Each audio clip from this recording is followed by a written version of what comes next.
Test, test.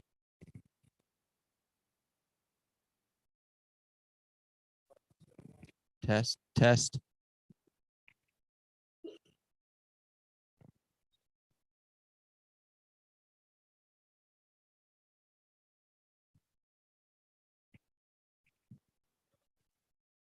May I get an audio check from someone on Zoom? Just post a message to chat, please.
Audio check. Can somebody on Zoom post to chat that you can hear me?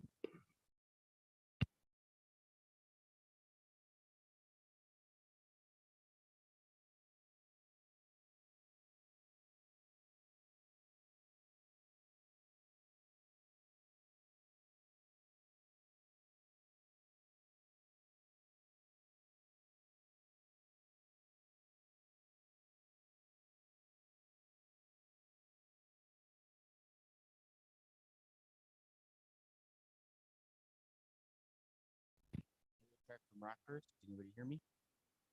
Audio check from Rockers. Can anybody hear me?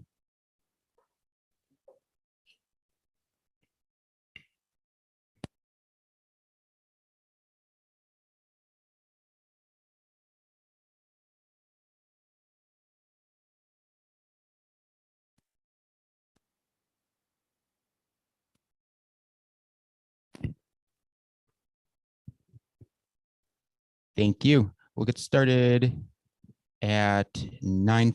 I think it's 9:15 with our first session.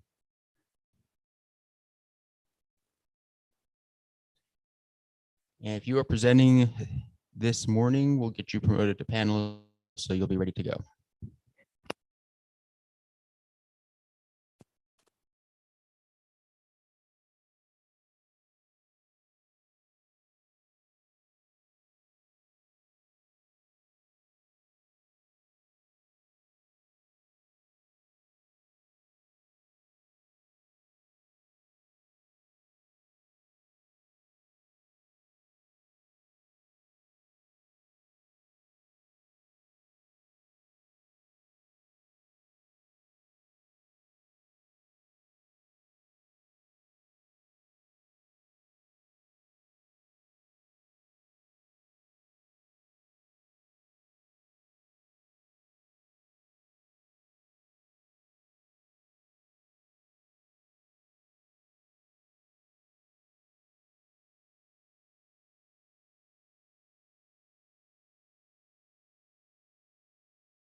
There's a lot of distortion.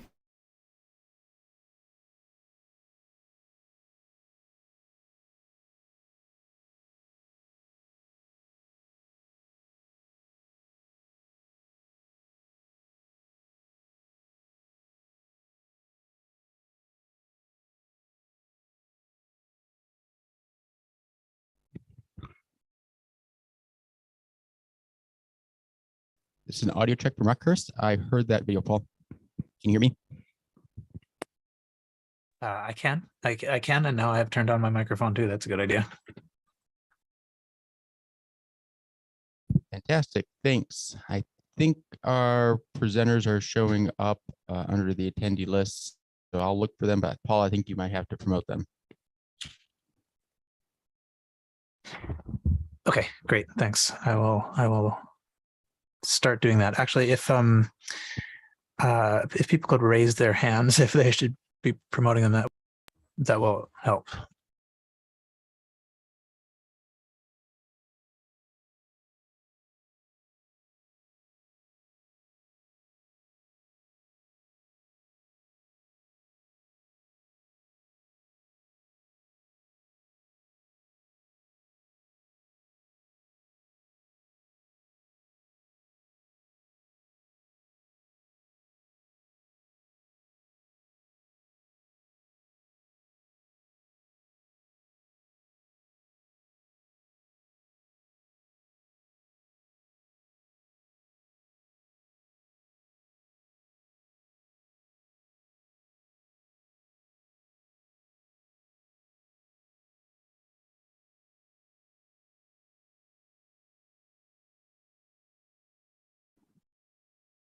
Okay, I think we have the next set of speakers up. I think we have panelists. Everybody's assigned to panelists. So when we introduce you, then you can turn your speaker on, and I think your camera on. Probably better not to turn it on ahead of that, just because it might show up.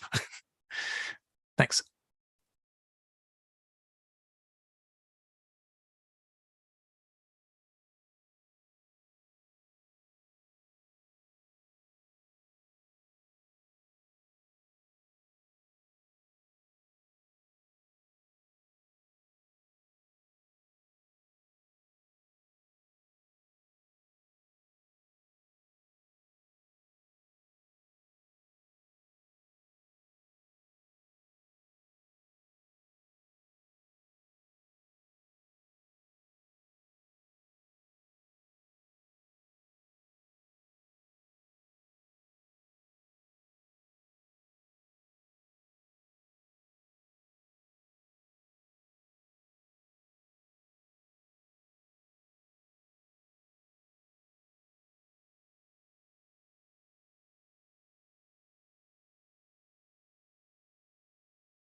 If we could do a caption check just to see if that's working, Sherry, are you hearing us? And could you type something just so that we know it works?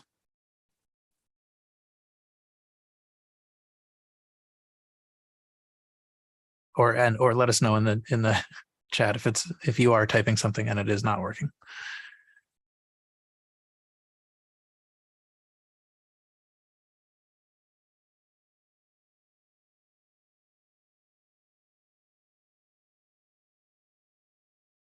Okay, we'll come back to that soon.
Greetings, day 2 of KansasFest 2022. We are ready to kick off the sessions for today. Maybe I'll just make a quick announcement about the Load Runner contest.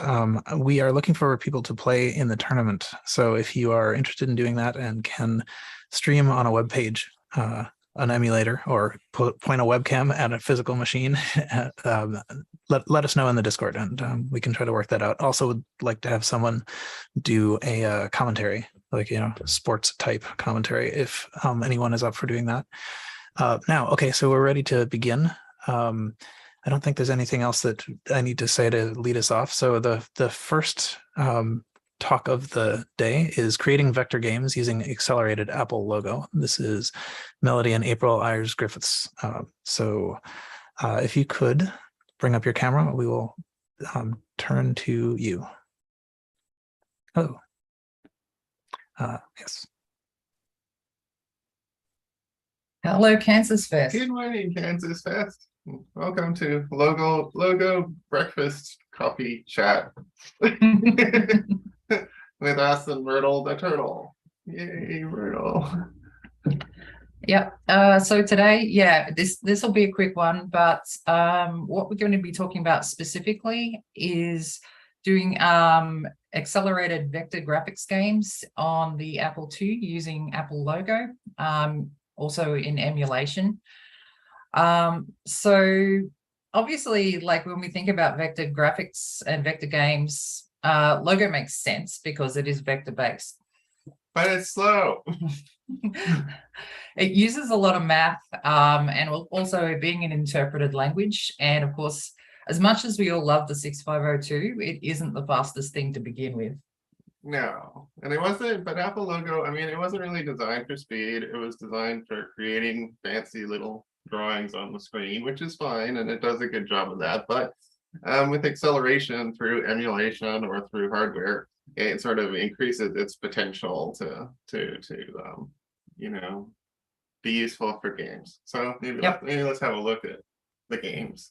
Yep. So we'll start with a simpler one. So this is, and let me see if I can share my screen. Oh, we need permission for screen sharing. Can we get screen sharing permission? Yep, sorry, you have it now. Thanks. Cheers.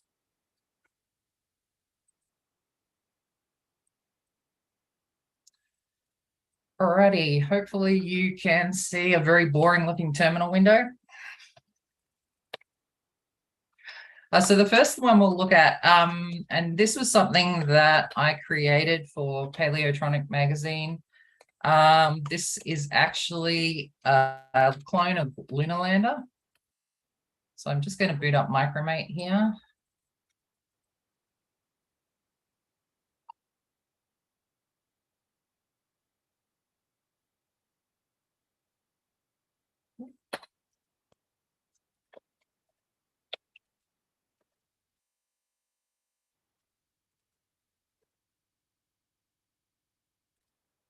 So yeah, this was a clone of Lunar Lander. So the idea is that we've got like some terrain that we actually kind of generate. There's obviously a nice flat area where you can kind of land your lander. And we've got a little ship. Now, one of the things we were able to do in this one that makes it's a little simpler because we're actually able to kind of lean on the fact we already have the turtle. It already pretty much looks like a limb. So we use that to actually kind of be the player in this case. So again,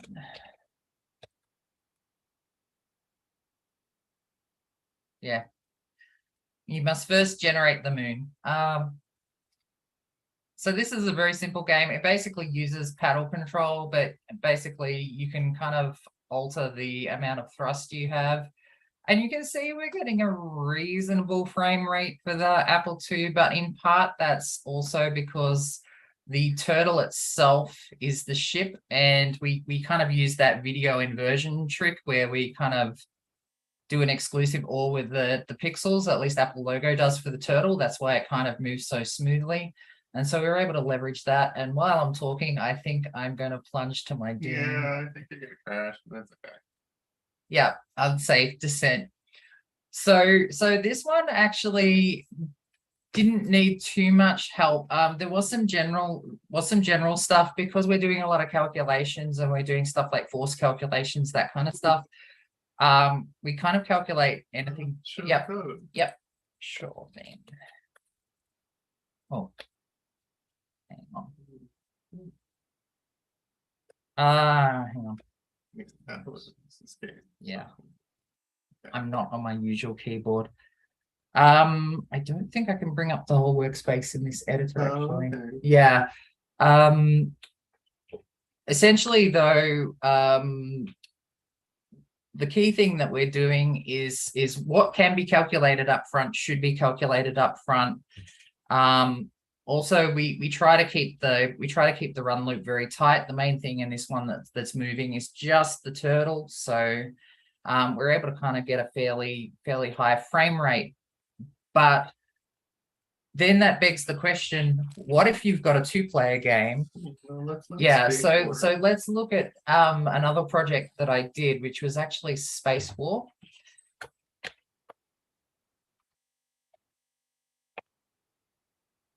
So this was another one that we did for Paleotronic. And so this one is a lot more complex. It was kind of a tribute to Space War on the PDP-8. So I'm just going to load this.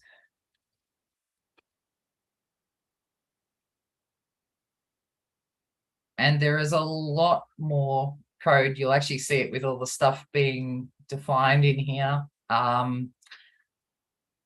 We've essentially got, I'll just talk to it while it's loading. We've essentially got 2 players. We've got a central kind of source of gravity in this that's got the star. We've also got the ability to kind of fire missiles at each other. So there's a lot of moving parts. And this one, within the kind of the bounds and limitations of Logo, kind of requires us to redraw most of those things per frame. How do you optimize that? Yeah. So in the case of optimizations, key ones are really with this math. I mean, we could have a complete gravitational simulation and we could go into all this kind of detail, but the 6502 isn't really going to kind of cut it with that. So where we can kind of simplify the math down, approximations are better than perfection, when perfection means it won't run quickly. The other thing is trying to avoid running kind of extraneous logic and evaluations that you don't need to run. And I will actually call out in this particular game, and I was looking at the code prior to this talk, there is an area for optimization because I've got some stuff that reads keys, and so it's doing a bunch of ifs to check the key codes. And what it needs to do actually is call stop. If it finds the true condition, call stop and fall out. At the moment, it doesn't. So it is going through about 10 different key checks. So that's another thing I could do. But even with all that, we'll see that it is quite slow once it loads. And yep. Just turn it on more. Yeah, that's true. Point. So you can Yep. accelerate the loading. That's true.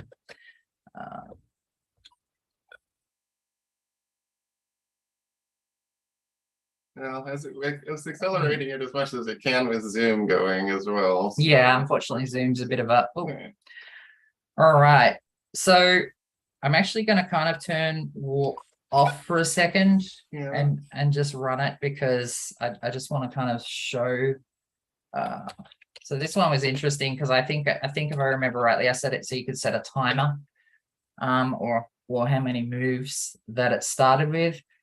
And so, okay, you can see we've got player 1, player 2, and you'll see the frame refresh there. It's not amazing. So we do have like the ability to kind of control. I'm the purple thing on the right. It's really hard to tell, but I'm increasing my thrust so you can kind of see that trail that's coming out from there. And And so it's not great in terms of speed. It is doing a lot of math as much as it's been simplified down. So yeah, this is where the acceleration comes in.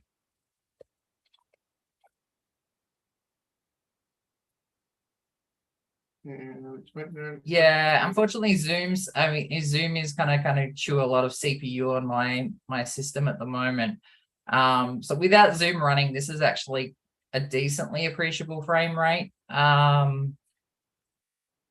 it starts to become a little more useful.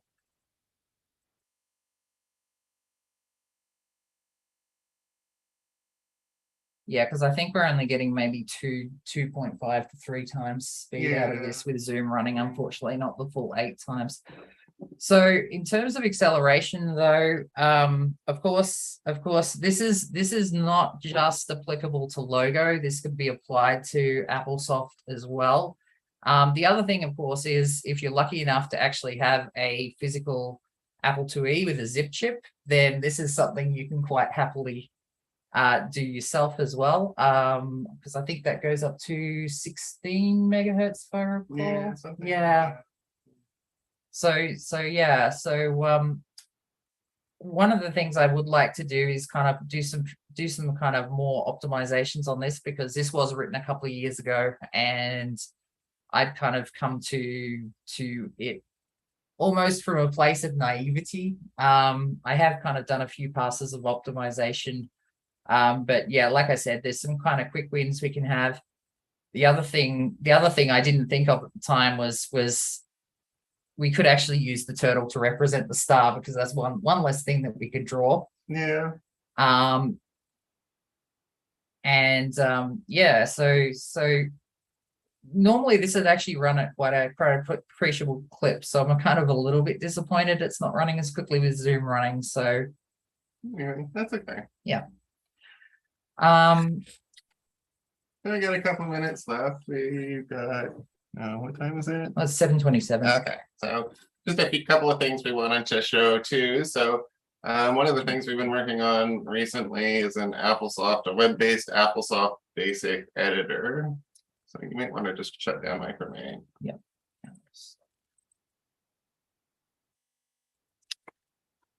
Yep. Put it on the screen. Yeah, and so it's an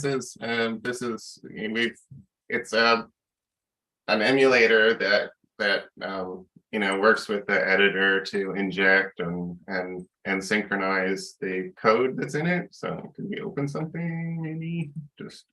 And so there's a fairly large collection of AppleSoft basic programs that we've extracted from a number of sources just to provide lots of examples.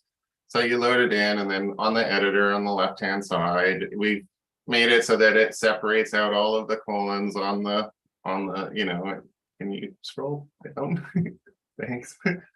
So it separates out the colons onto separate lines so that it makes it easier to edit them and that sort of thing. And so then, when you've got and so then you can just run the code in the emulator.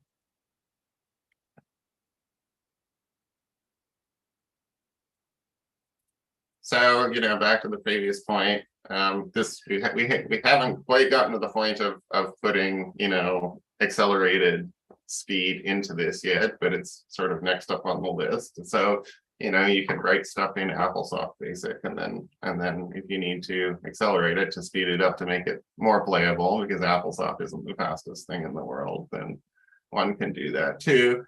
And the last thing to look at is just turtle spaces, because I just want to show off. So this is our logo, more modern logo platform. It's still based on Apple Logo 2, so Apple Logo 2 based stuff works in it, but could we run that? Thanks. But we've obviously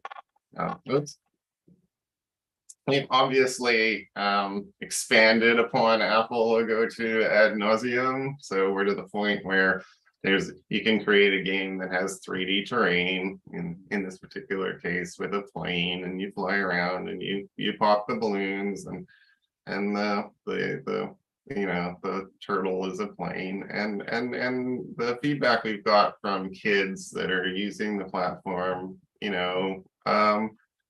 to learn Logo is that they're, pretty excited by this sort of thing. So hopefully we'll keep getting more kids interested in Logo. All right, well, I guess that pretty much wraps up our time. Yep. For the day. I'm just gonna bring up the chat. That's fine. Scary computer. Not here. That's excellent.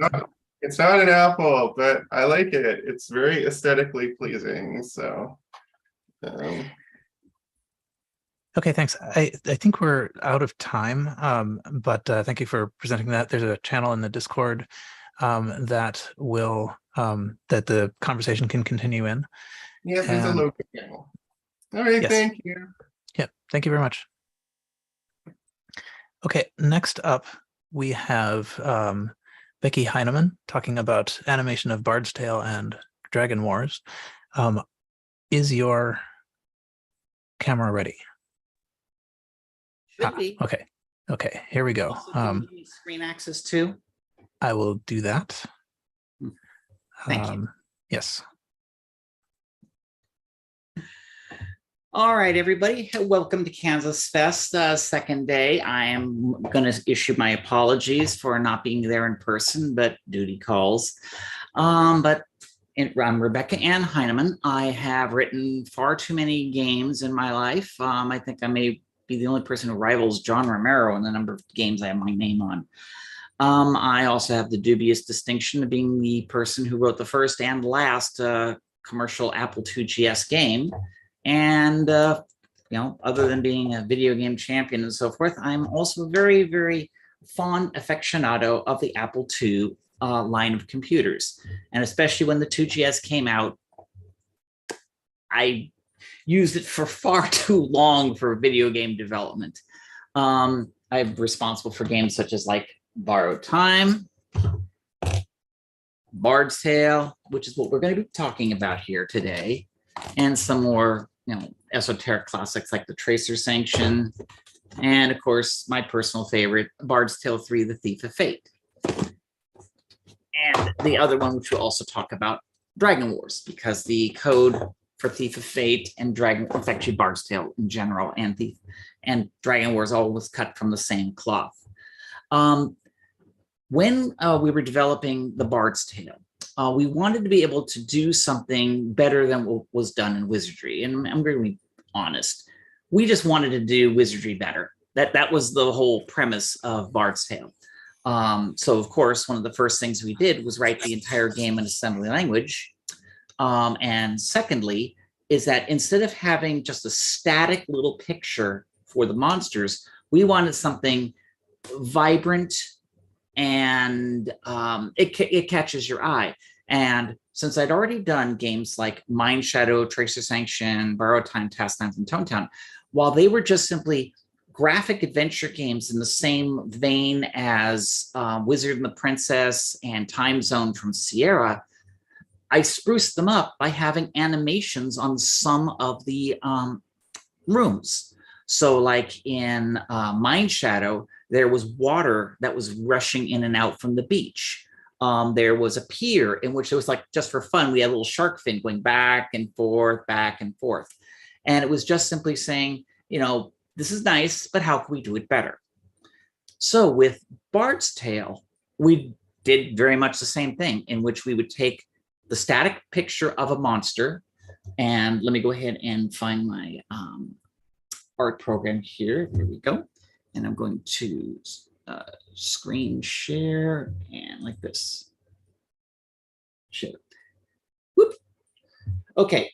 I hope you all can see this, but this is an image from the Bard's Tale, in which the game we're using standard, whoops, it looks like I can't move the image. But anyways, we have the art, and instead of just being a piece of static art, what we wanted to do was make the artwork itself animated. So like we had frames of animation of the king's eyes so that he would open and close his eyes. And we would have the hand move like this. And then he would lift up his other arm to scratch himself. Now, when we did the initial versions of these animations, they were fine. But as you can imagine, they got repetitive very quickly. So if you had a character who just sits there and just does this with his eyes, within about 10 seconds, you'll start seeing the loop, and it breaks the suspension of disbelief. So I then suggested to our artists, why don't we do this? Create regions on the screen and do independent animations, and they all have their own timings. So like we would have the eyes and would blink. Then we would have the arm itself, and the arm is designed, when we told the artist, do not ever have the arm cover the eyes. And then the arm would just do this. And then this would scratch. But since each animation was running at its own frame rate and its own loop time, like the eyes would only be, it would be an animation that would last like 30 seconds because it would be blink, wait a long time, blink, wait a short time, blink again, wait a long time. So it takes like 15, 20 seconds for the entire animation to loop, where the arm is literally, so the animation itself loops in about 2 seconds. But if it's doing this and the blinking takes a lot longer, all of a sudden, this static 2D image became a lot more vibrant, a lot more alive. And it really greatly improved how the artwork looked like whenever you saw a monster or something like that inside of a Bard's Tale. Problem. All these different frames of animation, of course, was going to take a lot of memory, because as you can imagine, if I had an entire picture and only change the eyes, and then I had that picture and I do it again and again and again, it would just fill up Apple II memory. And remember, this game's supposed to fit in at the time, a 64K Apple II, not 2GS, it Apple II, the original one. So memory was a problem. Now, there's an interesting thing in math. It's in bitwise math in computers, and that is the algorithm known as XOR. In computer terms, XOR is if you take a bit and another bit. If they are the same, the answer is 0. If they are different, the answer is 1. So effectively, if you take one image and then XOR it with another image, what results is everything that is the same is going to be 0. Everything that is different is going to be 1. So therefore, instead of having an entire image to be recorded and saved off, I only need to save off what is the changes. And as you can imagine, the eyes blinking is only going to be maybe about 10 pixels. So the final amount of data is just simply X and Y coordinate of this eye, the span of what is to be changed, X, Y of this eye, the span of what to be changed, end of data. And of course, because I only have to modify just these bytes, the animation, as far as the computer is concerned, is very, very fast, meaning that a 1 megahertz Apple II unaccelerated can easily run these animations at a relatively high speed, effectively 30 frames per second. Now in Bard's Tale, just so you know, the frame rate was, the ticks was 15 at a second. So technically, it was all designed from the ground up to have a maximum frame rate of 15 frames per second per animation. And of course, that's simultaneous. So it's 15 frames per second, everything's running, et cetera. And it gave us plenty of time to handle sound and other things, because as you may remember, the Apple IIGS or Apple II version of Bard's Tale, one of its calling cards is that it had music playing while animation was playing. So, and you need a lot of CPU time just to do audio. Now, here's another little trick about XOR, is that if you take an image, XOR it with some data, it turns it into image B. So you have image A, which is the eyes are open. And then you have image B, the eyes are closed. The only thing difference between them is this small piece of data, which will turn image A into image B. However, the reverse is true. If I took image B, apply that very same data, it turns back to image A. So now all I need to be able to do the eye blinking is the image of the eye open, the image of the eye closed from the artist, the tool, which will then XOR the two, generate the difference data, and then the artist would generate a small script. This was just a little Apple II text file, which simply said, 15, which is the number of ticks, which is 1 second, and then, switch to image B. 2, for 2 ticks, switch to image A. 2 ticks, switch to image B. 2A, and like that. That's how the script worked. The tool, which would take image A, load it into memory, and that's the base picture. That's what it starts with. Everybody starts with image A. But then it would say, put a timing value, compare it to image B, store the data, do the next timing. But then when the tool says, oh, you want to go to image A, what's the differences? Wait a minute, this data of the difference between B and A is the same as we produced before.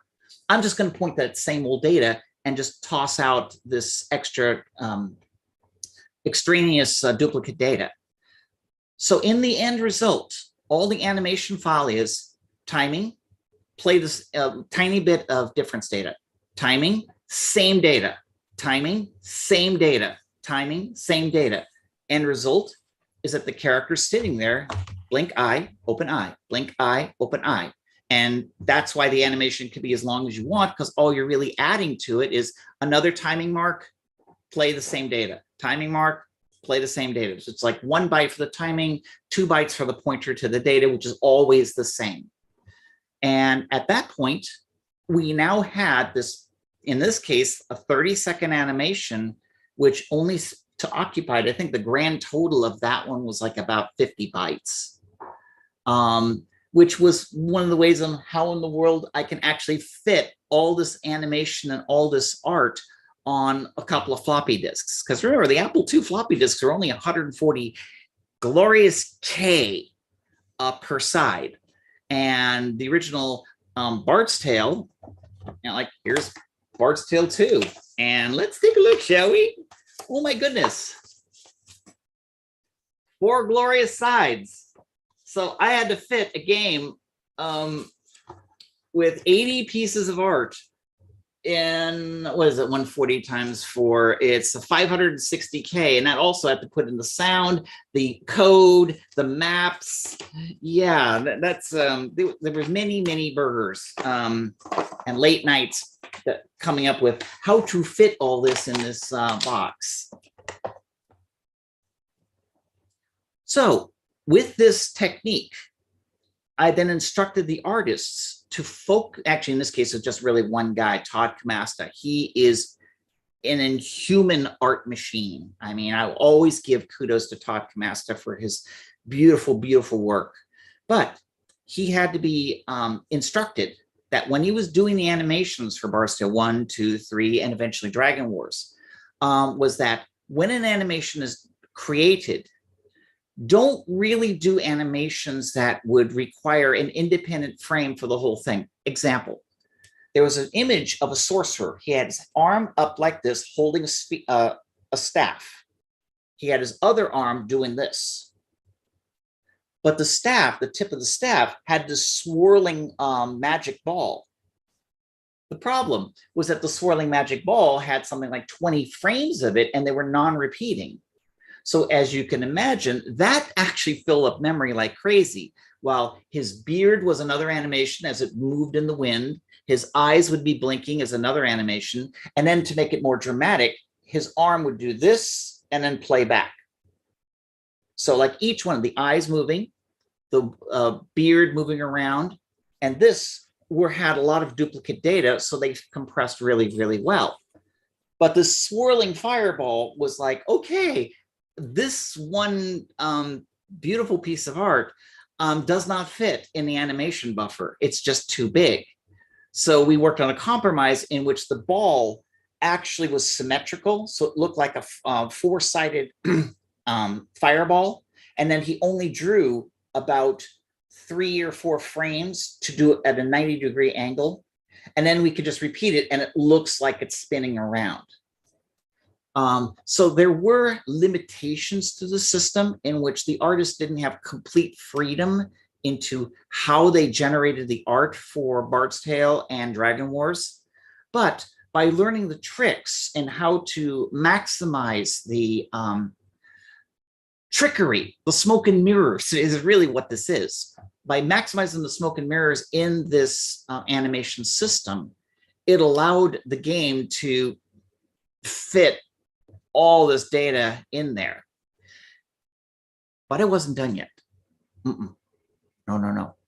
You see, the issue we had is that when I went to the 2GS version of Bard's Tale, the 2GS version, the art was much, much higher resolution. And then we also had all this music to play. And of course, in their infinite wisdom, they tell me it's got to fit on a single floppy. Now, granted, this is 800K, but still, when you're doing art that's at least 4 times larger, and now you add audio effects and so forth, 800K doesn't go very far. How to solve? This is where XOR comes in again. When you take a compression algorithm like LZSS or Huffman, in Bard's Tale, I first used Huffman, but then when I went to Dragon Wars, I changed over to DLZSS because it got me better compression. These compression algorithms work best if there's lots of zeros in your image. So me being the psychotic idiot that I am, thought outside of the bun, how to take that static image and make it so that I could pre-process it in a way so that the compression algorithm would actually do a better job.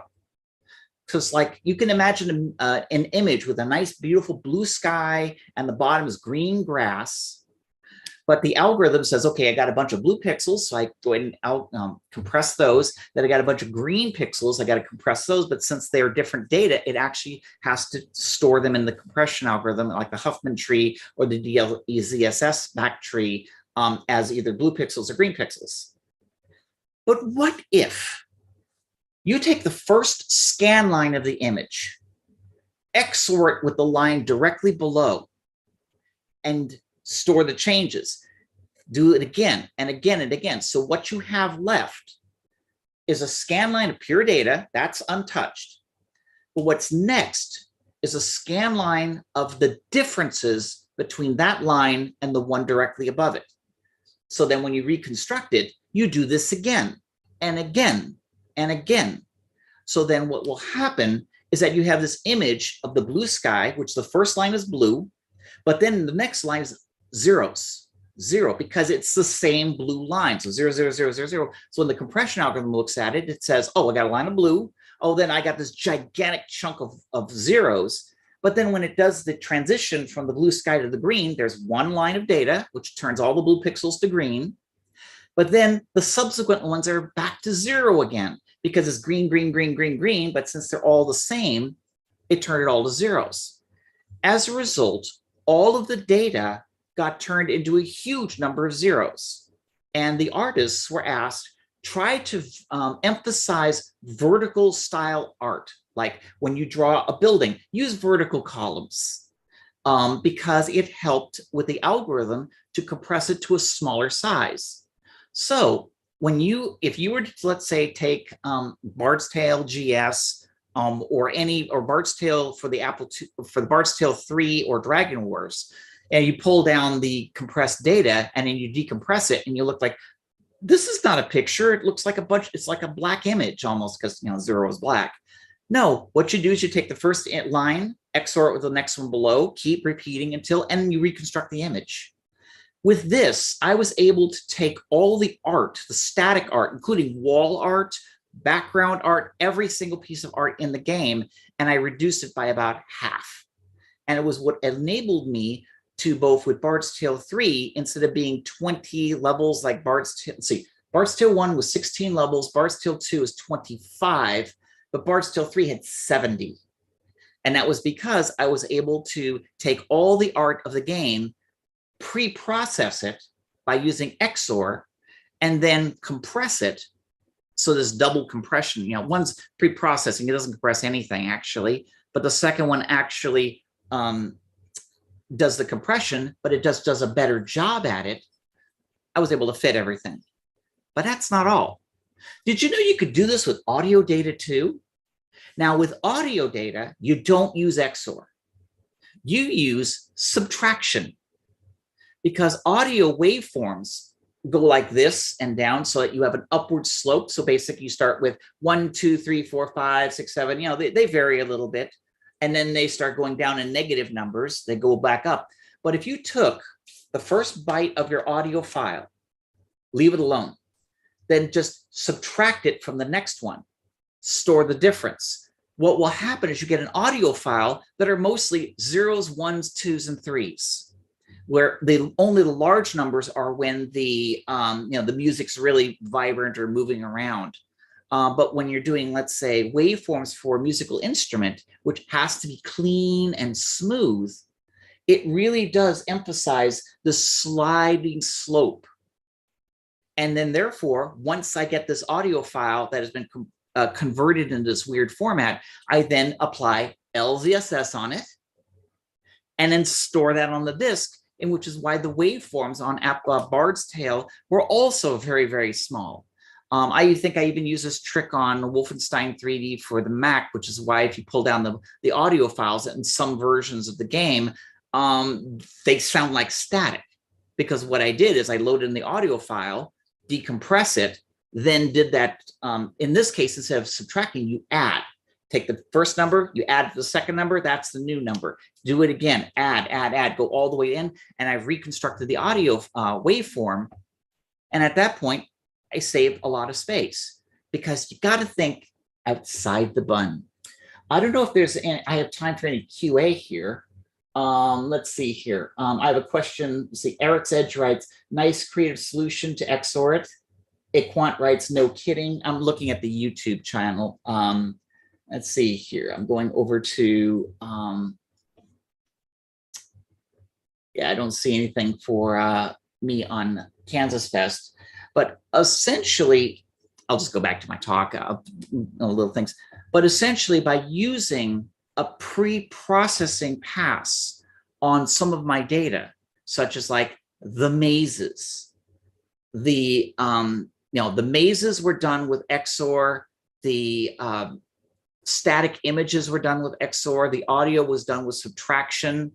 And of course, because these are such simple algorithms, the Apple II, the 6502 and the 6516, this is child's play. It's not like me trying to decompress an MP3 on an Apple II GS.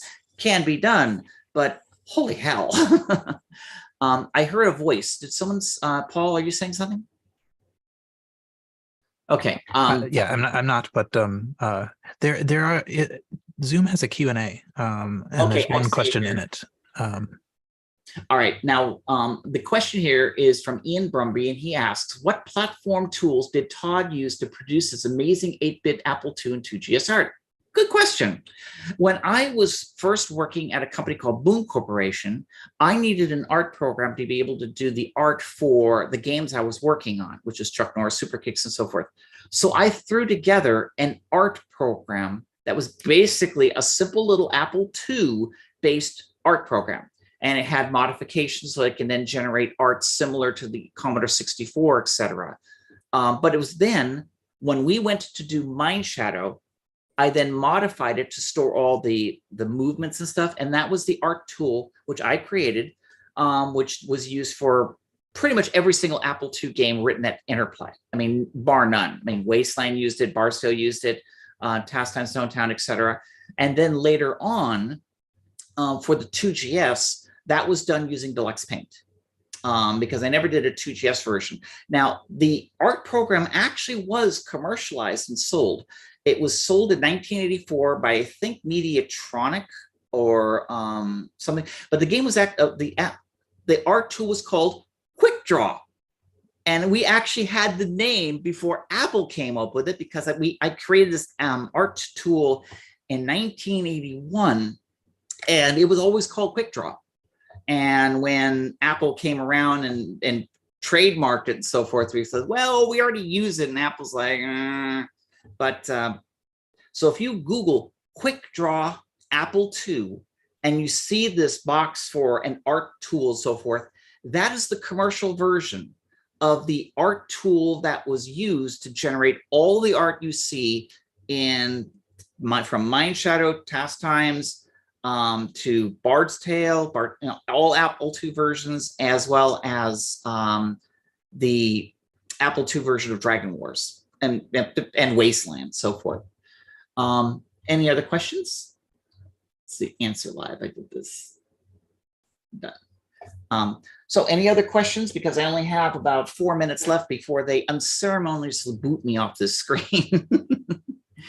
Let's see, is there any other anecdotes I can give? Oh, wait. Again, I have another question. How did the moving animation in Bard's Tale work? Were you paying attention to this talk? That's what I was talking about. Or are you talking about the moving animation in the mazes of the game? I think that's probably the only question you're asking. In Bard's Tale 1 and Bard's Tale 2 and 3, we had the ability that when you're in the overland maze, when you move from square to square, like in Wizardry, it was a static image and everything was at the basic geometry. However, in the city, when you move forward, it actually smooth scrolls towards you. Smoke and mirrors again. What happened was that the way the game draws a 3D maze is that there is no 3D math whatsoever. It was done with tables. In other words, what the game did is it said that, all right, I see a maze, I'm pointing in a direction that it is, and there's a hard-coded function which looks to the left, goes left, right, up, down. It then pulls the appropriate tiles and puts it in a hard-coded array. So we already know this is the closest tile, that's the farthest one. Once it's in this little buffer, it then says, if there is a tile here, then I can't draw these tiles. If there's a tile there, I can draw these two. So therefore, if there's nothing ahead of us, you could draw the ones in the far distance. There's another table which tells us which piece of art to actually draw. Well, to do the smooth animation, we just had, I think it was like 3 sets of wall art. One set of wall art was done at the normal locations. The next set of wall art was a little bit closer, in which it's the same code, but by using a completely different wall art set, it gave the illusion that it was actually closer. Then we played the third wall set, which again got it closer. Then we did the move, pulled down the tiles that were necessary, drew it with the normal tiles, and it gave the illusion that you were moving forward, and then you're at the next square. Smoke and mirrors. There was no scaling. There was no trick. There was nothing fancy in the code whatsoever. It was just which wall set did we draw with, and that's how we did the smooth scrolling in the cities in Bard's Tale 1, 2, 3, the 2GS versions, et cetera, et cetera. And with that, I think I'm out of time, but I want to wish you all a wonderful KansasFest. I am so sorry that I couldn't make it, and I yield my time. Okay, great. Thank you very much. So I guess we are now, there we go. Okay. We are now at a break, a brief break, and I'm just scrolling through the schedule myself here. Okay, and so at 10:15, in 15 minutes, we will hear from Chris Kenaway, and until then, there's channels in the Discord to continue, asking questions and discussing everything that's happened here or will happen here. So, thanks.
Welcome back. We're going to get started with our next session in about 1 minute. Just a reminder about HackFest. HackFest entries are due tomorrow morning at 9 a.m. Central Time. Check out Discord for discussion and rules. The rules are also on our website. If you have any questions, you can chat with the judges via the HackFest 2022 channel on Discord. And then we'll announce the winners and prizes tomorrow evening.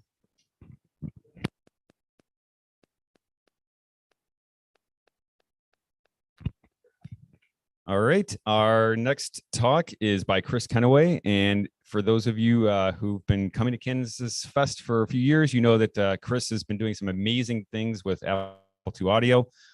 He also did work for us on Knox Archaist on the pulse width modulation sound in that. And so today we are going to hear from him about II Audio from the ground up. So Chris, take it away.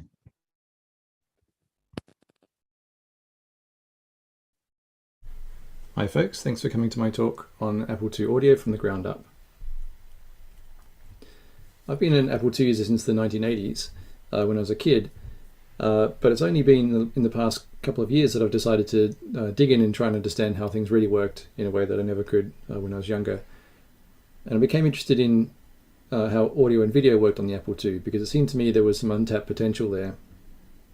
And this has been the main focus of my work over the past few years. Trying to understand how the hardware really works and then to see how far I can push it.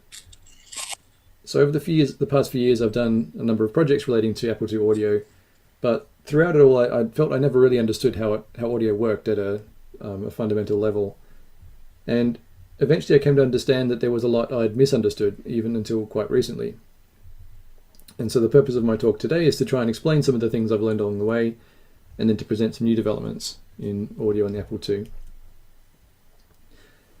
So if we want to understand how audio works, let's start with the basics and see what the manual has to say.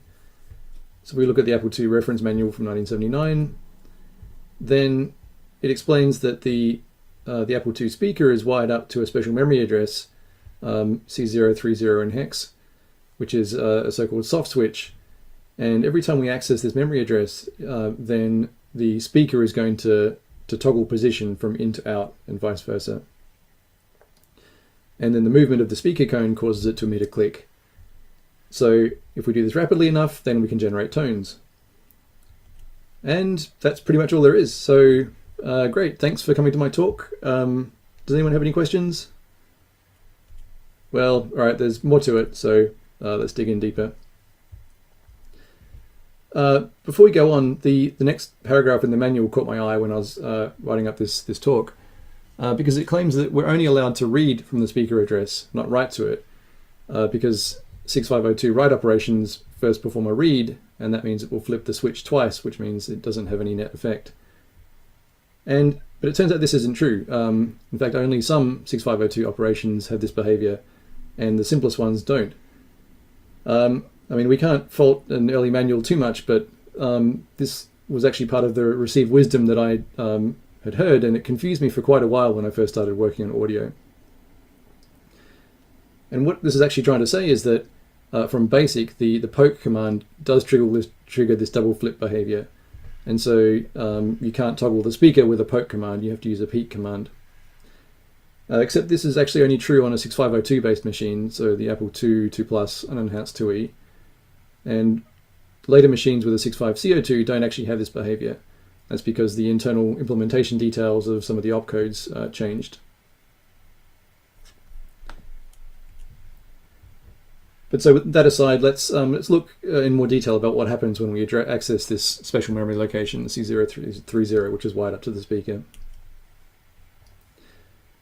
So here we're looking at the voltage change when we access that memory location. And we can see that the voltage is initially high, and then when we access the speaker location, it drops and actually overshoots, and then ends up at a steady voltage drop of about minus 0.5 volts. And so it's this change in voltage across the speaker that causes the speaker cone to move. If we zoom out a bit, we see something interesting, though, which is that the speaker voltage remains low for about 30 milliseconds, which is quite a long time for the CPU. It's about 30,000 cycles. But then even though we haven't changed anything, the voltage is going to decay back up to the high state again over about another 70 milliseconds. So imagine we've accessed the speaker from BASIC. We've used the peak command as we were instructed in the manual, and the first time we run this command we get a nice satisfying click as we expected, but the second time we don't hear anything. And that's because more than 100 milliseconds has elapsed. And so when the second access tries to pull the speaker voltage high again, it's already there, and so the speaker doesn't move. This is another thing that sort of confused me for a long time before I figured out what was going on. But from now on, we're going to ignore both of these factors. We're just going to treat the applied speaker voltage as a perfect square wave, which means we're ignoring this initial overshoot. It's probably something I should revisit later. It might improve the quality of the modeling we're going to discuss later, but for now it certainly simplifies things. And then we're also going to ignore the long time behavior, because that only matters if we leave the speaker alone for 30 milliseconds, which we won't be doing. So let's look now at the actual audio output from when the speaker does make one of these clicks. So this is showing the waveform of an Apple II speaker click, which I recorded from my II. And you can see there are two main things going on. At short time intervals, the early response is dominated by this high frequency oscillations, and they die out quickly. And then what's left is there are these lower frequency oscillations that take a longer time to die out, and those dominate the waveform at late times. If we look at the frequency spectrum of this recording, we can see that indeed there are these two main frequency combinations. The early behavior with these rapid oscillations is at about 3,880 hertz, and then the slower decaying longer wavelength oscillations are about 480 hertz. So looking at this waveform, we can see that when we applied this square wave voltage to the speaker, it causes an oscillatory response. The speaker oscillates. It basically rings like a bell when we hit it. And if we can understand and model this impulse response in a mathematical way, then we can understand how the speaker is going to behave in response to an arbitrary stimulus. So whichever changes in voltage we apply, we understand how the speaker will behave, and the sounds it will make in particular. So if we're interested in the speaker response at short time scales, then we can ignore the 480 hertz component, this lower frequency component that dominates at long time scales. And what we're left with is basically a damped harmonic oscillator. That's the sort of mathematical or physical model that describes this behavior. And so it's the same sort of underlying equations that describe the way a spring behaves when it's subject to a damping force like a friction. Or in electrical engineering terms, it's the same as an RLC circuit. These both have the same mathematical behavior. And it turns out that we can simulate this kind of harmonic oscillator. We can actually solve it analytically in many cases, but we can simulate it in discrete time. So in our terms, clock cycle by cycle. And there's a great reference I found called Signal Processing in C, which goes through the mathematics of this, which is somewhat complicated, but the result is actually quite simple. And moreover, it should be simple enough that we can actually implement this in emulators if we wanted to really get an accurate model of the speaker. So without going into the details, what it comes down to is that if we want to know the position of the speaker at some clock cycle, then all we need to know is the applied voltage, which is the square wave input, and the speaker position at the previous two clock cycles. And there are some constants which only depend on the parameters of the speaker, so things like the resonant frequency and then the decay rate of this envelope behavior that we saw. And we can easily obtain those by a variety of ways, like fitting against the recorded click waveform that we saw, or by looking at the frequency spectrum. And once we've done that, then we have the ability to simulate the speaker. And so, for example, we can see what it does when we change when we toggle the input voltage. And we can see we get a pretty good approximation of the click waveform that we saw before. So this is only modeling the high frequency behavior. It should be possible to extend this to also simulate the this second coupled oscillator, this low frequency one, but that's something I'm ignoring for now. But now that we have this mathematical model of the speaker, we can apply it to see how the speaker will respond in various situations. So for example, if we give it a square wave input with some period here, this is a 100 Hertz input, then we can see that the speaker is going to respond with, again, roughly a 100 Hertz output, but it's going to be modified by this oscillating behavior. And so a useful way to think about the speaker is that it's acting like a filter. So given this square wave input, then the speaker is producing a modulated version of that input. And it turns out that the filter enhances some frequencies and suppresses others, which is why we see this this change in output shape. But for our purposes, we don't care about producing simple tones. We want to be using the Apple II speaker to play arbitrary sound waveforms. So how can we do this if all we have to play with is setting the speaker voltage to high or low? That's a very limited degree of control. Most existing implementations for the Apple II use something called pulse width modulation. And I first came across this back in 1990 or so with a program called SoftAC. But there have been a variety of folks who've worked in improving and implementing new versions of pulse width modulation in various contexts.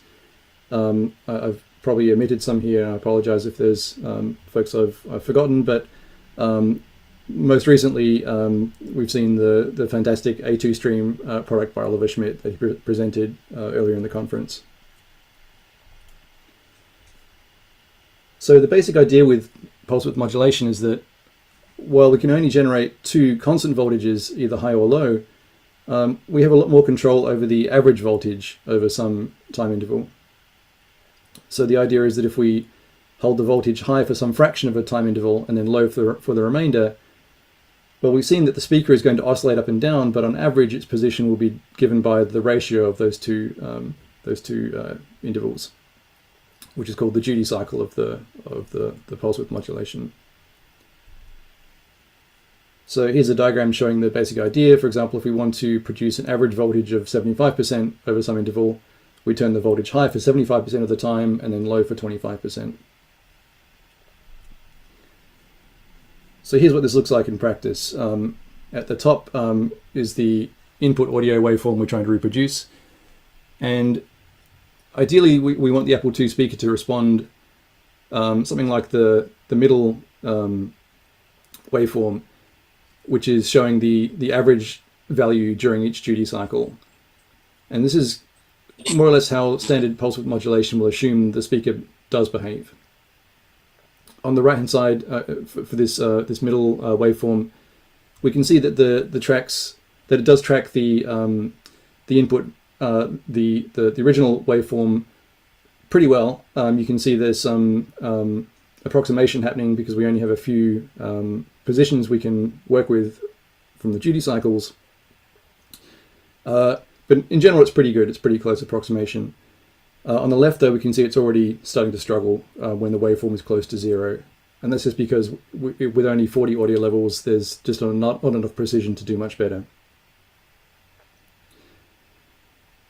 But we also know that the Apple II speaker doesn't behave in this idealized way. When we change the square wave input from high to low as part of this pulse width modulated duty cycle, we know what it does. It oscillates. And it's still true that the average position is roughly where we want it, but this oscillation introduced a lot of unwanted audio frequencies and other noise. And so we can see that the effect of that at the bottom. Again, for larger waveform amplitudes, like on the right-hand side, it tracks fairly well, but you can see there's a lot of noise there still.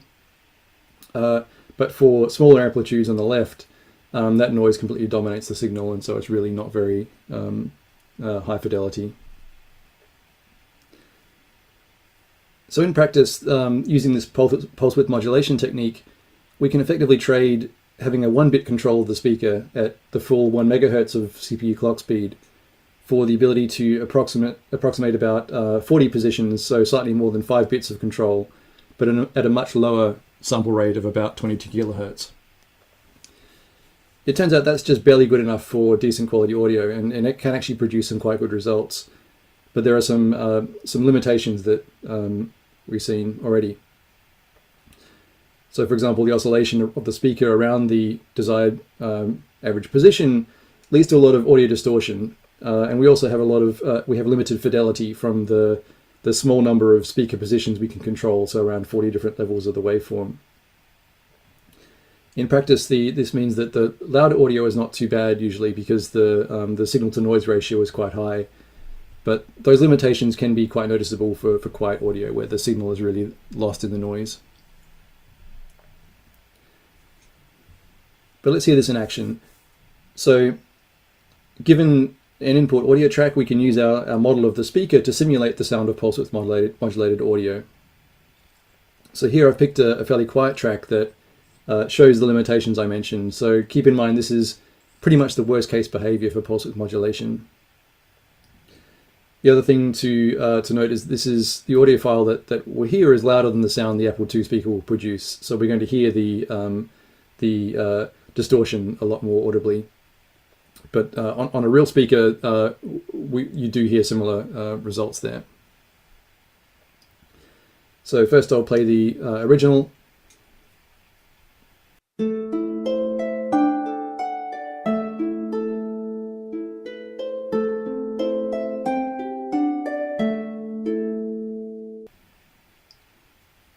And now this is the simulated pulse width modulated version.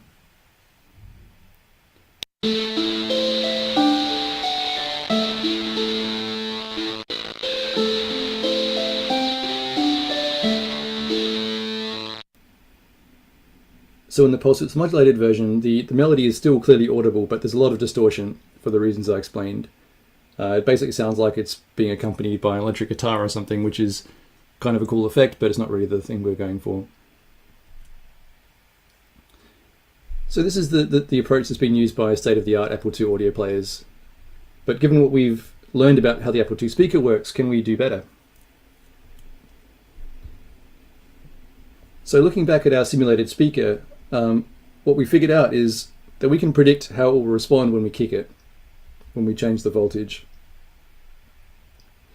And if we have fine enough timing control, we can actually time those kicks to direct the speaker where we want it to go. That means that at least to the extent that our simulation is accurate, we can figure out how to cause the speaker to trace out an arbitrary waveform precisely. And this is an audio modulation technique that's called delta modulation.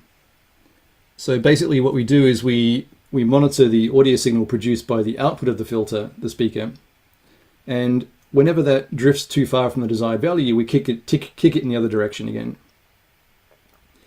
So that means that the speaker is constantly being jiggled back and forth to stay centered on the desired waveform position as that evolves in time. Here's a picture showing what that means. So here the target waveform is in the middle. It's this red curve in the middle. And we see the speaker tracing out this zigzag pattern around it as we invert the applied voltage back and forth. And so our goal is to minimize the distance between the two green bands. In other words, to have the speaker track the waveform as closely as we can.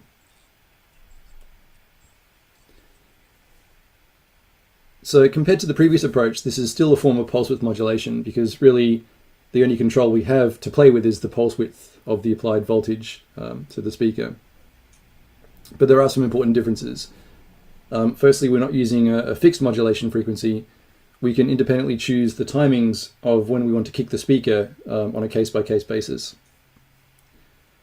In practice, the delta modulation needs the ability to modulate at a much higher frequency in order to control the white noise that you get from constantly tracking back and forth either side of the target waveform. This is something called quantization error. And it also requires that we're able to predict the speaker response with high precision in order to understand how it's tracking and when the error starts to accumulate. And that's unlike standard pulse width modulation, which only assumes the average speaker behavior. It really doesn't have any understanding of the detailed response of the speaker. So that's the theory anyway. So how far can we take that on the Apple II? Well, back in 2018, Oliver Schmidt released a program called PTC Player, which implements a form of delta modulation for playing audio from memory within the Apple II. And that's based on a simpler underlying model of the speaker, but it's the same basic technique. And one thing we've learned over the past few years is that if we want to obtain the highest quality, then a good choice is to use Ethernet and stream the audio over Ethernet using the Ethernet 2. So let's dive into the core audio playback loop and see how tight we can make the playback. So first we need to understand a little bit about the Ethernet 2 memory model. The Ethernet 2 has a onboard hardware component called a W5100, which has its own 16 kilobytes of onboard memory. And for our purposes, the important thing is that there's a section of this memory which is dedicated to the TCP socket buffers. So when we're receiving an audio stream over Ethernet, it's buffered into this section of memory. On the Apple II side, we only have a 1 byte window into this 16 kilobyte address space. There's a special address in the I/O page, which I've called wdata here, where if we read or write to this address, then that's propagated as a read or write into the W5100's memory space. And every time we access that same memory address on the Apple II side, this pointer actually steps through memory incrementally. At least this is the mode that we usually run the W5100 in. And that's an extremely efficient way to iterate through the socket buffer because we don't have to do any memory management. We just have to keep sequentially accessing the same memory address, but the consequence is we step through the onboard memory's address space. So if we wanted to use this to play audio, this is probably the simplest thing we could do. So firstly, we need to toggle the speaker so we can just write to it. And then maybe we want to wait a few cycles for some timing reasons to get some different variations of this basic operation. But then if we want to figure out what to do next, we can read a byte from the socket buffer by reading from wdata. And then we could use that as the low byte of the next address we want to jump to, which could be some other audio operation. So we want to self-modify our jump address so that we jump to the next intended place. So if we do use this approach, then it takes about 15 cycles at least. And that lets us toggle the speaker at about 68 kilohertz, which is pretty good, but we can actually do better. So to understand how, we need to take a deeper look at the Ethernet 2 memory map. So I've talked about this wdata address, which lives at offset 7. That's the one that proxies to the onboard memory. But there's also this mode register, which normally sits 3 bytes below it at offset 4. But here there's a trick we can pull, which is that these 4 soft switches are actually mapped to multiple places in the Apple II's memory because the Ethernet 2 doesn't decode all of the relevant address lines. And it turns out that the mode register, which normally lives at offset 4, C0x4, is also mapped at C0x8. So that means that if we read the wdata address as a 16-bit address, meaning low byte then high byte, then the high byte is determined by the mode byte of the Ethernet 2. And that's a number that is normally set to hex 3 for reasons.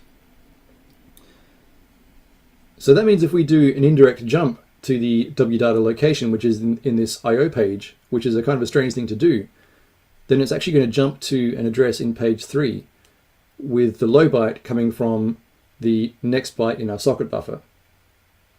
So this trick lets us chain together these audio operations directly from the socket buffer without having to do any self-modifying code. And so here's our revised approach. So all we need to do is touch the speaker and then jump indirectly to this address chosen from the socket buffer. And so this minimal approach is going to take 10 cycles on a 6.5 CO2 it actually turns out to take 9 cycles on a 6502. And that means we're actually toggling the speaker at 100 kilohertz or 113 kilohertz on a 6502. So the interesting thing here is that audio playback is actually 10% faster on a 6502 than a 65CO2. That's because the CO2 fixed a processor bug in this jump indirect instruction. It would jump to the wrong place if that indirect address mapped across the page boundary. But the cost of that bug fix was that it added an extra cycle to the execution time. So using this trick, we can build a very compact 16-byte audio player, which covers the core of our audio playback loop.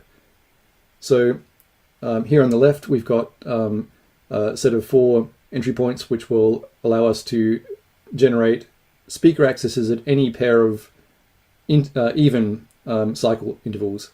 And on the right, we have the odd versions. So by chaining together these different entry points, we can toggle the speaker at any interval of 10 or more cycles. So the other trick I've used here on the right is this indexed store from address BFFF, which is a bit unusual. And here, if we're assuming that X has value hex 31, then this is going to access the C030 address on cycle 5 of 5. We have to rely on this sort of page crossing behavior, which turns out to access it takes 5 cycles and it accesses the target address once only on the 5th cycle. So here's an example of how we can chain these together to get arbitrary cycle intervals. So here we start at the entry point tick02, and that touches the speaker, and then that falls through to the next instruction, which is this indirect jump. If we choose the socket buffer contents to direct it back to the same location, tick05, we spend another 6 cycles, and then we can choose the next time around to go to another place, tick01, which is a 2-cycle NOP, and then that falls through to the speaker axis again. And so here in this case, we've toggled the speaker twice with an interval of 18 cycles in between. And it turns out you can get any combination of any interval of 10 or more cycles by doing this sort of chaining. So to summarize, we've built a core audio loop of our audio player, which is easily small enough to fit in page 3, which is one of our constraints. And we are going to play audio by choosing the offsets to place into the TCP stream such that when we jump indirectly to them, we chain together these 7 different variations of the audio operation. And the result of that is that it lets us toggle the speaker with 1 megahertz precision, so we can pick any cycle exactly to land on, as long as they're more than 10 cycles apart. So we have this upper bound of 100 kilohertz of how frequently we can access the speaker. So this isn't the whole story, because we still have to work out what happens when we finish stepping through the socket buffer memory, we run out of space. But let's look at how we can use this for delta modulation. So suppose we have some audio file, which is, let's say, a WAV file or something. Normally that's going to be sampled at something like 44.1 kilohertz, which means that it contains the desired speaker waveform position at 44,100 positions per second. But we need to know where to direct the Apple II speaker at every clock cycle. So we can figure that out by upscaling the waveform, the audio file, to the full 1 megahertz CPU clock frequency. And that gives us the speaker position at every CPU clock cycle. So then at each stage in the audio processing, we have a choice of 7 different operations that we can choose from, these 7 that we saw on the previous slides. And so we need to figure out which one to pick. So what we can do is just simulate what the speaker would do for each of them, and then pick the one that tracks the desired waveform the most closely. We can then emit that operation to our output stream, play the simulated audio forward the corresponding number of clock cycles, and then continue on. It turns out we can actually do better though, because we don't have to just look at the next operation that we can emit, but we can look forward in time some number of cycles, let's say 30, and then look at all possible combinations of operations that we could emit during that interval, and then pick the best sequence to emit. That lets us adapt better to upcoming changes. If there's like a sudden large change in the input waveform, we won't be as surprised when it finally gets here. We can anticipate that coming.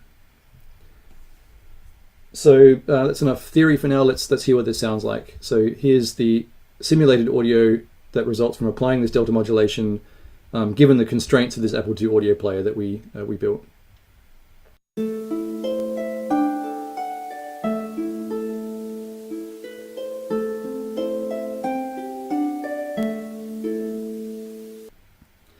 So if you listen closely, you can hear there was a slight background hiss, and that's the quantization error I mentioned, because even though we're toggling the speaker at about 100 kilohertz, we're still never quite tracking the waveform exactly. There's always a little bit of error either side. But at 100 kilohertz, it's pretty well controlled. We can see that visually if we look at the audio waveforms to see how they compare. So on the top we have the original audio, and in the middle is the simulated Apple II speaker playing the delta modulated audio. And you can see that it tracks pretty closely. There's not a lot of the high frequency noise or the quantization error that we saw in the pulse width modulated case. And the bottom shows the difference. It's magnified about a factor of 10, but we can see visually there, this is the white noise that you can hear in the audio. So this is all pretty promising, but there's one more big hurdle we need to overcome before we can actually run this on real hardware, and that's the limitation that the W5100 only has 8 kilobytes of memory for the socket buffer. And if we're playing back audio at 100 kilohertz, that's only about 8 milliseconds of playback. So we need to periodically drop out of the continuous playback to tell the Ethernet to manage the socket buffer, which means acknowledge the data that we've read to the remote host, and then allow the hardware to refill the socket buffer with new data as we continue playing. So that much is straightforward. We can just insert a special operation every 2 kilobytes into the audio stream that makes us jump to a management path. But the challenge is that we know what the speaker does if it's left to its own devices. It's going to click. So we've got to keep modulating the speaker while we do this. And this part got a bit tricky. But without getting too much into detail, the approach that I used was to generate many variations of the same basic buffer management code, and for each of them to fall back to using a version of the standard pulse width modulation, but with a twist. So each of these variants is using a repeating duty cycle of some AB, AB, AB cycles, but the difference is we don't use the same modulation frequency for all of them. So basically I generated all possible combinations that could fit given the constraints of the player, and then we can just let the audio optimizer pick the best one to use each time. And so we ended up with about 209 variations of these end of frame processing with different cycle cadences, although in practice not all of them are commonly used. There's only a fraction that tend to be used. And I think there's actually room for a lot of improvement here. In practice, we end up spending about 140 cycles in end of frame processing, about every 20,000, which is there's some quality degradation there, but it's fairly minimal. The side effect of this, though, is because we have to step away from this sort of direct cycle level control of the speaker for about 14 delta modulation periods. It means we lose some control of the waveform, and so it does introduce some noise. And this manifests as a sort of 50 hertz background crackle, which I think is not too bad, but I think it can also be improved with some more work. Okay, so this is the point where everyone can wake up. And to summarize, so we've worked out how to simulate the Apple II speaker on a cycle-by-cycle level. We then built an Ethernet audio player that can control the speaker with cycle level precision on the Apple II side at up to 100 kilohertz. And we built an audio encoder that brings these two things together. It uses the speaker simulation to work out the optimal sequence of operations on the Apple II side so that the speaker is going to precisely trace out an arbitrary waveform. So let's hear this in action. So this recording, this is the audio output from the built-in speaker of the Apple II, Apple IIe, and I haven't done any post-processing apart from just normalizing the volume.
Okay, so what's left for this work? Well, I'm in the middle of getting the code cleaned up and submitted to GitHub. I'll update the slides and post a link to the Discord when that's ready. It may already be ready by the time this talk goes out. As I mentioned, there's still a few improvements I'm thinking about. I'm not 100% happy with the quality of the end of frame processing. I think it should be possible to tune that a lot better. I also mentioned a few shortcuts that I took during the mathematical modeling of the speaker, and it would be interesting to see what happens if we take them into account, if there's any impact or not. A big open question is how well this scales down to in-memory playback. Obviously the audio quality and also the playback duration will be lower, but it'll be interesting to see how closely it compares to pulse width modulation audio quality. There's another interesting idea that I touched on, which is that given how simple this speaker simulation code is, it's really just 3 multiplications and 3 additions per clock cycle. It should be possible to introduce this sort of realistic speaker simulation into emulators. So if anyone's interested in trying that out, then please do get in touch. So yeah, thanks for listening, and I'll be happy to take any questions.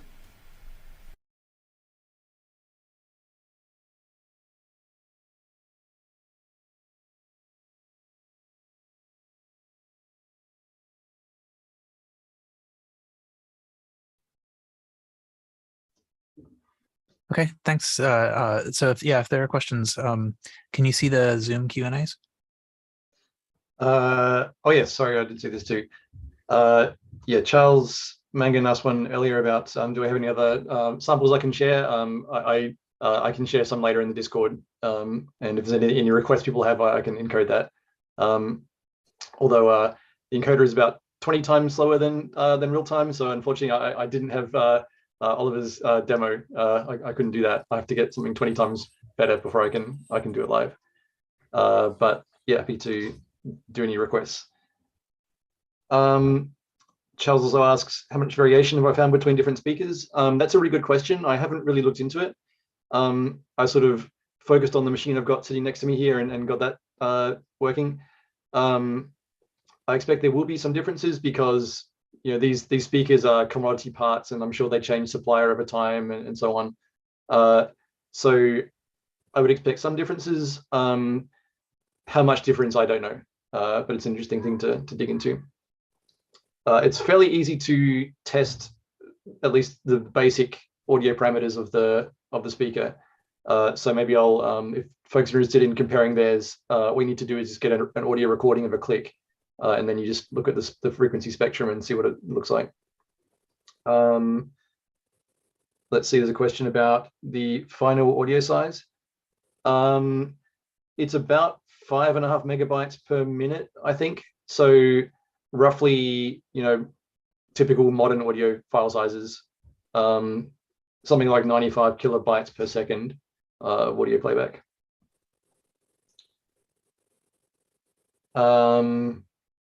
There was an earlier question from Peter about a different model for a different, better speaker when attached. That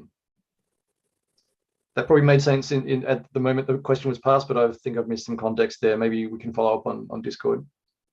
I think the question, if I understood it, had to do with like if you connected the pins to a different speaker that you did not model, how would that change things? Yeah, so this is pretty highly tuned for the exact frequency response of the Apple II speaker. It's really trying to maximize the quality you can get from exactly that speaker and exactly how that moves in response to change in voltage. So you would still hear something which is similar, but the frequency, what's the word I'm looking for? It'd be like we've done some different equalization of the audio, I think. But if you have a particular speaker in mind that you wanted to tune for, then you can plug that into the audio encoder and it should produce something which sounds good on that one. Hi, Chris. Mark Lemmert here from Rockhurst. I have a question. Hey, Mark. I was just wondering on that last music segment that you played, what media was the data stored in? Like, I'm guessing probably an Apple II hard drive image. This is all streamed via Ethernet. So that's really the key to be able to get this level of quality. Yeah, I think it's an open question about what we could do with other approaches. For example, CFFA type stuff that I was doing last time with video, or other approaches like the one I think would probably work the best on an Apple II is using a Slinky type memory card, where you'd have to pre-buffer all the data in memory, but then you have a very similar, from what I understand, a very similar sort of 1 byte auto incrementing pointer into the memory space, and it should actually produce better quality audio than this. Great, thank you.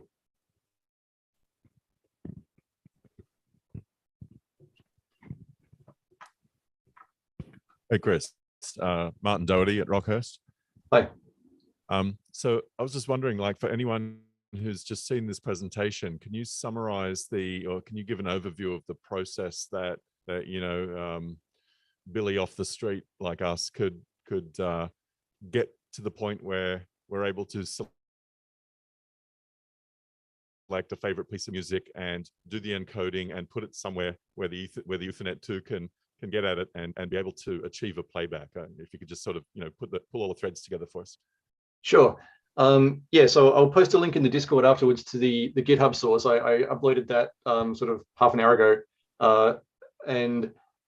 So the process would basically be downloading the disk image for the player, which is you download once, to touch that, and then preparing the audio file on some modern machine. And so it's a Python-based encoder, so you need to install some Python dependencies, and then just point this encoder at the image, at the input audio file you want to encode. And it's about 20 times slower than real time, so that's how long it will take. And the result of that is a file which you just need to. There's another small Python program there for serving that to the Apple II side. Yeah, then it's a matter of, at the moment in my player, I'm hard coding a few things, like it expects the Ethernet to be in slot 3. It expects to be talking to a particular IP address, and those are some things I really should fix up. Like that's my setup. It's not probably everyone else's setup. One thing I'd love to do is to integrate the AT Stream front end with my player, because Oliver's done an amazing amount of polish on the sort of UX for his player, and that should make it a lot easier to use in future. But I'd be happy to walk through anyone who is interested in playing with this later.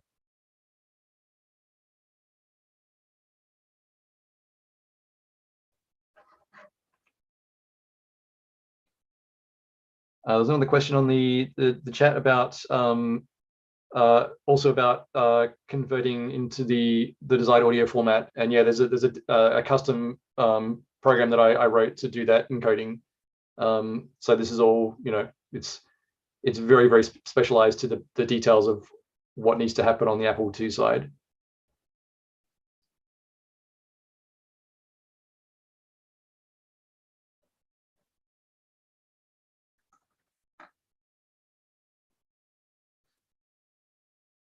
Were there any other questions?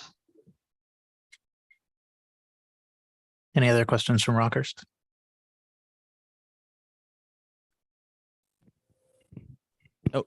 No further questions from Rockhurst. Thank you. Thanks, everyone. I'll be happy to follow up on Discord. Okay, great. Thanks a lot. And we are now at another break point, the 15-minute coffee break. And after that, we will come back with the 6502 story, yesterday, today, and tomorrow, presented by Bill Mensch and Stephen Edwards. So see you then.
So I'm on.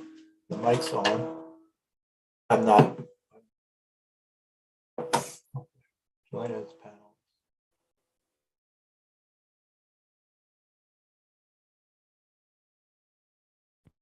Yep, we can hear you here in Rockhurst, Bill.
Stephen, just so you're aware, your microphone is on, so we appreciate your typing.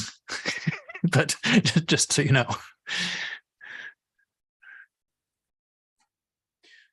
Sure. I wanted to make sure that the microphone was working. It is excellent. Thanks. Hi, Stephen. And yours also is working. Excellent. Great. Thanks. Hey, Bill.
Okay, I think the time has come.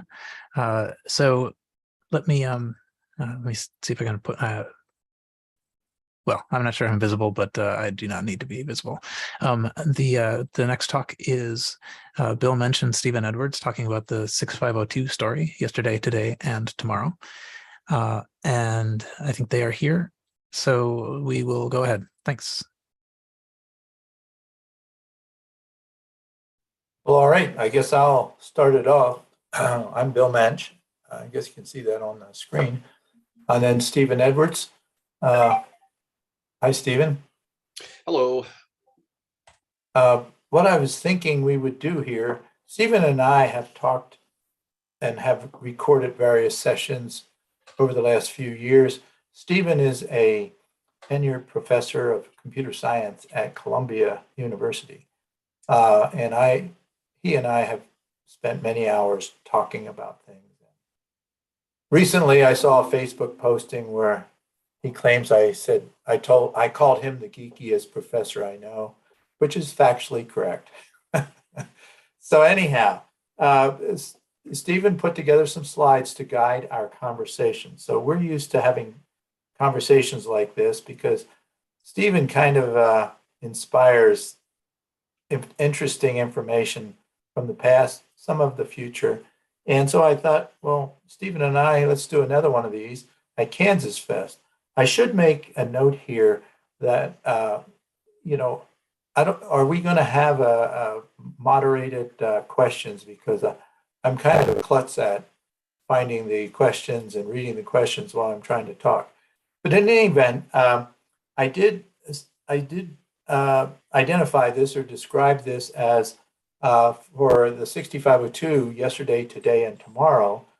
And as we go through these slides, we'll pull out some of that yesterday, today, and tomorrow about the 6502 technology.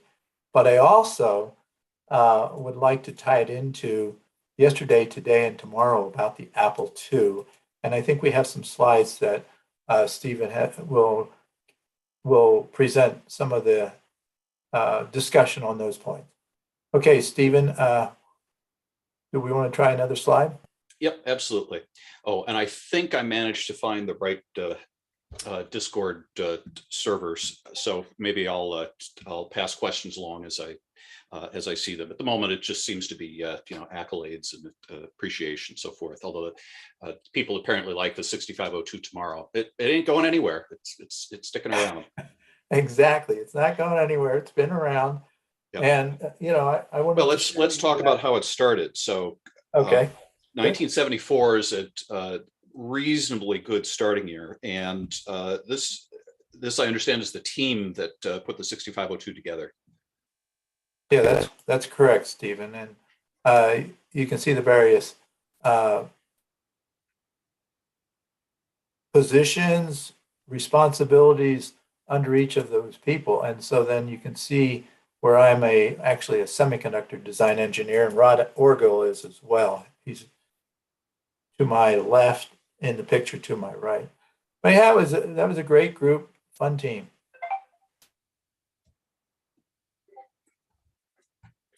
Yeah, So we did have a MOS Technology with pictured there is John Pavin, the president.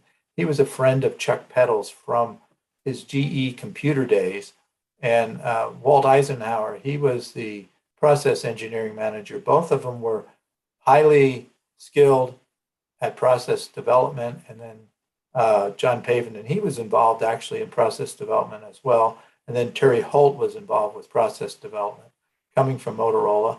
And so actually, there's more to tell about that story, but let's move on then. Okay. Absolutely. So MOS Technologies was, somebody was asking, where was MOS Tech located? Okay, it was located in Valley Forge Corporate Center, which on their documentation, it says Valley Forge, Pennsylvania, but it was really Norristown, Pennsylvania. But hey, Valley Forge sounds better, right? If you're going to create a revolution, why not come from Valley Absolutely. Forge? And the place was absolutely rolling in money. You had all the things at your disposal. Is that how it went? Yeah, right. Now, Motorola had all the money. You know, at the time, Motorola was the second largest semiconductor company in the world, following Texas Instruments. But Intel wasn't even really on the scene. And they were probably losing money when we were making this chip. But anyhow, it was a very low budget place. And in fact, we did everything. We wrote the data sheets. We did everything. And that little tester there, that's the tester that you see the little black button next to the 6502 that's plugged in there. It's the kind of a purple ceramic right there. That button was the start button for testing. Each time you wanted to test a chip, you plug the chip in there and then you push that button. The test program was actually loaded into those two stacks of, that's page 0 and page 1. So I put the test program into that memory and I loaded it. You see the white ceramic, that's a 6530 TIM teletype input monitor. You can just see a corner of the actual connector that went to the ASR33. And so I would load the program from paper tape reader on the ASR33. And then once it's loaded, then I have some protection switch on there for the memory protection. And then I would see on those LEDs there that you see in there, that's the address buses on those first four, and the 2 on the right is the data bus. So the operator was trained, so she usually it's a woman at MOS Technology it was. Anyhow, the tester would see that the address was correct when it completed the test, and it would print out results also. I would print out results from each chip on the teletype. So that's how I did the microprocessor. So the first one would be the first microprocessor was used to load the program. If something went wrong with the program for the next one, it would just have to be reloaded. But anyhow, I did that had little load boards for the 22, 21, 51, had load boards for everything there. And that was kind of a fun thing. Now, you can see the dial on the right there. It could change the frequency. So if I was going to, if we were selling 2 megahertz chips, we'd run them at 4. If we were selling 1 megahertz chip, we test them at 2. But anyhow, we never sold anything less than 1 megahertz. And I think that's just in the spec because that's what Intel and Motorola could only do 1 or 2 megahertz at that point. But we could do 4. Actually, that tester, that RAM right there was ECL RAM. And I put them on top of each other to lower the capacitance. And if I took that apart, took the bottom off it, you could see the power routing that I did. Now, for those that don't know, I was a technician before I was an engineer. So I worked at Philco Ford in an advanced semiconductor lab. So actually I built I designed and built that tester in 2 weeks because we didn't have any tester. We had chips, but no tester. And so I had to quick put together a tester. That was replaced after 2.5 years with a about $750,000 Century Fairchild Century system. Okay, Stephen, we might want to move on unless there's a question about that. Yep. No, I think you've proven your bona fides. This was probably the fastest 6502 with the fastest memory at the time. Yeah, that ran at 10 megahertz actually. I had chips that were double implanted, and I plugged it in that same socket there, and it ran at 10 megahertz. 10 megahertz. We need a much bigger 6502 overclocking group in this world. I'm convinced now. There's some people, that have run my current 65 CO2s at 30 to 40 megahertz. Wow. Impressive. So here's the 6502 die. What I'm struck by, first of all, you seem to know every one of these transistors personally. Secondly, there's quite a lot of structure here that you can actually see and understand fairly well. You want to take us through a tour here. So I'm seeing this structure down here, for example. What is this?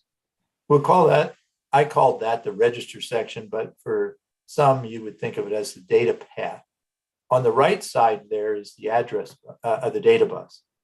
And so you're bringing information from an external memory in through the data bus. And then the various registers are lined up there going to the left. And on the far left is the address low bus. And the bottom at the bottom is the address high bus. So you can see how we could set it up so zero-page addressing, you just put out the address on the low bus, and the high bus is 0. So therefore, that was a really quick path, and that's one of the reasons why the 6502 was used and was fastest processor of its day. So when you design a chip, this is part of what I am going to be making available for education purposes, all of my proprietary information through universities. So we're setting that up now. So actually, I have a professor that has started writing a textbook that would include this. I'm also going to be providing the information on how I designed this NMOS 6502, the NMOS and CMOS.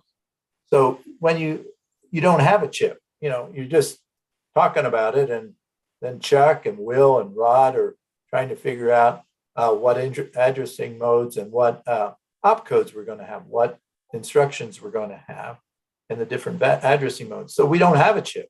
This is August 19, 1974. We do not have a chip. So this layout here is you got to create that. So we had 2 layout designers. That was Mike Janes and Harry Bauckham. And then we added Sid Holt to the team. She was back in, I think, Princeton at the time, not the university, but lived in Princeton. I think she also may have worked at Bell Labs. There's some information on this team6502.org. There's some really good information. I can't tell you how much I like promoting that. If we had time, I would like to plug that website. Jennifer Holt Winograd created that, and she's the voiceover. So that's a wonderful one to get some more information about the NMOS 6502. But Stephen, if you'd go back to that other picture of the 6502. Mm-hmm. So we don't have a chip. So you start looking at where you're going to put some pins. Now, actually, we had a pin out, and it was a 6800. So we already knew the pin out.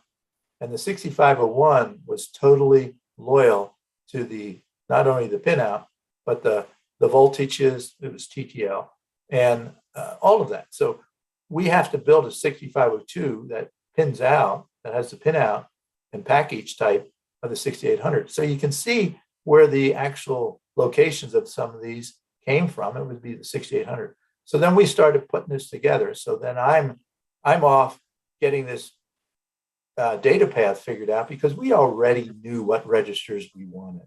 We also knew we were going to have a 16-bit program counter. So we have to have that in there. We have to have a ALU with the normal instructions. But then at some point, Chuck and Will, I think it was Chuck, that wanted decimal mode, which actually some of our licensees delete the decimal mode because it causes problems. They don't want to do the decimal mode. But anyhow, all of the registers were lined up. I could do that work while they're trying to get the logic designed for the actual instruction decodes and the timing states. So up above there, if you go up to the what some people call the PLA area, that I call on my CMOS design, I call that the min terms for logic. And then the random logic section is between that PLA and the actual register section or the data path. So that right there had to fit in there. Now, of course, we had fixed by the time the logic was ready to be placed for the top half. We call that the top half also. The bottom half is the register section. In between the two are the register transfer drivers. So we could, in between the random logic there, you'll see some fairly organized, and those are the transfer gates. So that you take the logic with the state, the actual decode of the instruction and with the timing state, and then you feed that into the transfer drivers, and then you open up the outputs of the register that wants to be transferred to, let's say, the ALU from, it could be from the A register or the accumulator, and then, it's put into the ALU. So there's 4 buses, I think. There's an address bus low, an address bus high, a data bus, and then the left-hand side of that register section has a special bus. And that was needed because we needed to hold the stack pointer value while we're updating it. And so there's a lot of transfer going on in there, and that's how we could make the timing that we needed for the various instructions. So we used a minimum number of cycles for everything. That was one of the things we did. And if some processor at the time, like the 6800 or the 8080 or the Z80, took more cycles, it's just because they didn't optimize it as much as we did. So now coming back to that, the timing generators on the left side of the PLA, and then the instruction registers on the right side. Around the top is the control bus. So the control bus, like IRQ, NMI, I think NMI might be on the left there. But then we have the ready, and we have the clock inputs. And the clock inputs is another interesting thing to talk about with the chip here. The upper right hand, there's some pads up there, and one of them is phase 2. Then there's phase 1 if you're going to be compatible with the 6800. So we had both phase 1 and phase 2 coming into the chip for the 6800 compatibility. If you look at the Apple I, you'll see that Wozniak designed the Apple I to either accept the 6800 or the 6502, but he doesn't say 6501 on his schematic and his design. So actually, Wozniak was covering his bases. He wanted to turn out an Apple I, and even if MOS would blow away, he had 6800s, and I think he probably realized, or somebody told him, hey, you know what? You do that with the second largest semiconductor company in the world, you're going to get sued. And we did. We did, individually and collectively. And why did we get sued? At the same time we're designing this chip, we're actually signing the patents over to Motorola that we're using. And then we can't tell the judge, oh, sir, we didn't use our patents. Well, we did. We're signing them and we're using them. And so that's an interesting story. There's a tidbit. I actually paid back all of every dollar that I received in salary from Motorola, because I cross-licensed Motorola at some point when I had my own company, not at MOS. But what I did was paid back more than twice what I earned as an employee at Motorola in a cross-license agreement I had with Motorola later. Okay, so Is there any questions or Stephen, No, do you have any questions? I think we ought to move on. Okay. You had made a bet about the 6501 versus 6502 success with somebody, right? And you won that bet? Yeah, Rod and I, we shared tobacco. We used to smoke pipes and we smoked cigars and the normal suspects. But anyhow, Rod and I we're waiting for about 2 weeks from the time we said, we're good, it's good to go. We signed off on it. We're going to build these chips. You take a deep breath. It's almost like being in the waiting room, waiting for a baby to be born, you know. And I had actually 3 weeks after the 6502 was released. My second daughter was born on October 4th. But going back to the bet, so Rod and I we don't have anything to do except be a little nervous, talk about things, get some coffee, sit in the conference room outside on the second floor of the MOS building, just talking about things, talking about our friendship, talking about maybe getting a beer at lunch. But then he says, the 6501, oh, by the way, the 6502 was my idea. It wasn't Chuck's. Chuck was actually disappointed. He comes back from a sales trip and says, I said, hey, how about if we just make a single phase input and we'll build everything on the chip for phase one. That way we only have the one phase in, because they were selling a 2-phase clock generator to go with 6800 for like $69. I don't know where that number came from, but that's the number I remember. But the clock generator was $69. And so I said, why don't we build it right in? Because everything tracks on the chip, everything tracks. So if it's a fast process, everything goes fast. It's a slow process, everything goes slow. So if you need a 2-phase non-overlapping clock, then that's going to be a problem, because you have to build this so you don't know what speed the process is on the 6800 as an example, or the 6501. So what happened was Chuck comes back to his sales trip and I say, hey, what do you think about making a 6502? He says, what's that? Oh, it's a single phase input, both phases. We don't need two phase. He said, well, that won't be compatible with 6800, right? He said, well, that's not a good idea. I go, well, it's already on the chip.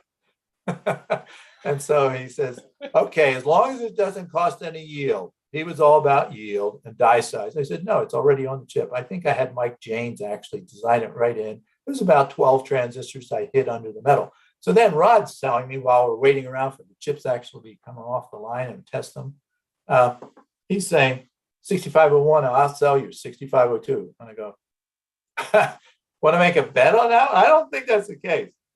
And he says, I said, I think technology wins. And he goes, no, I think marketing wins and sales wins.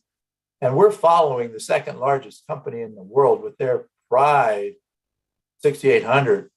We're going to fill those sockets, just plug in the 6501 and off we'll go. We'll just change the code. Well, we came out. Motorola was upset. They sued us and they asked us to remove the 6501. 6501's gone. 6502 is still in the market. I win the bet. Very nice. And you said Motorola at the time was selling a clock generator for $69, whereas the 6502, when it was released, what was it being sold for? Do you remember? Yeah, 25. And then, of course, because we got a little premium for the clock generator, we got $5. So the 6501 was selling for $20. So I actually got $5 for my clock generator, for my 12 transistors. Most expensive 12 transistors in history.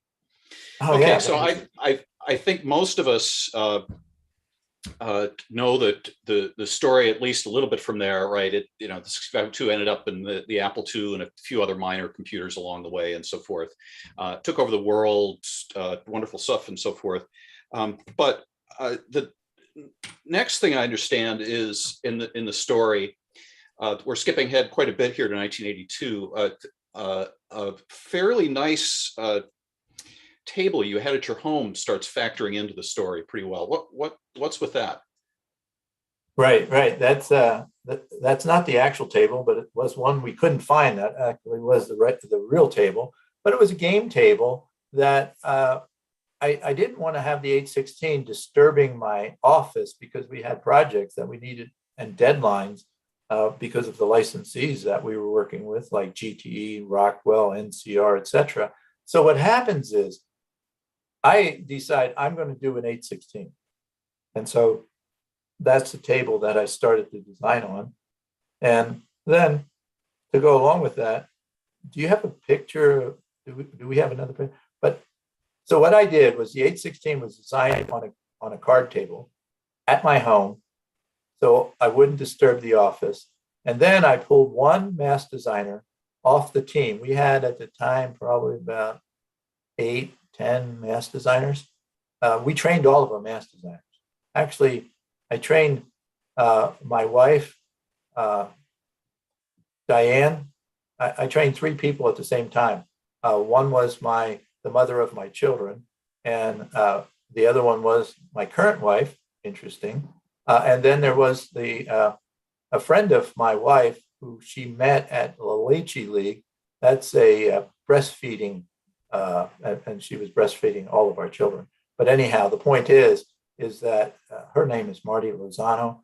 My wife is now named Ann Randall. But anyhow, I taught the 3 of them how to do mass design to fulfill my responsibilities, because I was teaching Xerox how to design microprocessors while Jobs was getting the GUI from Northern California. I was teaching the engineers in Southern California for Xerox how to design a 16-bit processor. But going back to the table, that's where I designed the 816. And then what I did was I went just one mass designer, and that was my sister. Her name is Catherine, Kathryn, Mensch. And she has a home in Scottsdale these days, and she has another home, and that's where she lives in New Zealand. But she designed the entire 816 by herself. And so that's the only chip ever designed, microprocessor that I'm aware of, designed by a brother and a sister. Neat stuff, definitely. So it ended up in, well, let's see. I think the Apple II GS is allowed at KansasFest. Somebody will correct me if it isn't, but yeah, I've seen some of the presentations with the Apple II GS. Okay, so they're willing to confirm its existence. Yeah. So you managed to acquire a relatively early iteration of the Apple II GS, despite Apple repeatedly saying they were not going to do the 60. They were not going to use the 65816, right? Right. Yeah. I met with what was his name? He was a designer, the head designer of the Apple III. I just about had it. I'm losing things here. But anyhow, yeah. So I met with him. Wendell Sander. Wendell Sander is the guy. He came to my office and we talked. And then later, I went to his new home he was building, and Apple was going great. But what happened was they kept telling me they're not going to use the 816. I asked Wendell, since he did the Apple III, so what features would you put on a 16-bit O2? Well, he didn't really recommend any features. But the idea was that they had their 16-bit processor, which they should have said was a 32-bit processor. 68,000 was mismarketed from the beginning. It's a 32-bit processor with a 16-bit data bus. Now, I have my 16-bit processor with an 8-bit data bus. And when I met with Apple, they said, well, thanks for inviting us to add some features to the O2 for a 16-bit, but we're committed to the 68,000, so no thank you. So I went up there, took schematics and everything, and then I remember coming back from there with tears in my eyes, addressing all of my team there. I can still remember that. Well, they're not going to use it, but we're going to complete it. We're going to do it, and I know it's the right thing to do, even though Apple is not going to use it. And we did that. So then what happens is, I think Dan Hillman, if I got the right name, he was in charge of the Apple IIX. It was called the Apple IIX for a while in the press, but they always denied it.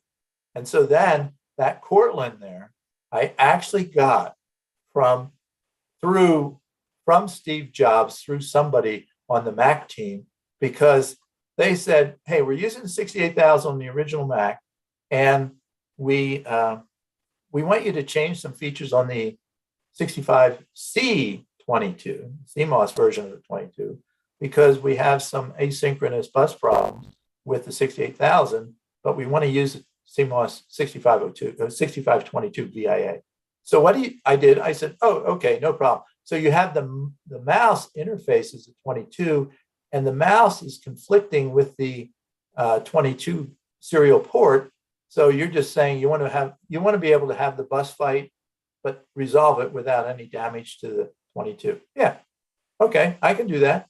And then they wanted to have all the asynchronous addresses go to address 0, I think it was, so that if you had an unknown address, which the 6502 does not have unknown addresses, but the 68,000 did, so you'd be bouncing all over the place, and you would be resetting interrupts inappropriately if you went to a different address. And so I just had, if it wasn't selected, I would go to register 0. So those were the two little mods that I still sell, the same mods in all of my chips. But anyhow, so then I make the changes, and then everything works fine. GTE is supplying them the chips. And then somebody calls me and says, hey, what would you like? Because you made the changes for us. I go, no, you don't owe me anything. I just want GTE to be able to supply you chips. They're my favorite licensee. They're going to be the first source on the 816. And so there's another story about that. But here I am saying, no, you don't owe me anything. I want my licensees to have good market with Apple. Okay, so then that was the end of that conversation. This is before the internet, right? This is in about 1985, 6 or something like that. But anyhow, it might have been actually before. It could have been before the Apple IIgs. But what happens is they call me back again and say, we really would like to do something for you. I go, okay, I heard about Apple building a couple of hundred Apple IIgs's into an Apple IIe case, and they have it camouflaged as a Cortland. I'll take one of those if you have one of those. And that's how I got that Cortland. It was payment for a change for the Macintosh to be successful. So I guess the Mac's good for something occasionally. Well, yeah. My son, my daughter, they all use Apple products. Sure. I don't think I have an Apple product other than Apple IIs. I got a collection of Apple IIs. Right. Let's see. So yeah, it wasn't always fun and games. Here's a picture of Jean-Louis Gasset from 1987. I think we decided was the year for this. There's an interesting story behind that, right? Yeah, in fact, that ties me into the Apple II developers in KansasFest, actually. So here we are. I've already gone to a couple of KansasFests. This is back in the day, and I don't remember his face, but thanks for finding a picture of him, Stephen. I guess that's him. I couldn't tell you whether it was him or not. But here we are. I'm with the Apple II developer group. I guess the board of directors or whatever they were called. There were probably 4 to 6 of them at Kansas in what's the name of that Moscone Center. Anyhow, it was a big convention of Apple II educators, and Jean-Louis Gasset, the chief technology guy for Apple, he's talking about the Macintosh to Apple II people. Well, basically, I think there was probably some boos. We don't want to hear about the Macintosh. We want to hear about the Apple II. We want faster Apple IIs. And I was prepared because I had talked to the developer, the leadership. And so then I'm sitting with them and I'm hearing him talk all about it. I can't get faster chips. I can't do this. We can't do a faster Apple II. I can't get a faster Apple IIgs. And all this, he's just saying, guys, the future is the Macintosh. Move over. And then there's 2 microphones set up. And I'm sitting there and my blood's boiling because I have brought with me a half a dozen 816s with the test data that proves that they ran at 8 megahertz at that time. And he's telling him we can't get faster chips. And so what happens is, I have one right here. well, yeah, what happens is my blood's boiling. I feel the adrenaline flowing. I get up from my seat, which I don't do usually. I mean, this is one of a kind. I go over to I see there's two guys standing up at the front, and Jean-Louis Gasset says, I have time for two more questions. Well, there's two guys up at the mic. Everybody else scatters, right? So I'm sitting here. I go up to the second guy. I bring out one of my 816s. I wonder who he is today. But anyhow, I don't know who he was, but I pulled it out. I said, would you take one of these 816s that runs at 8 megahertz with the data? Would you exchange this with your place in line? And he goes, yeah, sure. He took my chip, sat down. I got the last question that day. And when I said, Jean-Louis, just so you know, right here, 8 megahertz chips, I got the data to prove it. If you want to see it, I'd be happy to show it to you. There are faster 816s available, and this proves it. At which point, he went berserk on stage. I never saw anybody so upset, especially in front of a crowd. He's just so upset with me, and I'm thinking, I went in more or less a mild case of shock. Oh my gosh. And so then I went and sat down. And then that was the end of presentation. The developers and I, we're going to go to a room that was reserved for us. I get to the back of the thing, and there's Jean-Louis Gasset swinging his arm. We're going to go outside, and I'm going to punch you in the face. You can't tell me about fast. He is going on and on. And I said, I don't fight. I'm not going to go outside. We're not going to get into a brawl. I'm going up, and we're going to talk about Apple II. And he is so pissed. I don't know what happened after that, but we didn't go outside. I wasn't going to get in a fight. So I should have given you another picture. It's a picture of of a mug. I think you have it in your collection. It's a mug that I took from, I had a peace meeting with Jean-Louis Gasset later. And then I was in his office, and he was serving coffee, and I said, you mind if I take this cup? So I have it in my display case, the peace offering cup. The Apple II series has always inspired very strong emotions in the user community as well as the developer community, it would seem. Well, wait a minute. That's a good segue. Yep. Stephen, a good segue. When did you first program your first Apple II? Well, I was probably like 11, something like that. Okay. It's the usual story of people my age, right? We had Apple IIs in the schools, and of course, I didn't want to do anything in school except program on the Apple II, and so that's what got me started. You know, we were talking about it. In part, it's baby duck syndrome, right? You know, it's you never forget your first microprocessor, but I've been at it ever since. So that's good to hear. And Stephen, I think that's why we probably are as close of friends as we are. Absolutely. If you were like a Z80 designer or something like that, I don't think I'd be quite so friendly. Yeah, if you wanted to talk about the Z80, I'd go, okay, we can talk about it, Stephen. Yeah. We better stop that. We're already getting negative comments in the chat here. So okay. Let's see. So you had this.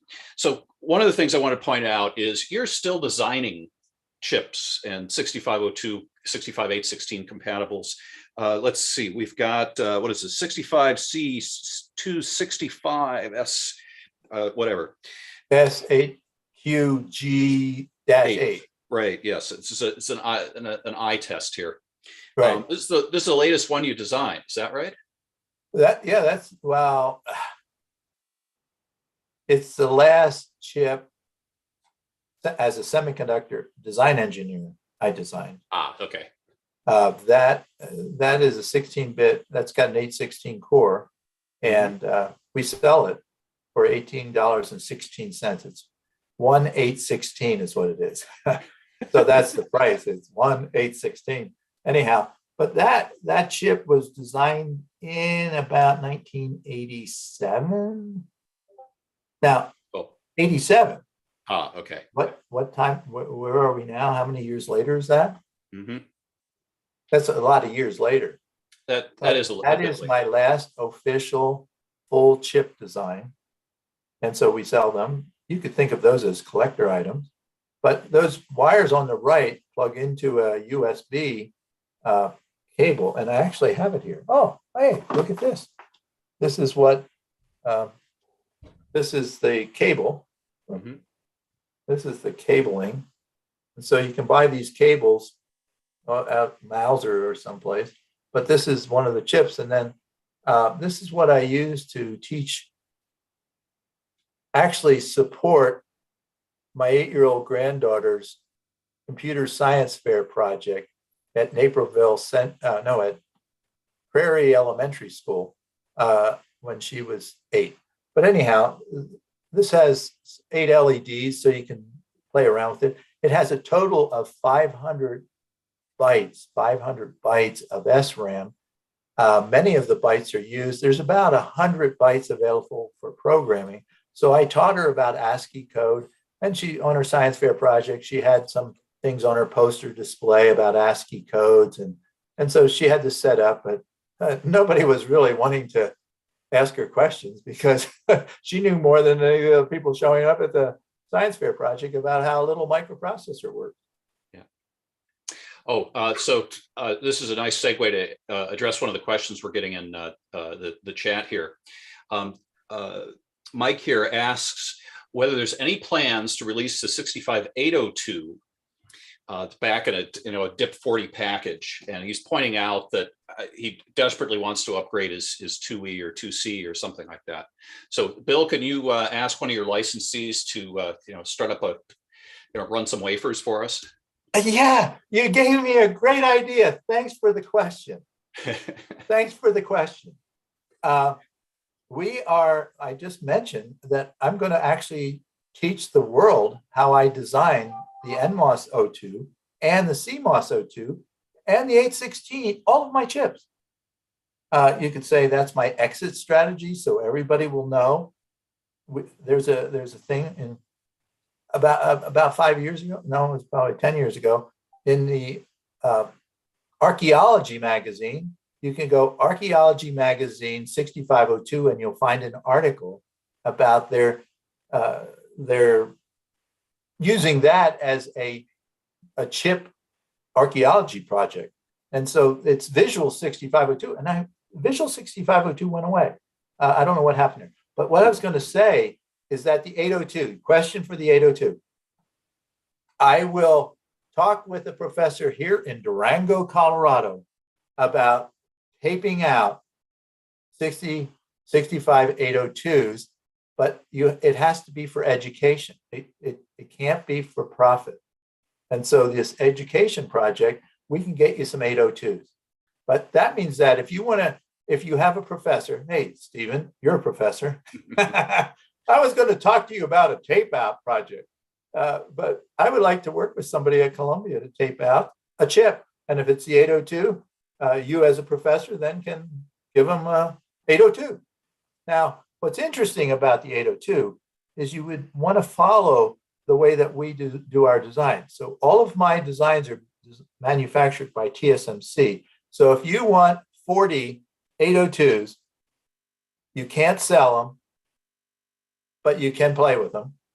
Find a professor, have them contact me, bill.mensch@westerndesignCenter.com, or just get on my website and send me a message. But anyhow, you want an 802?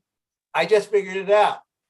We'll start a tape out class and you can build them.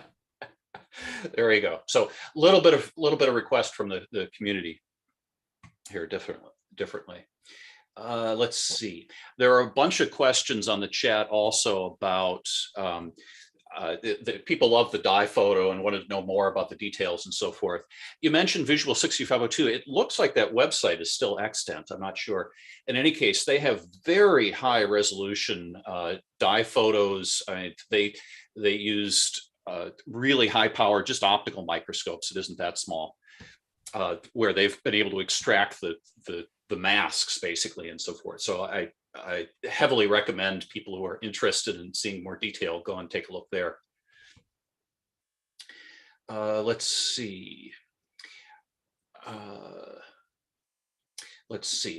Another question that was asked earlier very broadly by Mark, which is probably an entire talk into of itself. He asked, did the process node you were using affect the design of the original NMOS 6502? And I know the answer to that. And like I say, I suspect you can talk for 45 minutes on why the specific NMOS process that you were able to use worked well for the 6502, but maybe there's a short answer in there. I'm sorry, I missed the first part of the question. Oh, Mark asked, did the process node, that is to say that the NMOS technology that you had access to at MOS, affect the design of the 6502? I'm sorry. What does it? The silicon process technology, right, that you had access to at MOS, right, how did that affect the design of 6502? Sorry. Yeah, that's a good question. Okay. What's interesting about that is we had to bring up the whole darn thing. But what's interesting at Motorola, second largest company, semiconductor company in the world, would not run my depletion mask for the test spec, for the process control monitor. So I had a lot of detail. There's a lot of details. And you're right, it would take 45 minutes to get through all the details. I do have the sequence of things on my website. It's the Bill Mensch 6502 story. You can find that. There's about 38 slides or so, but I don't give you all the text behind it or the words. But I could put on one of these for those that would be interested, and I can tell you about what's in those slides. But going back to your question, is they had a metal gate PMOS process. We're talking silicon gate NMOS process. They didn't have any process, so we had to bring up the whole thing. That's what Terry Holt, and if you go to team6502.org, you'll get a whole lot of information about what they did and how we did it. It's amazing. It's one of a kind. It's an experience that very few people go through, that where you're going to start off with the whole thing. We had to do the whole thing. And that meant that we weren't going to waste their time with an enhancement load transistors. We're going to do depletion load. And that's what I knew we needed to do when I was still working on the PIA at Motorola. And so I knew what we wanted to do. Chuck knew what we wanted to do. And Chuck, by the way, started at Motorola 2 years after I started at Motorola. I started June 14th, 1971. He came along in 1973. We're out of there in 1974. Seems to me, Chuck probably had the idea of let's raid the second largest semiconductor company in the world's microprocessor team, and he got the best guys out of it. Yeah, it makes sense. If I can summarize this, unlike the model where you have at the moment where you sort of think, oh, there's sort of one existing high-end technology that everybody used, you folks at MOS more or less designed your own. I mean, you know, it was incremental over the existing stuff, but in particular, it was the depletion mode loads that was that were part of the magic. So the short version of all of this is that the 6502, both the microarchitecture, the configuration of the transistors, and the process technology were both pretty revolutionary for the time. Absolutely. Yeah. Intel didn't have any that I'm aware of. They might have had something in development. And and Motorola didn't have anything. Mm-hmm. By the way, since we're running out of time, I think, here is another thing that state of the art. This is what the professors would be working with their students with. That little black chip here is an Intel FPGA Max 10. You can see all these on my website if you want to actually get a better picture. But this right here is actually manufactured. So Intel is a fabless semiconductor company for FPGAs. So in other words, I was the first fabless semiconductor company because Bob Jones of NCR in Fort Collins, he came to a second source meeting with an answer of no. And that's when Wozniak and I look at each other. Well, wait a second, Bob. Why would you come to a second source meeting with an answer of you're not going to be a second source, even though you're a second source for the 65 CO2. And I'm like, I can't believe you'd come to it. You knew what the meeting was about. So Des Sheehan, who was at GTE, he was vice president of GTE Semiconductor. That's who I designed the 65 CO2 for first. Anyhow, but the point I'm making here is that our technology is an FPGA, state of the art, and then we can convert them to things like this. This is I think a 200 millimeter wafer. And what you do with this is you put it on glass and then you pull it off. And you have a whole bunch of plastic 65 CO2s, same instruction set that's used in the Apple IIc and Apple IIe. Right there, plastic. We're going to have classes on that too. It'll be a lot of fun. So that's a nice segue into a few other questions that we had posted. One fellow asked, why is it difficult to get cores for the FPGA? Not all cores available for emulation yet. And broadly, the question is, how do they get sold and so forth? I assume you license FPGA cores to a number of folks. No, we'll sell you the FPGA with it in. And one of the things about these chips, they have a 64-bit unique ID. That means every one of the Altera Max 10s comes off the production line with a unique ID. This was something the publisher, the owner of Byte magazine, came to me one day, visited me in my office, wanted to do that with the 816. Before it was manufactured, he wanted to put a unique code on it. And everybody he talked to said, no, you don't want to do that, because then you'd be able to identify the computer that it was, and then people would know who you are. And they didn't want that. So then I didn't do that, but at the same time, I wasn't going to do it anyway, even though he had. But this has unique code. So every one of these we can find if we want them. Now, coming back to it, we have all of our IP is encrypted. So we can actually give you the file so you can instantiate this in your own thing. Now, what I'm doing with this class that I'm preparing is not only making all of the views available for my GDS2 for the design flow, but all of my information available for my RTL. So you'll be able to build one of these from the source code yourself. But unfortunately, those that are listening, you'll have to find a professor like Stephen Edwards and take a class from him, and then you can do this. Please, no, my enrollments are already nuts. This is a nice segue onto another question that we have here. Somebody was asking, where's my 32-bit 6502? It's called an ARM. It's called a RISC. Stephen Edwards got his PhD from Berkeley. Berkeley has a great team there that's behind the RISC-V. Hey, look, it's not a look at everybody there at the Apple KansasFest, right? You guys are all programming those boxes, and you don't want to give up the Apple II. I don't want you to give up the Apple II. What I like to figure out is how we can plug one of these into your Apple II and run at, ready for this, 10 gigahertz. 10 gigahertz, and plugs into the O2 socket. Now, if you want to make that 32 bits at 10 gigahertz, why don't we make it 64-bit? Because we can go through 64 bits as fast as these other guys can. So in other words, the architecture of the 6502 always was what I have defined as addressable register architecture, ARA. ARA means that you can get to the registers, make a 64-bit. Our floating point, WAS's floating point, if it's double precision, is 64-bit. So what happens is you can get the 64-bit registers in page 0 as fast as the other guy. You can get them on chip. And so that's what I'm saying. The architecture can do it. Do you want to do 256? We got that too. But it's the 6502, just running a lot faster. I'll be in first in line for one of those, definitely.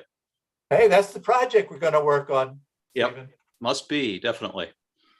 Let's see. So we wanted to end on a question. We're already over time, but these have been great questions and discussions and so forth. You were asking, what's next? You know, how do we keep this marvelous thing going? And in particular, you know, Woz's legacy and the marvelous design of the Apple II that we're sort of all here for. Right. Right. And so when are we going to hold Apple accountable? You can't say Apple II forever and then unplug it. Now, unless you're going to say we're going to pray for Apple II forever. Well, that's a way of looking at it, but let's get real. Let's get very real. Let's hold Apple accountable to the educators of the world. The educators of the world, I know them. I know one is on this Zoom call. That there's information associated with the Apple II, and that's why I'm making everything available to education. It's not for commercial, it's education. And so what I'm doing there is saying, Apple, come back to the Apple II and tell me what you need to make that important to the world. There's a professor at Michigan that has a blog site called something along the lines, if you Google this, you'll find it. It's computer science was meant to be taught to everyone, just like reading, writing, arithmetic. There's a blog site for that. And so what I'm saying, Apple, if you're listening, Apple II forever means Apple II forever. I have an article in 1984 when you were introducing the Apple IIc, and the last paragraph really upset some people at Apple because I'm saying you could do a notebook style computer with the CMOS technology that I have right now for education. Why don't you step up to the plate and be the company you used to be associated with the Apple II? Now, the reason why I wanted to talk about Wozniak, I have never said this before. But if you look at now there's a little bit of emotion in my voice right now.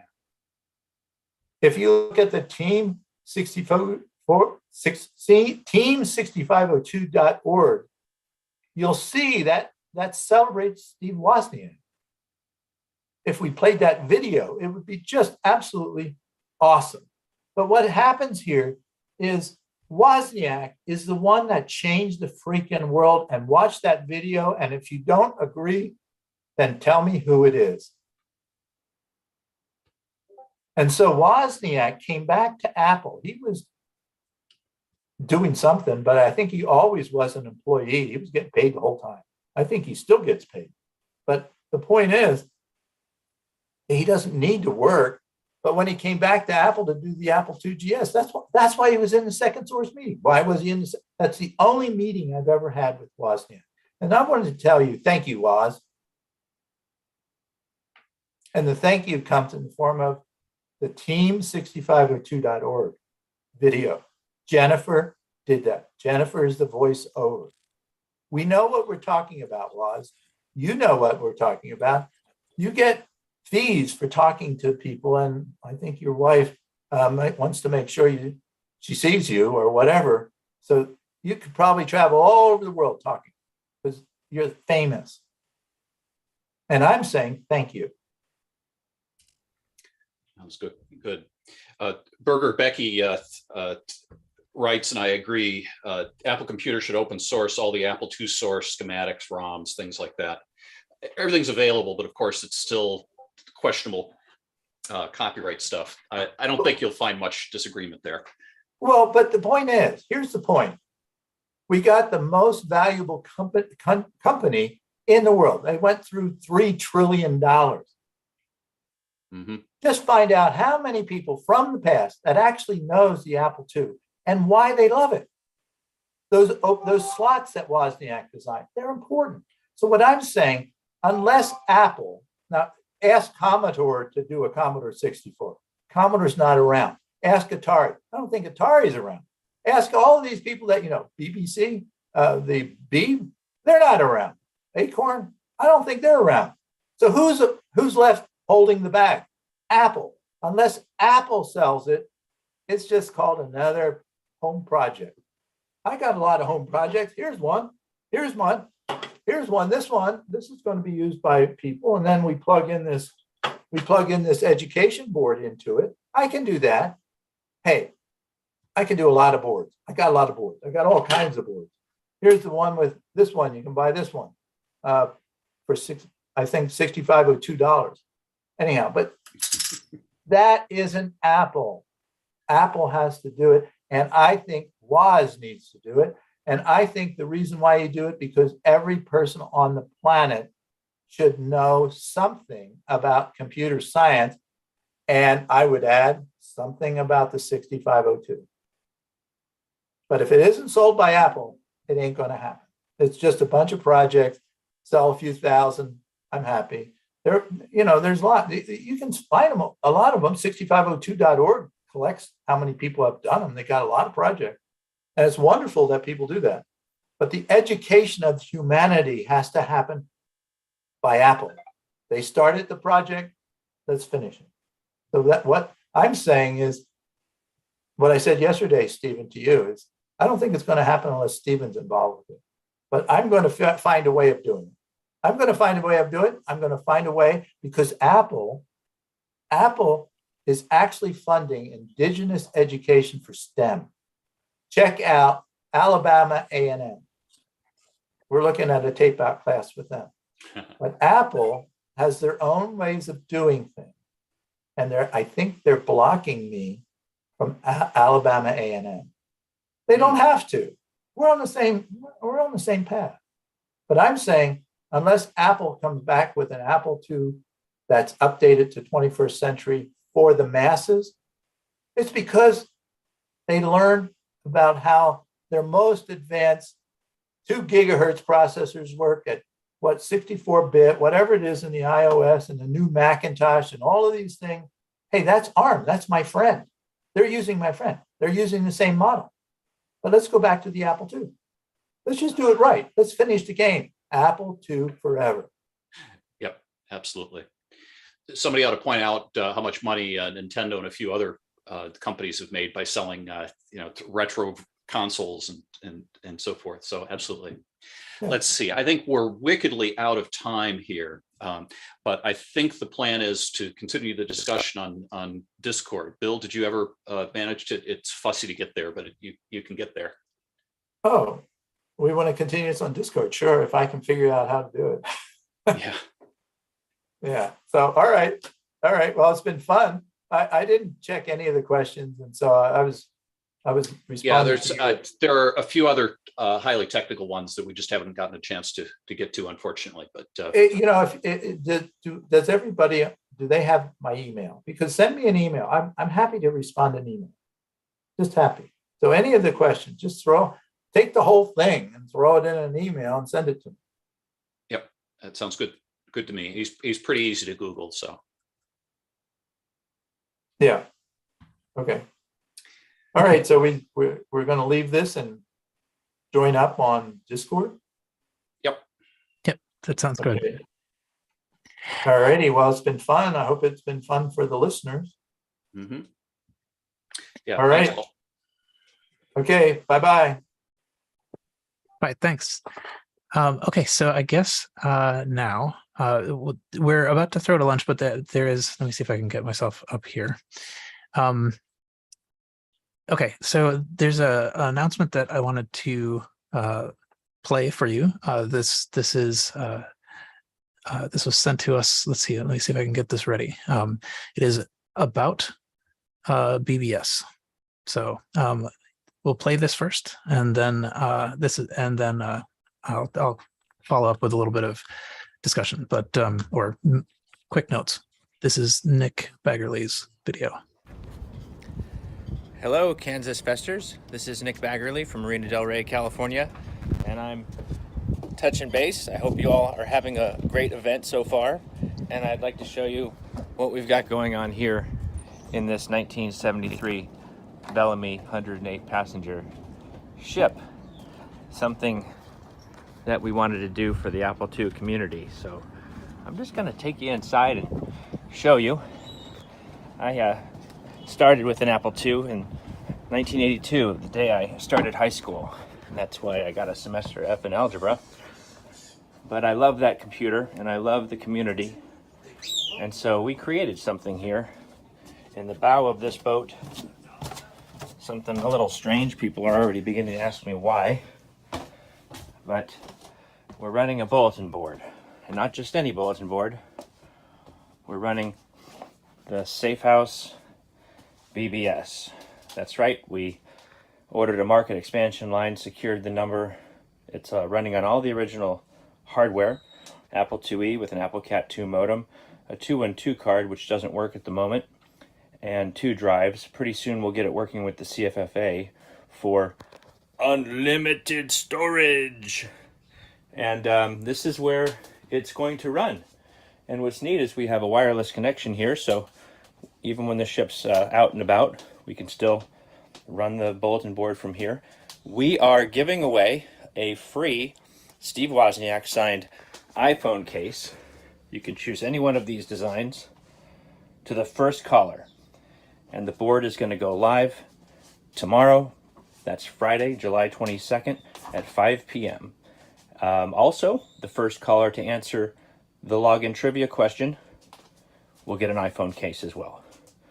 And this is, I kind of put out some of our odes to the past. That was my favorite game when I was growing up. And so I hope you have a great show. And call the Safe House, 612-724-7066. Bye. Okay, and we had a quick follow-up from Nick also that said he also wants to give a super duper shout out to Lee Shreve, who he failed to mention in the video, but who was an immense help in getting this back. So if for anyone who's familiar with BBSs of the time, probably nationwide you will have heard of Safehouse. I was actually that was a local number for me. I called all the time, but so it's really quite exciting to see that number come back up. And there will be a Discord channel that has this information in it about the contest and like which time zone it's starting in and that sort of thing with the phone number. It's the same phone number. It's the same 612 phone number from the Apple Bandit days.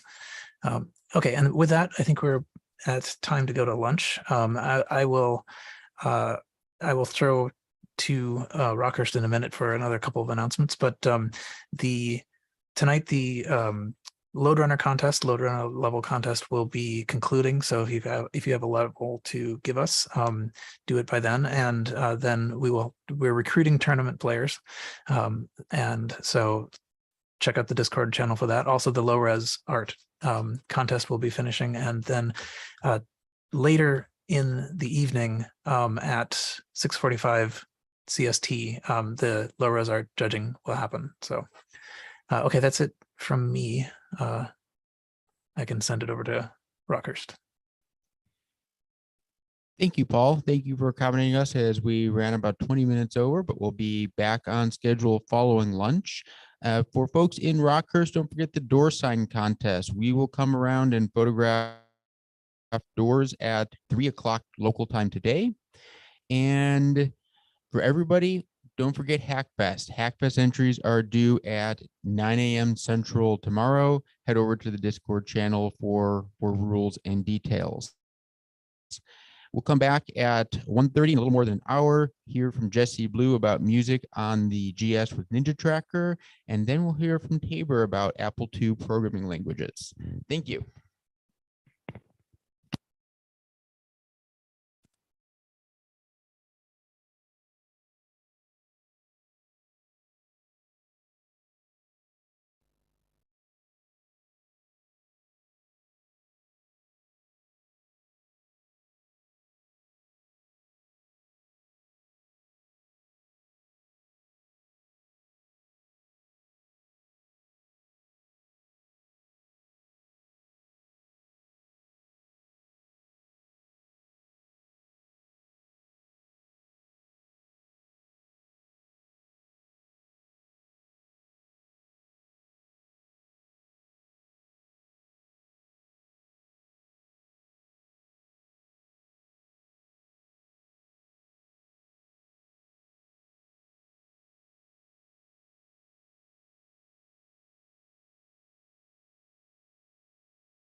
Sorry for the delay. We're waiting on a video to transcode. We should be up in about 4 to 5 minutes.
We are ready to go. Next up, we're going to hear from Jesse Blue about playing music on the GS with Ninja Tracker Plus. The Apple II GS has a remarkable sound chip. In this talk, Jesse Blue explains what tricks Ninja Tracker Plus uses to make a play module or mod music files. If you're a musician with the goal of making music for the 2GS, a programmer looking to add music to your project, or want to know more about the 2GS sound, then this talk is for you. Jesse?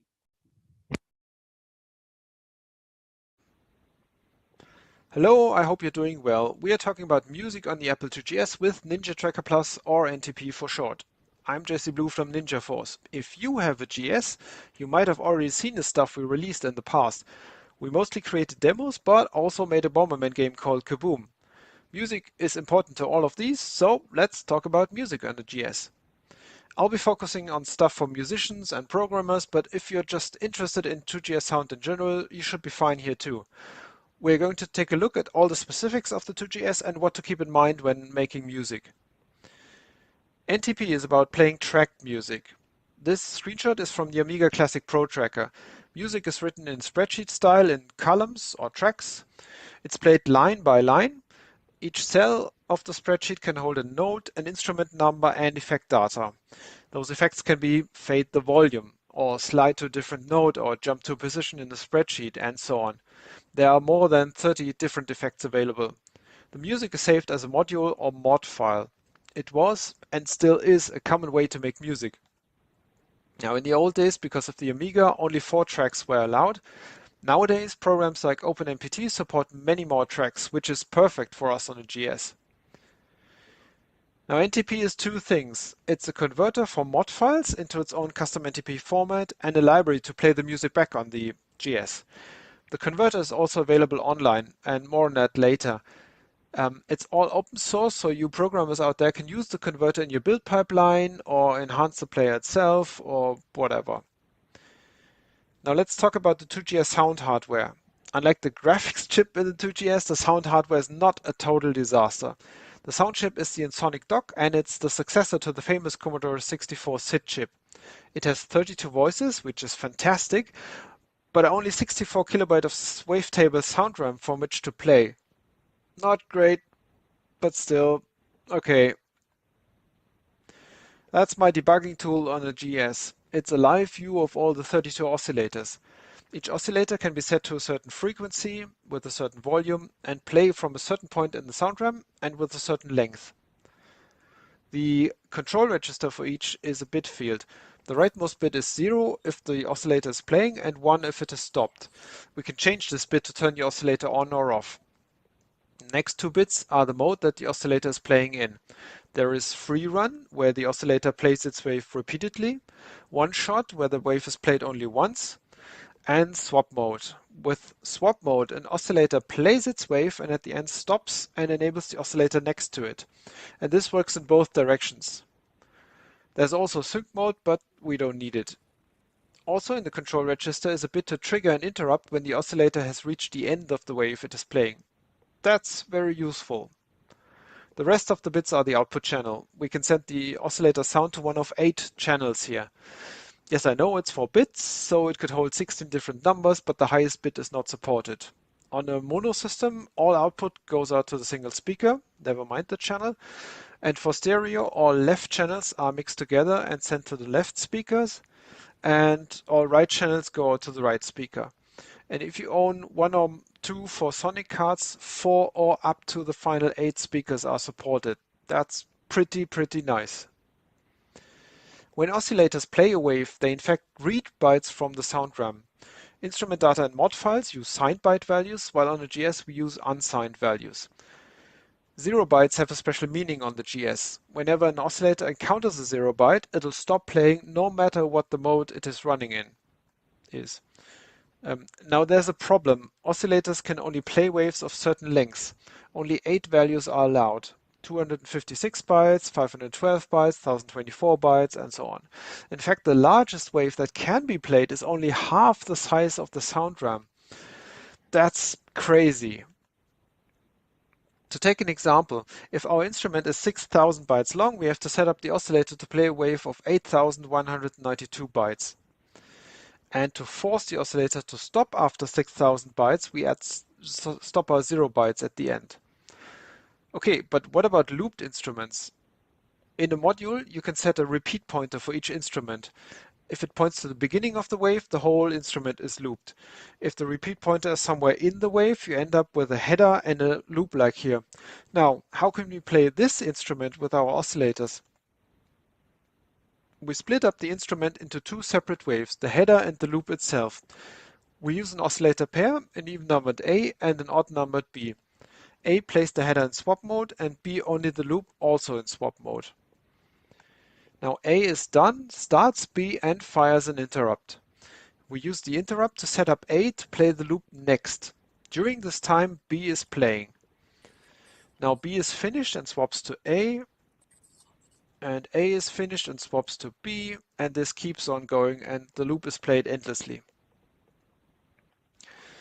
However, if the loop is of an ideal size, like 256 bytes, 512 and so on, we can have B in free run mode.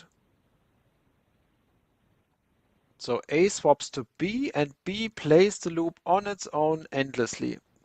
This is way better. This doesn't require an interrupt and it also sounds better. Wait, what? Why does it sound better? Well, I'm glad you asked. Remember this screen? The InSonic will go through the oscillators one by one. Each oscillator will pick its byte from the wave it is playing. Now we have an oscillator pair in swap mode, C and D here. If the even-numbered oscillator C reaches the end of its wave, it'll stop and deliver nothing, but now the partner oscillator D is started immediately and picks its byte, and this will result in a continuous sound. However, if D has finished playing, it is supposed to start C again, but the InSonic just walks on to the next oscillator. This means that for a brief moment there's no sound byte from either C or D. Depending on the situation, this can result in nasty click sounds. And for further reading, this problem is covered in Apple2GS Tech Note number 11. The click sound can be mitigated by making sure the swap happens near a silence crossing in the wave. So if the original instrument looks like this, I know it's silly, but still, the NTP converter will try to make the header longer and rotate the loop so that the end of the loop is near a silence crossing. Also, if loops are very short, they are repeated so the click happens less often. But really, the only way to prevent this and to get the best sound quality, make sure your loops have an ideal size. If you forget everything about the talk, this is the one thing to remember. Check your loop size. Now we have to talk about how the oscillators play their waves. Each oscillator has its own pointer into the sound RAM, the so-called accumulator. To determine the exact place where the oscillator reads from is complicated, and I'm not angry with you if you skip this and get yourself a beer or something. First, we have to set a wave size. Let's start with 256 bytes. There's also the so-called address bus resolution. Let's leave this at 0 for now. Now the oscillator's pointer register points to a page in the 64K sound RAM. Hex B2 in our example here. When we start the oscillator, it'll start to play from beat 200. It picks its byte and moves to the next location. This is done by simply adding the value from the 16-bit frequency register to the oscillator's 24-bit accumulator. See the green bits of the accumulator? These bits form the lower part of the final address. Now the addition is done and the next final address is B201. The oscillator picks another byte from the wave and the addition is performed again and so on. Now, when we set the wave size to 512 bytes, the pointer register loses one bit and the missing bit is now taken also from the accumulator. Notice that the address can no longer be on any page. It must be aligned on a 512 byte boundary. That's an important constraint to keep in mind. For 1024 byte, the boundary is also 1024 and so on up until 32K. What about the other thing, the address bus resolution? It'll change the selection of bits in the accumulator. As you can see, it has shifted to the left. This may look strange at first, but it's very useful. By setting the address bus resolution to match the wave size, NTP can use the same note frequency table for every wave. Why does this work? Well, every time the wave size is doubled, we simply halve the frequency value. Not easy to understand when you hear it the first time. Just let it sink in. Now I know that was quite a lot of stuff and we are not done yet, but no worries, everything that you heard so far is covered by NTP. The NTP converter will convert instruments, you know, the shifting of the byte values. It'll add stopper bytes automatically, split instruments if they are looped, pick the optimal oscillator modes like swap mode, free run, one shot, and it will take into consideration if waves are of an ideal size. It will try to mitigate the swap mode bug as we've seen before, and it will arrange the instruments in sound RAM. Remember, the lengths can only be 256 bytes, 512 bytes, I keep repeating myself. And they have to be placed only on boundaries of the same value. Now here we start with the largest instrument, the blue one. These are the 4 places where we can put it. And since the RAM is empty, it is placed at the beginning. Now the pink instrument has 8 possible locations, but the first 2 are already occupied, so it is placed here. Next, the green instrument. Now the red instrument can only be placed on a 4-page boundary.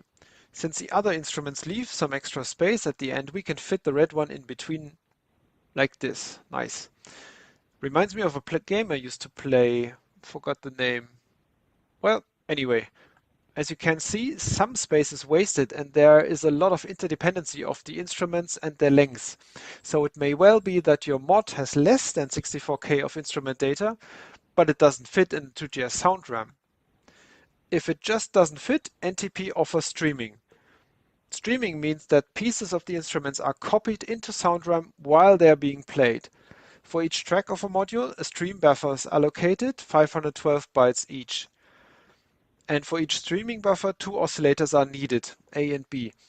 Both are started at the same time with the same frequency and in free run mode. Now A plays the wave, that's what is heard. While it is playing, the next chunk of the instrument is copied into filled buffer, shown as blue here. B is running silently and only half the buffer. When it reaches the end, it fires an interrupt, and that's the signal that the buffer has to switch. And in that way, instruments of any length can be played. Nice. Streaming is amazing, but it's not without issues. On the pro side, streaming does not have to deal with the sound RAM limitations. Streaming is what makes the GS able to play almost any 4-track module that's out there. The module effect number 9, the sample offset, is only available to streamed instruments. It allows the module composer to play from anywhere within an instrument, and we can't do that with sound RAM based instruments. Now you know why. On the con side, streaming eats processor time massively. You won't be using this in a game with a lot of sprites moving on the screen at the same time. Also, I have no idea of how many tracks can be streamed in parallel. You're kind of on your own here. Now, over the years, NTP changed quite a bit. Version 1.0 and 1.1 were the initial release and a bug-fixed version. 1.2 is what we used in our No Hard Feelings demo from 2021. Instruments could only be placed in sound RAM, which was good enough at the time, and it supported 15 tracks, up to 15 tracks. And why 15? One oscillator is used as a timer for reading music notes, you know, the spreadsheet. That leaves 31 oscillators, and since every track requires 2 oscillators, we ended up with 15 tracks. So for No Hard Feelings, our musician Dreamer created a module with 15 tracks. And thanks to the online converter, he made sure it works on the GS. Streaming was an itch that I finally managed to scratch in version 1.3. Back in the 90s, many other players already supported streaming. Noise Tracker was the first, later came Sonic Tracker, Shellplay, Mega Tracker, and others. Also new in version 1.3 was channel doubling. It can be enabled when playing music, and it will double the amount of oscillators that each track uses. Each voice gets an extra voice on the other channel, left, right, with half the volume, making playback sound much nicer, especially on headphones. The latest thing in version 1.4 is the support for up to 31 tracks, so from 15 to 31. Yes, it's a bit crazy, but since the GS can do it, NTP supports it. Let's take a quick look. Before this change, it was simple. Each track of a module required exactly 2 oscillators, but now it's complicated. So first it is determined which instruments require how many oscillators, 1 or 2. Then NTP checks which tracks contain which instruments, and from that it emerges that a track either requires 1 or 2 oscillators. Typically, drum tracks are 1 oscillator tracks if the drums can be placed in SoundRAM. Okay, back to version 1.4. Also news that you as a programmer can set the master volume for music. This is independent from the overall sound volume. It's very useful if you want to offer music volume setting in your game. There's also an NTP library call to stream a sound alongside music, maybe for a game sound effect or something. And last but not least, the conversion information. It's a text file with useful information about your music and what the converter felt it had to do with it. That's the converter output, really.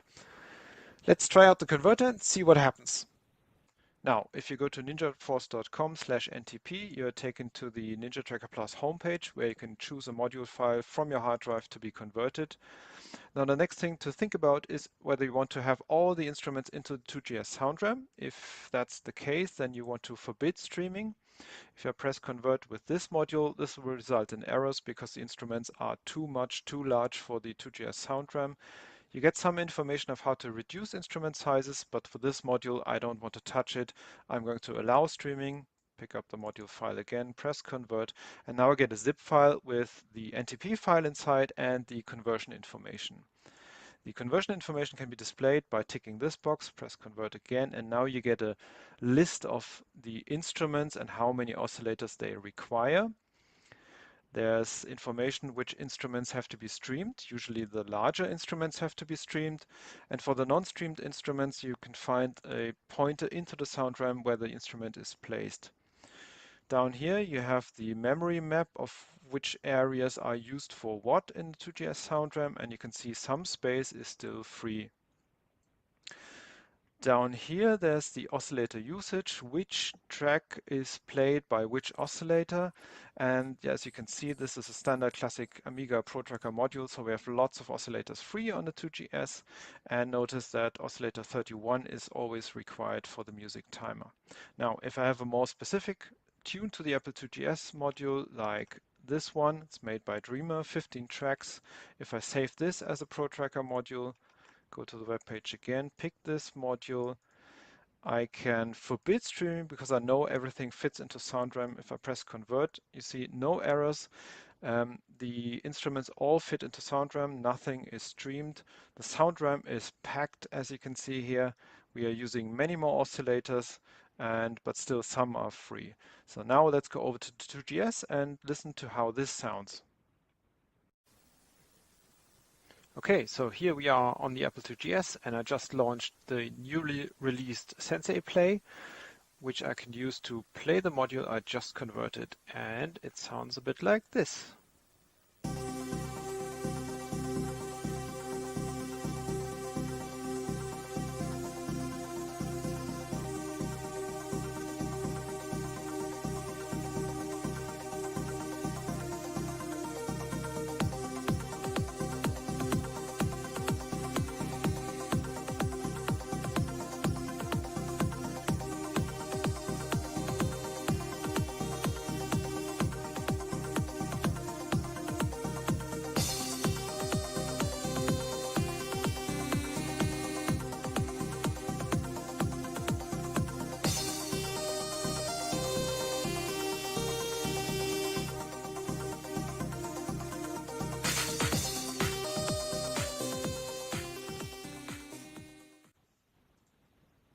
So to sum up what we have so far, programmers need to figure out what they need music for. If you're drawing a lot to screen, better choose a music that fits into SoundRAM. Also, do you need some extra space for sound effects? Do you need extra oscillators to play them? Musicians, on the other hand, want to make sure the loop sizes are of an ideal length.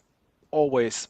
Your programmer will let you know if you have to squeeze all the instruments into 64K or not. And you also have to talk about the number of tracks you may use. The GS has many, so use them.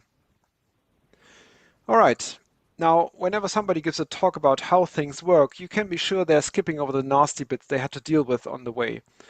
For instance, debugging is done by, well, listening to the same music over and over again.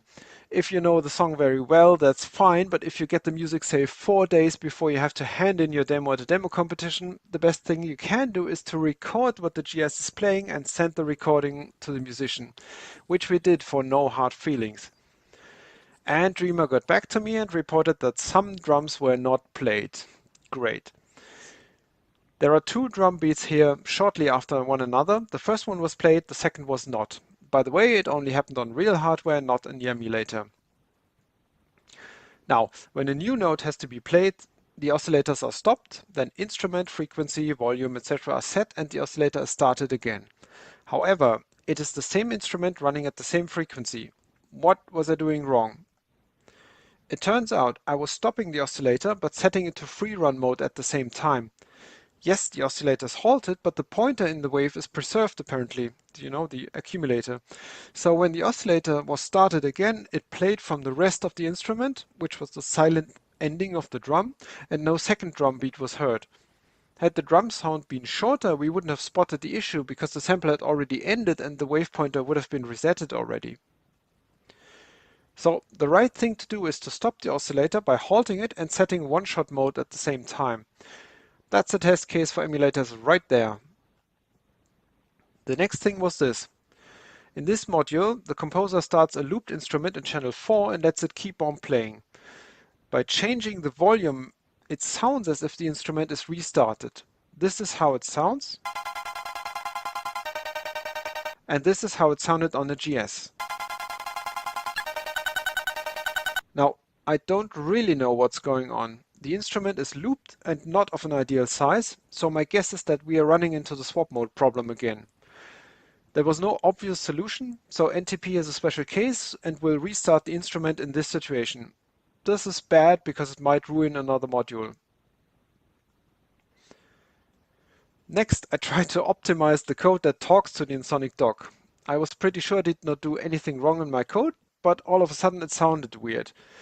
To find out what was going on, I recorded the video and slowly stepped through it frame by frame. And yes, there it was.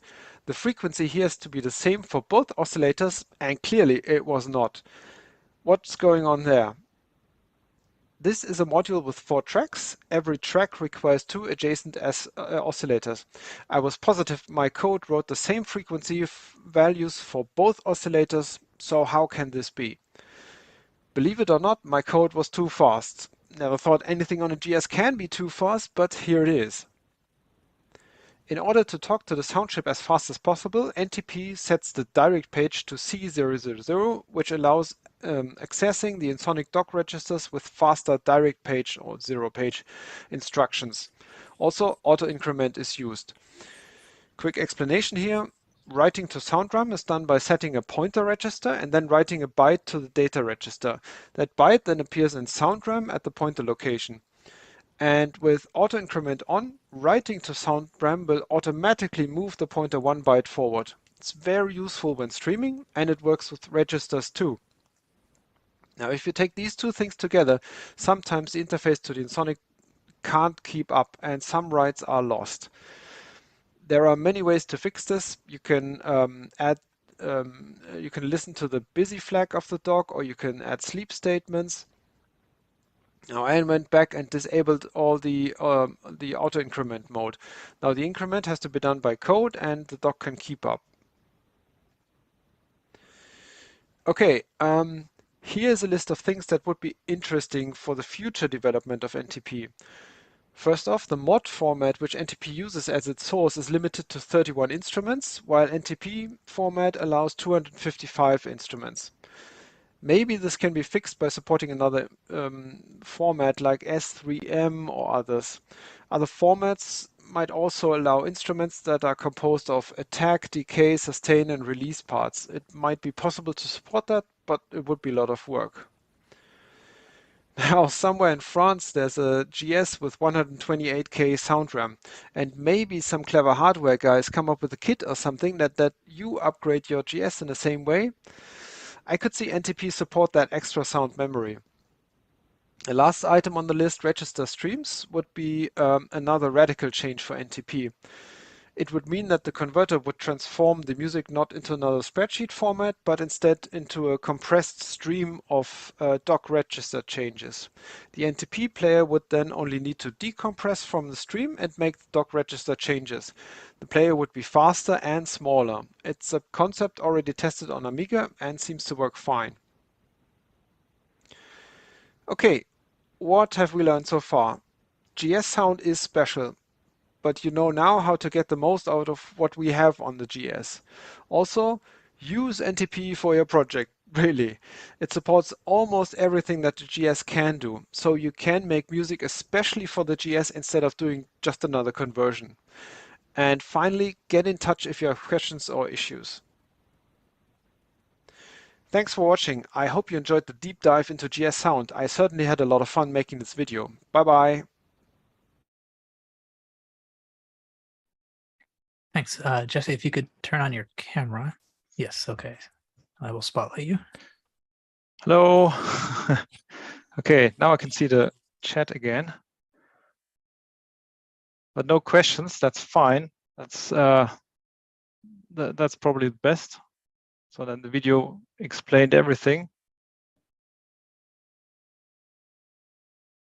Or maybe you were so, yeah, overwhelmed maybe. Would be fine too.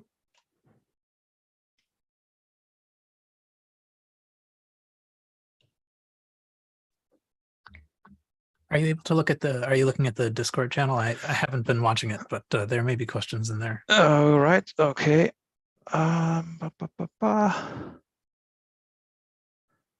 Okay, can NTP support 8-bit sound files recorded from Hyper Studio? Well, the process of making music would be you take a modern day machine and make a module with that. And I know that our musician Dreamer, he has a whole process of making music, I don't know, in Reason or something, then converting it over to OpenMPT, then converting it over to NTP. So I have no idea really. In the end, you have to produce a mod file, and these mod files have 8-bit sounds. So yes, I mean, you could do it, but yeah. Yeah, okay, software tracker is renoise, yeah, right. Okay, there's mentioning of Milky Tracker, that's also a nice tracker. I don't know how good they are in supporting mod files. Yeah. Oh man, you guys are good with music. Okay, I'm just a guy who did this thing on the GS. I don't know about music. Okay. What is your MIDI interface? What's the MIDI interface?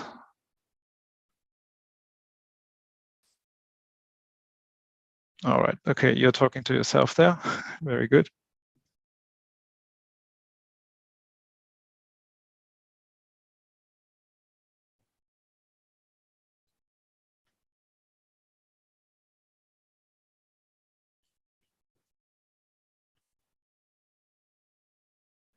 Is there any way to cheat more than 8-bit sound on the GS?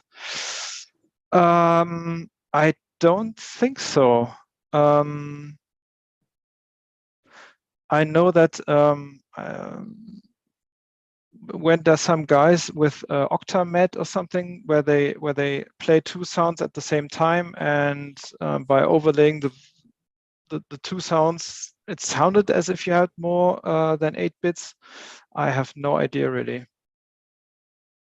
The hardware doesn't support it, so it would be a thing that you, I don't know, hear or something.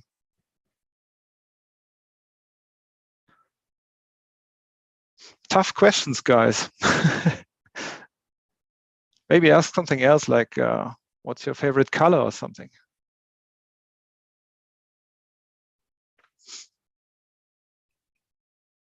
It's probably blue.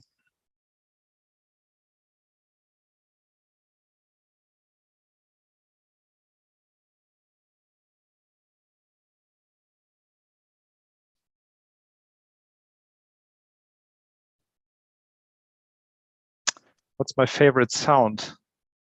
Oh, you mean music type or something? So I think I like the electronic music and I don't know, like ambient and stuff. That's nice. That's, I think, hard to do on the 2GS because you have this limited spectrum of sound where you can of frequencies that you can play. So that's kind of hard. But yeah, I mean, maybe we should also on the GS switch to 1-bit sound. It sounded really great what we had so far. I mean, yeah. Okay, where to download the NTP player? If you go to ninjaforce.com, just up on the news section, there is the download for Sensei Play. And if you just want to play some music on the GS, you can download the 800K disk image and boot it, and there are some sounds to play from.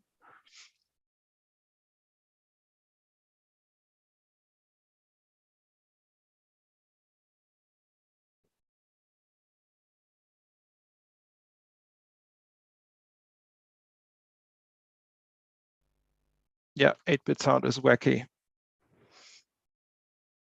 I think we used to be the better sound machine on the 2GS, but after this KansasFest, I'm not so sure anymore. We have to up our game there, maybe.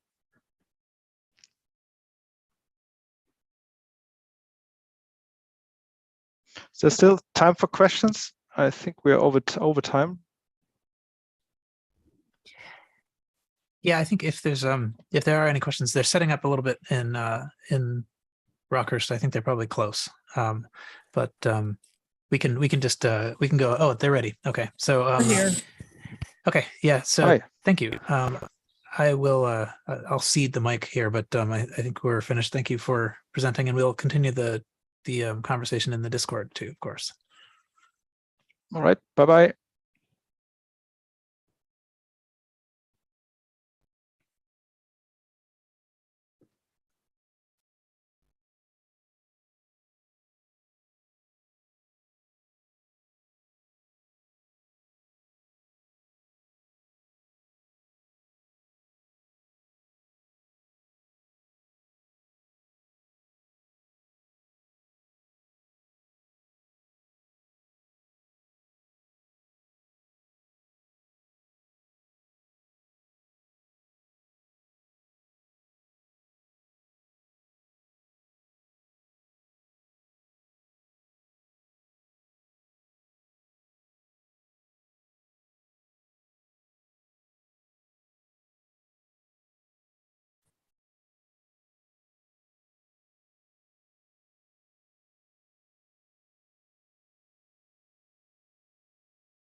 Hello, and next we have Tabor Rapsak talking about A2, a programming language for the Apple II. So I'm going to turn it over to Tabor. Thank you very much. Thank you. All right, I'm happy to be here with a live audience. So I'm going to go ahead and ask some questions of everyone. How many people here are programmers? Oh, okay, maybe about half. Written some 6502 assembly or familiar with the registers. Okay, about half. Maybe, yeah, I see a few online there too. And any C, anyone familiar with C or any kind of C++? Sweet, about the same. All right, well, a little bit about myself. I'm Tabor. I'm from Florida, and you can always tell if someone is from Florida because we'll let you know like within the first 30 seconds of meeting us. It doesn't even matter the context. You could just be asking our name or telling us, don't run into that building, it's burning. It's okay, I'm from Florida. Anyway, at home, I'm stand-up comedian. And I should clarify that I do mean in my house. I've never actually been out and done any stand-up or anything remotely comical, although I do have an hour-long comedy special on Netflix, so check that out. No, in all seriousness, I'm a software engineer. I graduated from the University of Florida there in Gainesville, go Gators. I've always had an interest in programming languages and compilers, and I recently found myself with a few, and I figured, you know, if I were ever going to write a non-trivial programming language and a compiler for it, now would be the time. or then would be the time you get it. Okay, and yeah, so my journey with the Apple IIs began early in life. My father had an Apple IIe, and he's blind, so he had an Echo, I think it was, or a Cricket that would actually synthesize the speech for it. So it was really neat. And about 2019, I was really getting into retro computing and watching videos. I picked up assembly lines. Chris Torrance looked there, and just read through it all. And I was really inspired to write an assembler. It's written in Go. It's A2 ASM, and that's put it up. Once I got it working on, or got it to assemble correctly, all of the examples from that book, I posted it up on GitHub. So then more recently, when I had the free time, I thought a compiler for this platform would be interesting to write. So now with any language, we have an obligatory first program, if you know anything about programming, which most of you do. And it states, when presenting examples of any computer language, the first program shall be one that prints the words hello world. And you can go ahead and look up that RFC. You won't find anything, but I mean, you can look it up if you want. So A2 is actually heavily inspired by C and a little bit of Golang. So I took this example from the C programming language book. So Brian Kernahan and Dennis Ritchie gave this first example. And the first chapter is basically just going through the syntax to kind of show off the simplicity of the language. And then the rest of it's expanding on that example to kind of show off language of the or to show off features of the language. So I figured we do a journey of how we can print hello world to the screen. So this is A2. It looks kind of similar. It's simply declaring a subroutine, and we're calling print line with the text hello world. And if you go run the A2 compiler, you can run A2 compile hello.A2, and you'll, right, yes. So we don't actually have a standard library yet.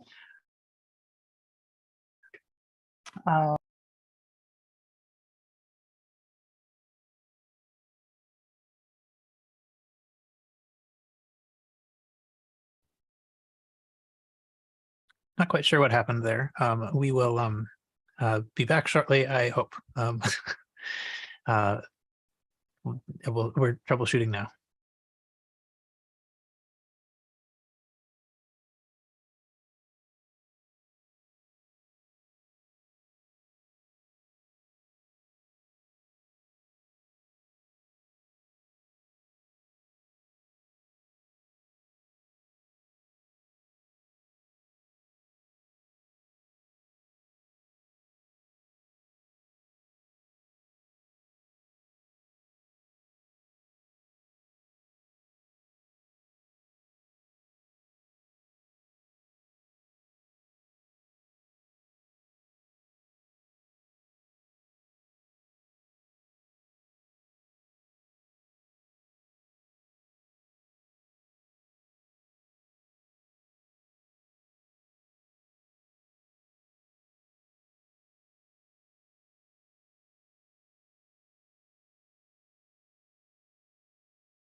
Yeah, so that's just a little deviation from C. But that produces, yes. So this is what the compiled code looks like. And all compilers take some source code and translate it into something else. In A2's case, we're taking the A2 code and we actually write out assembly. And then we have a separate assembler, the A2 ASM, that actually produces the machine code. So all of it's kind of like a compilation tool chain. But anyway, so this is what gets printed or outputted, and try to color code, what matches up with on the left matches up with the right. So you'll see here the declaration actually just goes down to that count equals FDD, and then the call to count, that first one, see out.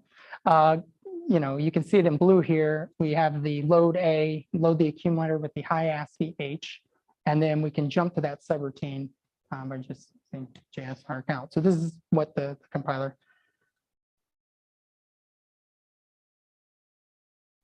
does, and then similar for the other ones.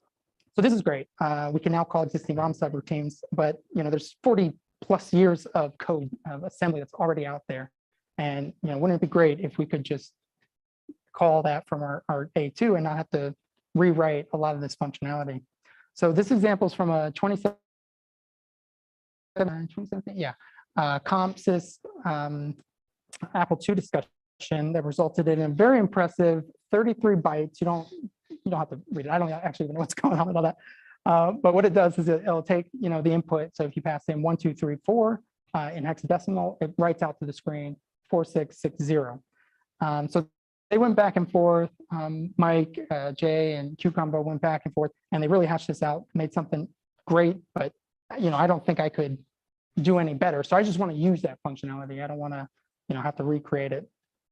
So the important parts of how to take an existing code base like that and use it from A2, we really just need to declare that this exists, and we have to let A2 know that what the structure of the subroutine is. So on the left here, we have the documentation, and you'll notice there's been some changes in the name. It was dec print, and it ended up becoming dec print U16. But essentially, the input parameters, it's taking the high byte in the A, the accumulator, and then the low byte in X. So the A2 equivalent, the comments, I guess I should mention, comments are semicolon prefix. But then it's very similar. So we just write use dec print U16. It's a subroutine. The high byte's in X, and then the low byte is in A.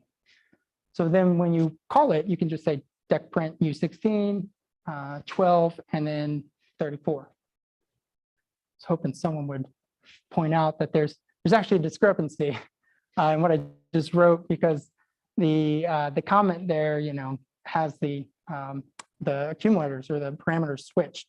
And this I'm highlighting because it was actually one of the big that this is wrong. Like I've had code and gone stale, the documentation goes stale, and then messed up my documentation all the time. So I'm not saying like, oh, this is bad code or anything like that. Totally have done this, made this mistake, but they've in the code they actually swapped the use of it, I think, to save a byte, and just didn't update the documentation there.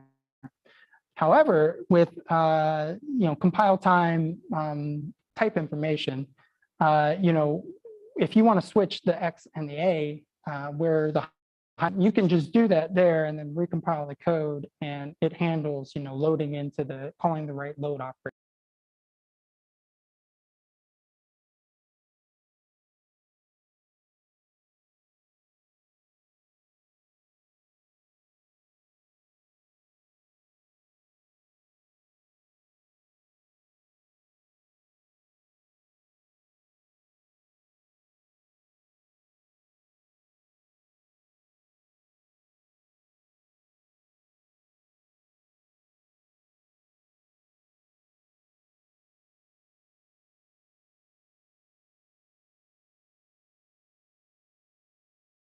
Bytes individually, you can just pass in the 16-bit word. So this one is filling memory with a value. It's memset. It's from the DOS 33 FS utilities, Vince Weaver's. And this basically just fills memory with a certain value up to a certain length. And I guess I'm pointing out here that the documentation style is different, and it's different from the previous example, and also different from how I just described cout. But we can, basically the value that we want to write is going to be in the accumulator. The length of the amount of memory that we want to write to, the span of it, is going to be in X. And then we have the special address where the mem pointer low and mem pointer high is going to be in two locations, in E7 and E8. So what's interesting about this example is how I wrote the adder. I said that I declared it as a byte up in E7 and E8, but then I can almost cast it or redefine it as a word. So memset now expects an adder which is a word at that location. And so that's an example of how we can not only bind to registers, but you can bind parameters to specific locations. And then this final example of when I'm calling it, I also added support for named arguments. So I'm used to the memset function in C, which expects this, the destination or the address to go first and then value and length. And so, and sometimes that's more readable too, if you just want to, it's kind of self-documenting, which parameters what and what values what. So yeah, I think I got everything there. Anyway, so I've kind of taken a detour. We're away from our Hello World example, but this was actually kind of the main motivation, because I was writing a lot of assembly, or when I wrote assembly, I wanted to reuse other people's code, and I found that the comment style was, everyone has their own ideas of how that should be documented. And I think maybe the more important thing, even if we're not going to use the language at all, is just this idea that having a consistent way to do signatures gives us a couple of things. TypeScript actually did this for JavaScript. You can add information to existing code, and Java docs, it's more aligned to if you can add documentation and comments that then a separate utility can go in and kind of it can parse it and then make some conclusions based on it. So I guess just imagine if an assembler adopted this standard of A2 subroutine declarations. It could tell you if a call to that within the assembler without any compilers being involved. It could tell you if you're loading a value into the wrong register. It could tell you if you're going beyond the bounds of an array. So I think that maybe the most important part of it. But anyway, let's go back to the example of just printing a line. So we have here print line, and now we're gonna figure out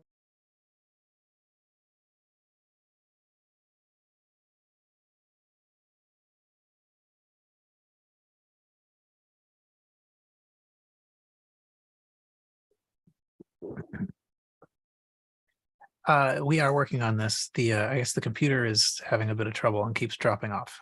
We'll try to post the local video of this talk later today if we can manage it, so that it isn't lost. But meanwhile, we're still, I expect we'll be back any second now.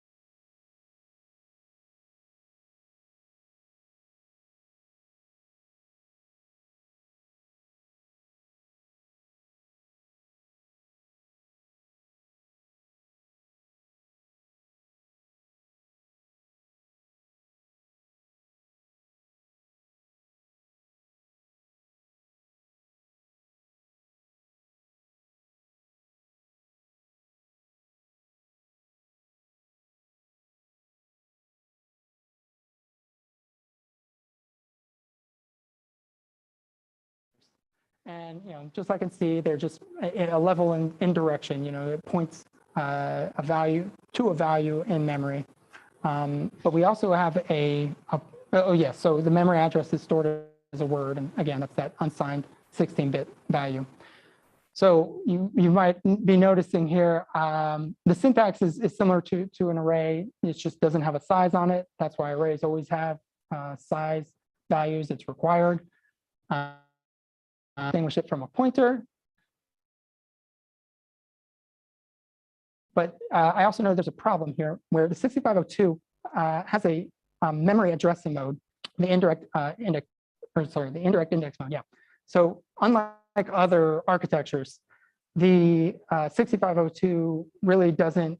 It requires you to have your pointers in zero page, and usually that, you know, like.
Which I think accurately reflects the 6502's lack of support for general recursion. It doesn't mean you can't do it. And recursion is just, you know, calling a function from itself. It just means you kind of have to manage the stack explicitly yourself, so the language doesn't kind of help you out with that. And then the next line, the I $:0 is how we do assignment. And down there, you can also see how we do arithmetic assignment. And that's just plus equals. There's also subtraction. I think the only real thing to note here, I know I'm kind of running low on time. The only real thing to note here is it's kind of annoying. I decided to only do this form of the plus equals and minus equals.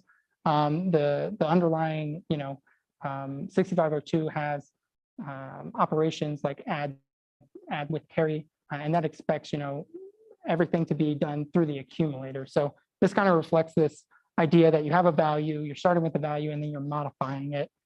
So I reflected that in the operations that are built in. There's also, yeah, logic and exclusive or, and, or, but there's no multiply and divide. Again, this could be a library function that gets written, but there's no built-in, like, you know,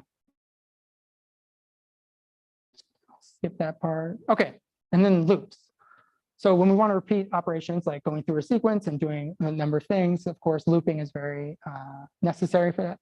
So unlike other languages, there's only one kind of loop. This is just to keep things simple. It's spelled while, and you always have to have a condition. I might change that later because it's kind of, I've written a little bit of this and it's kind of annoying. But for now, you always have to have a condition of the form, you know, does this. And then if you're familiar with C, the repeat, that's the equivalent to continue. and break is spelled stop. So these are our approved uses of goto, if you know anything about the goto statement. Okay. Oh yeah, and this is just showing, in C you have other kinds of loops, and I just was going to show real quickly that there are, ways to recreate those loops in this language. So that's more just, I'm going to quickly unpack this part. And then also, this talk was much longer. I was going to go into some of the challenges I had with the actual compiler implementation and things like, how to correctly do a loop and not over optimize, so that, because it's important to create, to generate correct code. So I'll just put this up briefly, because if you know assembly, you might point out here that, oh, well, this could be reduced in size by flipping the arguments there and using the branch equals to, but yeah, so if you're interested in that, hit me up on Discord. We can talk more about optimizations that I did. And then also, like, if you have a jump followed by, jump to subroutine followed by a return from subroutine, I've optimized that to just do a jump. So I've kind of built some things into the language to produce more efficient code. And then the last thing we need is, or I wanted to show, was the inline assembly here, which, it literally just will take whatever you write and put it out to the assembler. So this is a way to, like in my case, I wanted this program to start at 800 hex and then jump back to, using the DOS vector, I think that's called. But, if you potentially, you could write this for another 6502 based architecture, and you would have a different memory layout, and you would need to do something different there. So that's another reason to support inline assembly. And yeah, so this is what the whole thing looks like.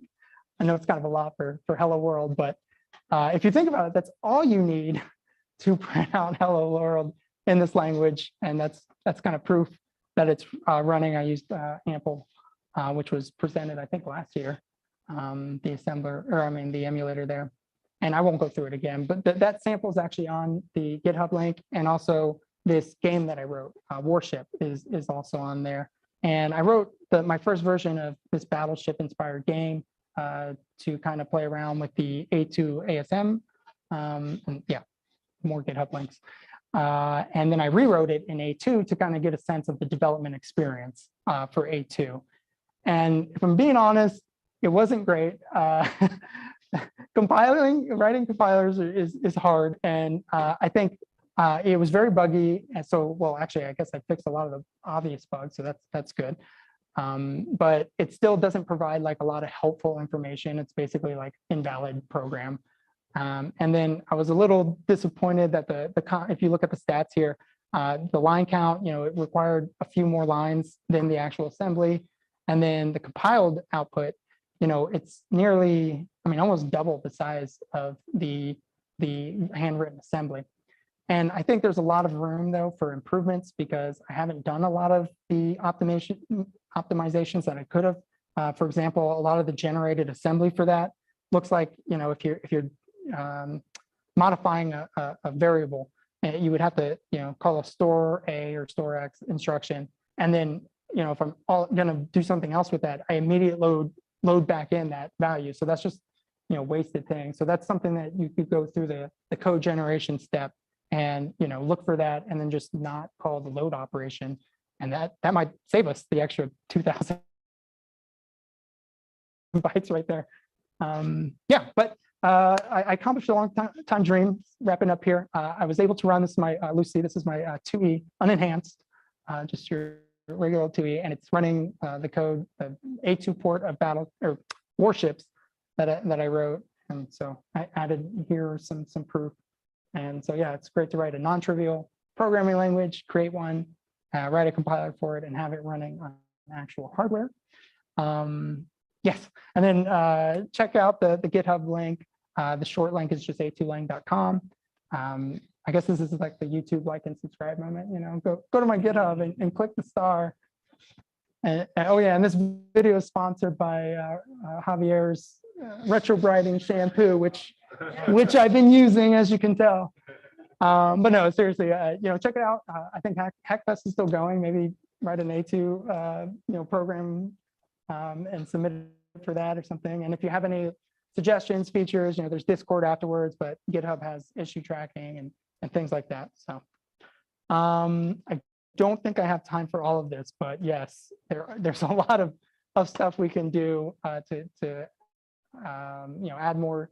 I think adding more useful compiler error message is probably the biggest thing. I have some other ideas, the standard library, but I think I'll stop there because I think we're out of time anyway. So thank you guys.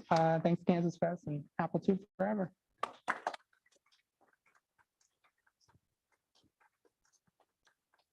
Okay, we're going to take a very quick break. Virtual friends know that I'm about to take the stream offline to reboot some stuff here in the studio. So don't panic when things go away. And we will see you in hopefully 5 minutes, but it might be a little bit later.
Hello, Zoom. Can you hear me now?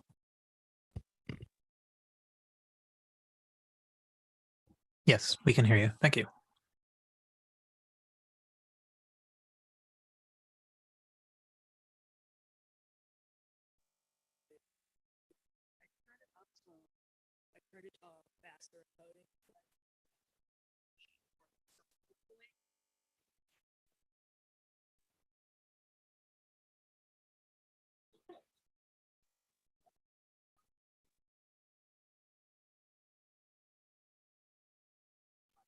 You did, but that's I don't know why it didn't even occur to me that.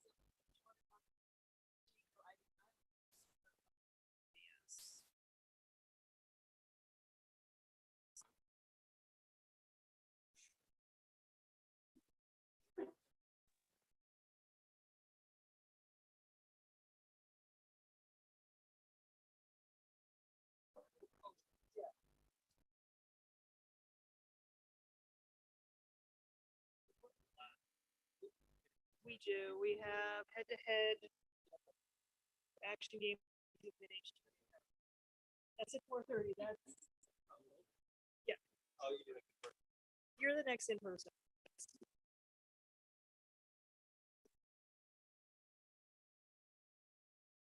We might kill the. I might kill the presenter cam to unload to unmake to unload some cycles.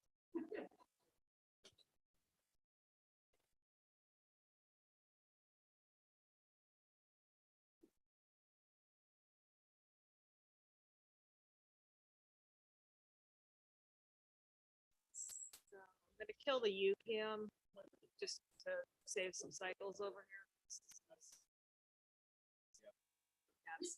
Flash you, absolutely bonkers.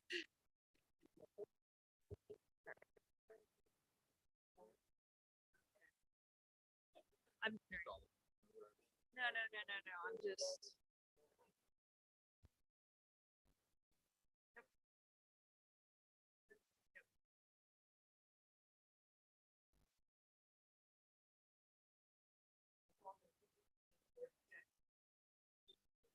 Yep, and I just put it back on Zoom, so.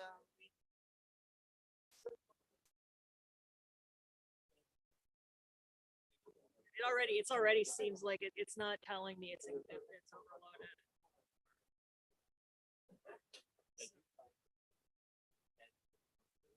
Yeah, that's the one. I think it's just the computer is just like whatever. It's this.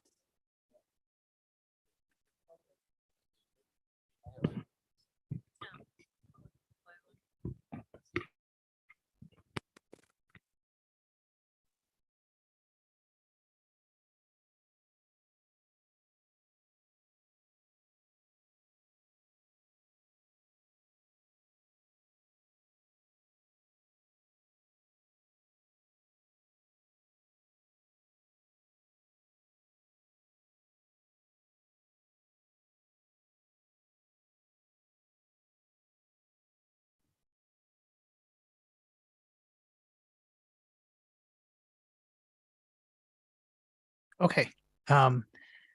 Excellent. So I guess we're ready to go. We will get started here. Just a couple minutes late, but I think the room is probably working all right now. So we will start with Nathan Handler, who will describe the Apple II Idiot card using dual port RAM to simplify ESP32 IoT card development. All right, Nathan.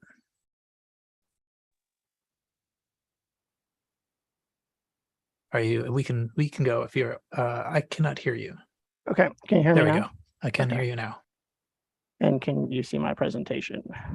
I can. Yes, we can see that. Okay, cool. All right, so I'm going to be talking about this card that I developed called the Apple II Idiot card.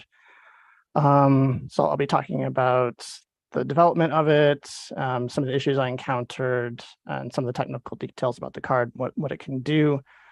First, I'm going to just take you through a quick introduction of the card so that you have some context for the rest of the talk. So it basically it just has this ESP32 on it. It's an expansion card that lets the Apple II talk to the ESP32 microcontroller through dual port RAM. For people that don't know, the ESP32 is a 240 megahertz microcontroller that has Wi-Fi, Bluetooth, analog to digital converters, and some other goodies. Let's see, I was going to set a timer real quick. Okay, so just about me, this is the first Apple II project that I've done. Mostly I don't know what I'm doing. And I definitely couldn't have done this if it wasn't for the Apple II community. My background is in Macintosh 68K stuff. I just listed some of the things there in case anybody recognizes me from them. Proof that I don't know what I'm doing. Here's an example early on, or actually just recently I made this mistake again, but I had a variable called Wi-Fi connect equals 10. And as you can see, that gets turned into WFIC unnect equals 10, which took me quite a while to figure out. So I'm no expert with the Apple II, clearly. I was interested in doing this because I had this book that I got years ago and carried around with me called The Hardware Interfacing with Apple II Plus by John Uffenbeck. In particular here, it says, are you tired of game playing on an Apple computer? And the answer for me is always yes. Every time I load old games, I can't remember. I don't understand how I ever liked them in the first place, and maybe I didn't. Plus, this book promises to let you accomplish projects such as turning on a room light or your furnace or your air conditioner. And if that's not enough, you can display the exponential charging curve of voltage on a capacitor. And that's pretty exciting stuff. So I'd always wanted to do it, do some sort of Apple II hardware project because of this. So this project wasn't really to solve any problem. It was just for me to be able to goof around with stuff. The priorities were that I wanted to develop hardware. I wanted to make some custom PCB board now that it's very easy and inexpensive to do so. Another priority is I wanted it to be easy. I typically like to do things that are easy, not hard. There's a lot of people presenting things that were very difficult at this conference, and I think that's wonderful. That's not what I do. I wanted it to be hand solderable, so through hole components, low component count. And I was hoping the last priority was that it would do something neat, but that was the very bottom of the list. So the other thing that kind of got me started was that there's this Apple II breadboard adapter that I came across from Renee. And this seemed to be like a very good first step for me. I could do a PCB manufacturing of this, and I put it in my Apple II to get started. I didn't even have to do that. Somebody in the Apple II world just mailed me one for free when I started asking about it. That made things easy. So I was going to talk real quick just about how I got over the hump of understanding how the Apple II hardware, the expansion cards work. So this is a diagram from the book that kind of illuminated things for me. The stuff in yellow is the signals coming from the Apple II via the card edge. So you have the data bus, and here you have the A0, A1, A2, A3 of the address bus. And so you can see there's not 16 lines. And so I think maybe I'd always sort of thought that things were interrupt driven, or that you had to have full access to the address bus, which is 16 lines plus 8 for the data bus. And it just sort of seemed overwhelming, but that's not how the Apple II works. You have right, so there's your address bus and your data bus. Then you have this one line for each card, the device select. There's also another line called the IO select, but which can do something similar. But you just have this one wire, and when it's low, you know your card is being talked to or listened to. And then this other one, which is a read-write line. So when this is low, the Apple II is writing data to the memory addresses that are mapped to your card.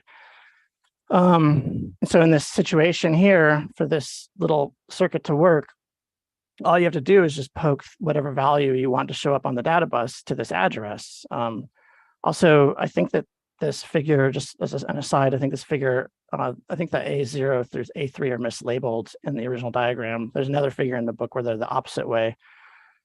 But so what this does is it gives you just have to listen to these 4 lines, and it gives you 8 address spaces that you can listen to or write to. Well, in this case, just listen to the Apple II and see what it's saying to your card. So this made things very simple for me.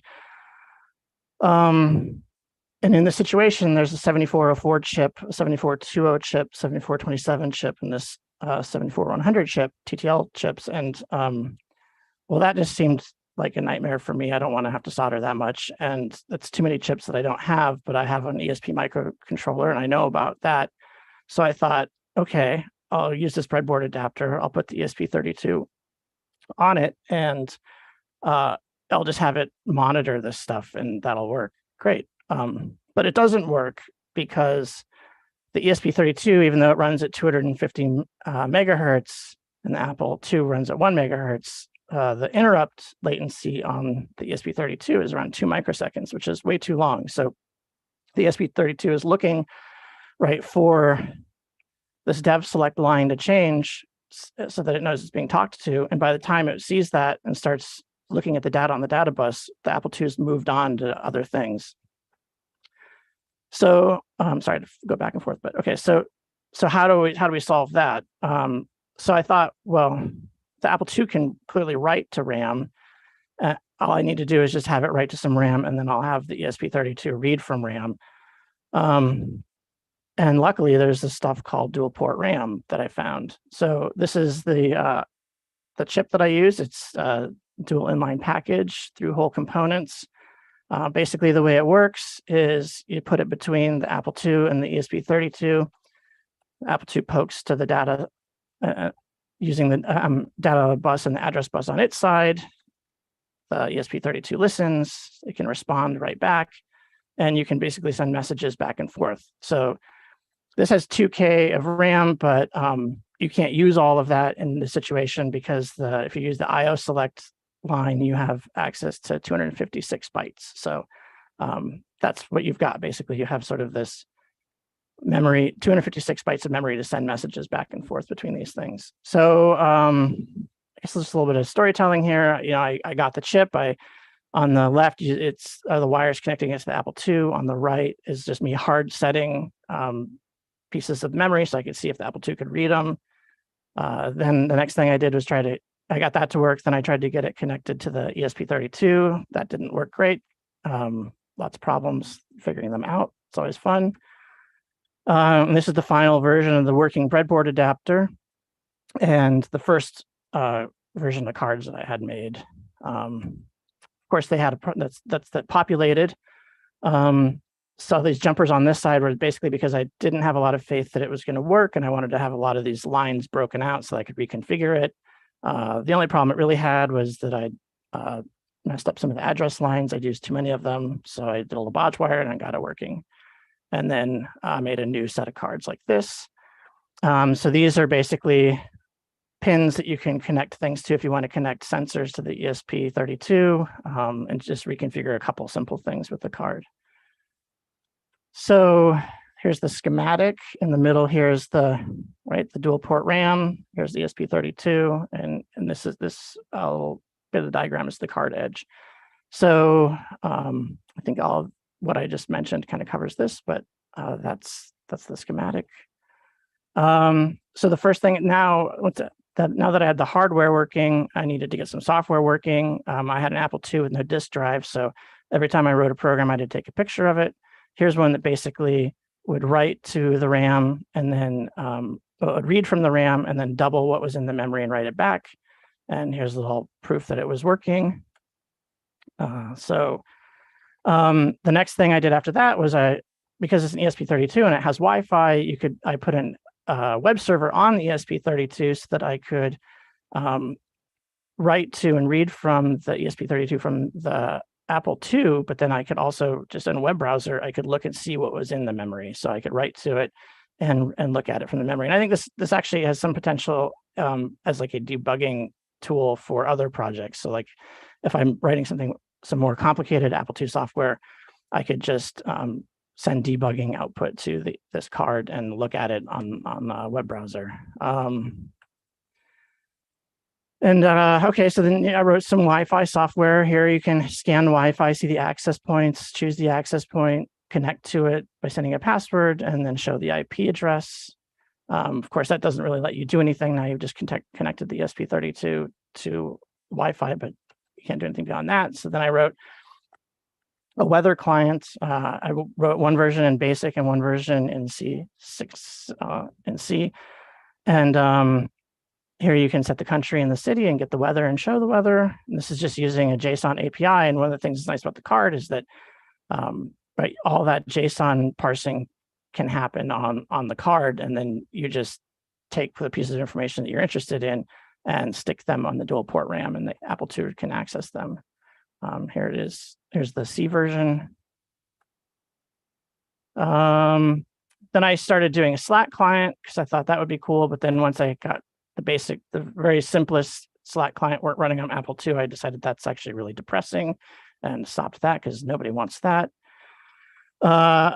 This is and again, I just want to remind people that I really don't know much about Apple II programming. So all of these interfaces look terrible and the coding is bad. I'm learning all of this as I go. But this is a chess client, right? I would never really be able to write a chess program, but there's an API on the internet. So you can play a game of chess against the computer. It tells you if the moves are valid or not. It lets you know when you've won or lost. If you have a enhanced E, the opposite players' pieces are in lowercase, so you can actually tell what's going on. I have an unenhanced 2E, so it's very hard to play because you lose track of whose pieces are what in this interface. Here's just sort of some of the debugging output that comes from the ESP32 over serial, so you can see the JSON being parsed. So in the end, just kind of what is it? Well, the card is a very general purpose microcontroller expansion card, but it becomes a very specific purpose once you put firmware on it. So this is not like two other things that I've learned about is Ethernet and the FujiNet, right? Those kind of remain general purpose, whereas this doesn't. You sort of are stuck with what you put on it. But it can be used for web APIs. So I've used it for weather and chess, like a monster manual lookup using a D&D API. You could use it as a Plex controller. You could import Google Sheets to VisiCalc if you wanted. You can use it for debugging software. I wrote a ROT13 encryptor, which is I understand is ridiculous, but basically you can offload encryption to it and then read the encrypted stuff back. You can use it, connect sensors to it, use it for MQTT and IoT type things, et cetera, right? It's got Bluetooth, which I haven't even explored. I did try to write like an NTP to ProDOS time driver, but that didn't go anywhere because I just didn't understand what was going on. So the pros and the cons. It's really easy and inexpensive to build at home, low chip count, right? You can solder it by hand. The card handles the hard stuff. I don't have access to Ethernet when I've looked into buying it. They haven't been available. And when I look at the code to write for it, it looks like a great thing, but I think this is easier to just do one dumb thing easy. It's definitely not good for doing lots of things. So I think that's basically it. I know there's a talk on the FujiNet coming up, which I think is really exciting, and probably definitely a more robust implementation of this. So they're definitely different things. And that's it. So the future, I'm at the moment trying to write I'm interested in multiplayer things. I had this idea that like at an event like KansasFest, if you had several computers with this thing, they could do some sort of ad hoc network where they discover each other. There's even an ESP protocol for doing this. And then you could have some sort of like messaging or chat type thing where it's just this ad hoc network. The other thing that I'm interested in is using like this. There's an API called Eigengrau's Town Generator that dynamically generates a town with characters and places, and then you can use like the D&D API to dynamically create monsters, and you could have this sort of like slasher style adventure game that's dynamically built. I think that's it. I think I've gone up to like my time. So yeah, what do I do now? Stop sharing. Great, thanks. There is a Discord channel. We probably can take a minute or two if you wanted to address any of the questions in there. I haven't myself been following it. Otherwise, we can move on to the next. I mean, I'd love to answer anything if I can read them fast enough.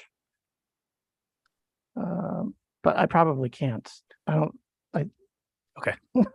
That's I'm fair. sorry. I will No, go into that's the good. Discord and look at those things and answer them in text. All right, great. Thanks you. so much. Okay, I guess it's me now. So the next talk it's actually 3 short videos by Matteo Trevisan, and so I'll play those videos, and then I'll play a little note from him, and then he's going to take his questions in the Discord channel. So let me start this process.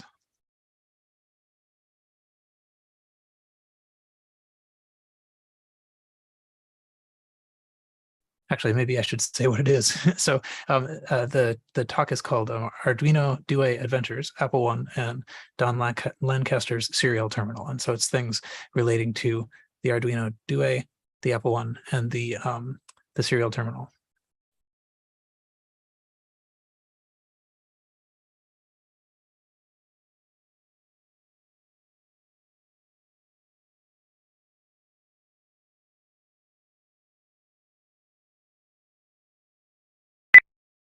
This is Matteo, and I am showing you the Arduino Due tutorial for Apple One.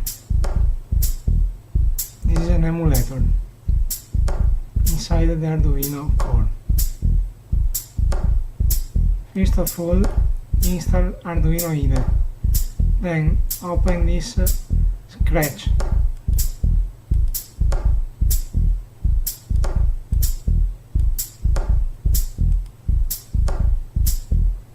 You can find it on the net. Then go to CPU and remove the file from this line.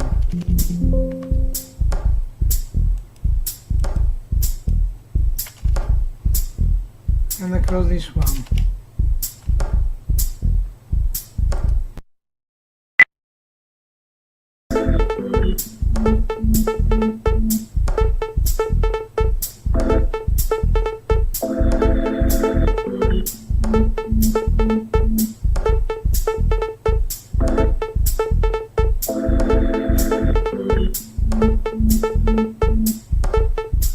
Okay, open Terraform after installing it and choose serial port COM6. Okay, this is the Apple One emulator. Choose from setup, this is setup.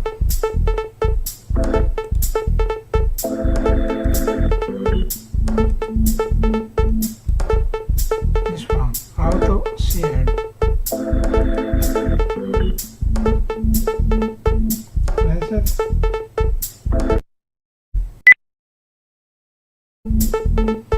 Now show the monitor.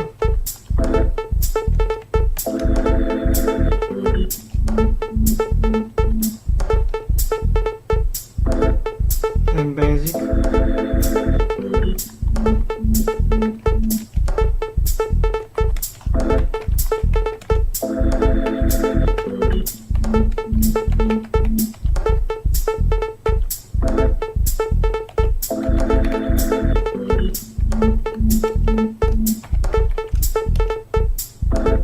Okay.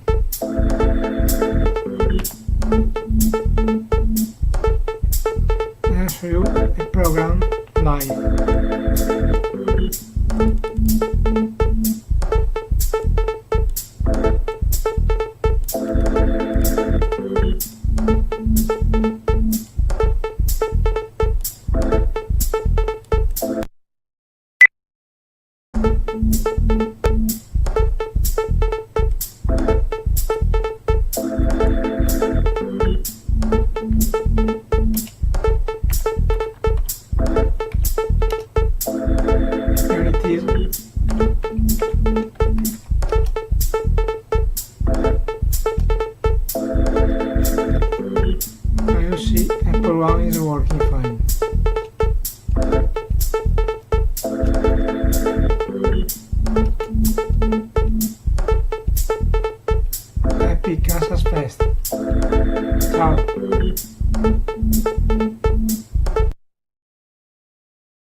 Hello dear KansasFest.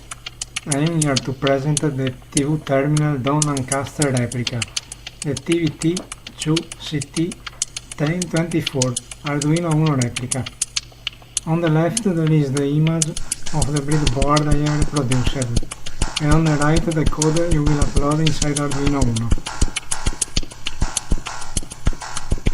This is the code. To upload, click here.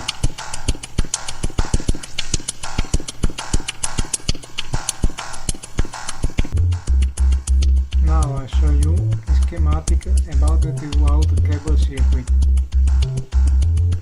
This one.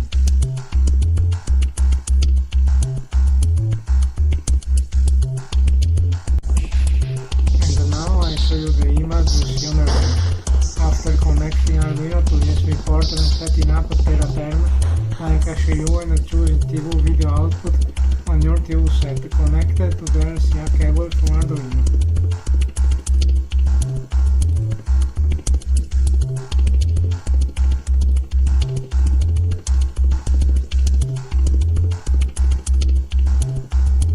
Choose this window and you will have this image.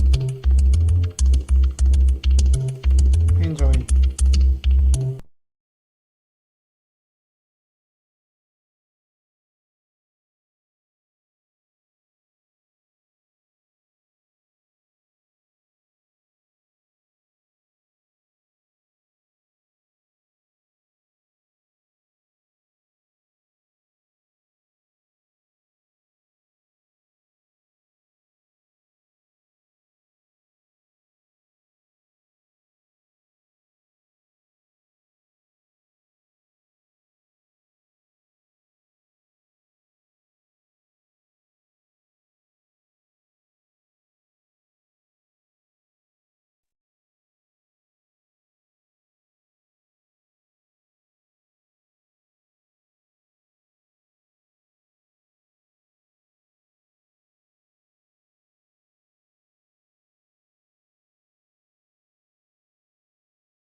Hello. I am in the Discord channel waiting you. Thank you.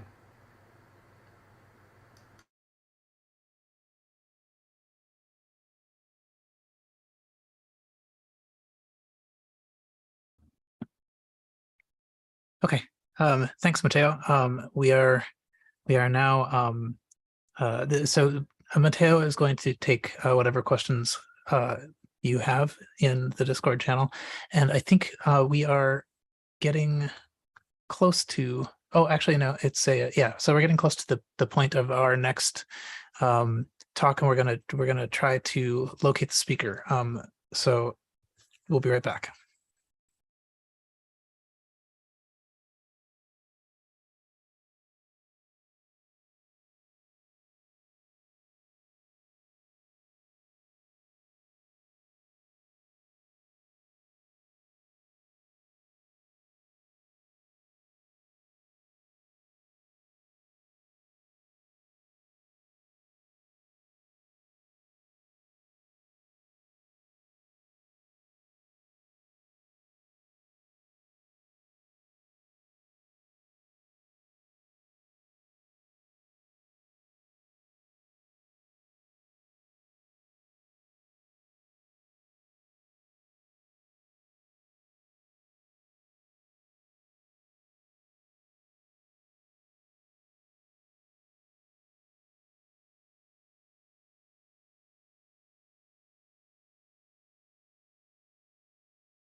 Since we haven't actually been able to find online Lucia Grossberger Morales, so we're gonna swap the break. There would be a break now. So check back in 15 minutes, and if we're able to, we will have that talk at that point. So for now, go get coffee or something, and we will see you soon.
Okay, it looks like we have our next speaker in the attendee room, Lucia.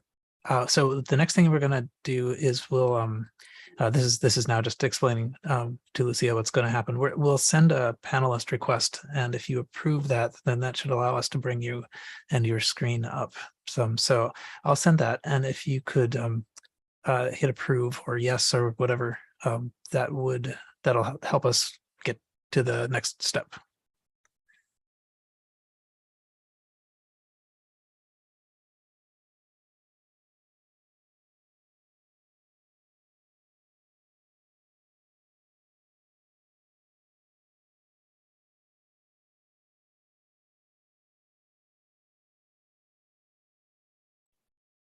Great, that worked. Thanks. Great, super. Oh, you can all see my mess. Yes, so I think we are probably going to leave it for just another couple minutes so people can come back from the break. And then at that point, we'll start in. So you could, if you want to, turn your camera off for that point, and then we'll bring you back in. But thanks. Good.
Okay, I think it's probably close enough to the time that the break is over.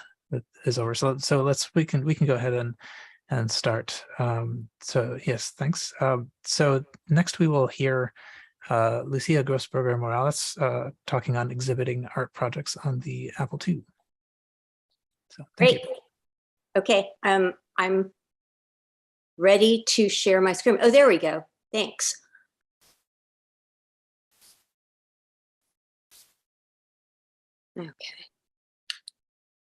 Okay, Apple projects, art projects on the Apple II. And I'm so sorry.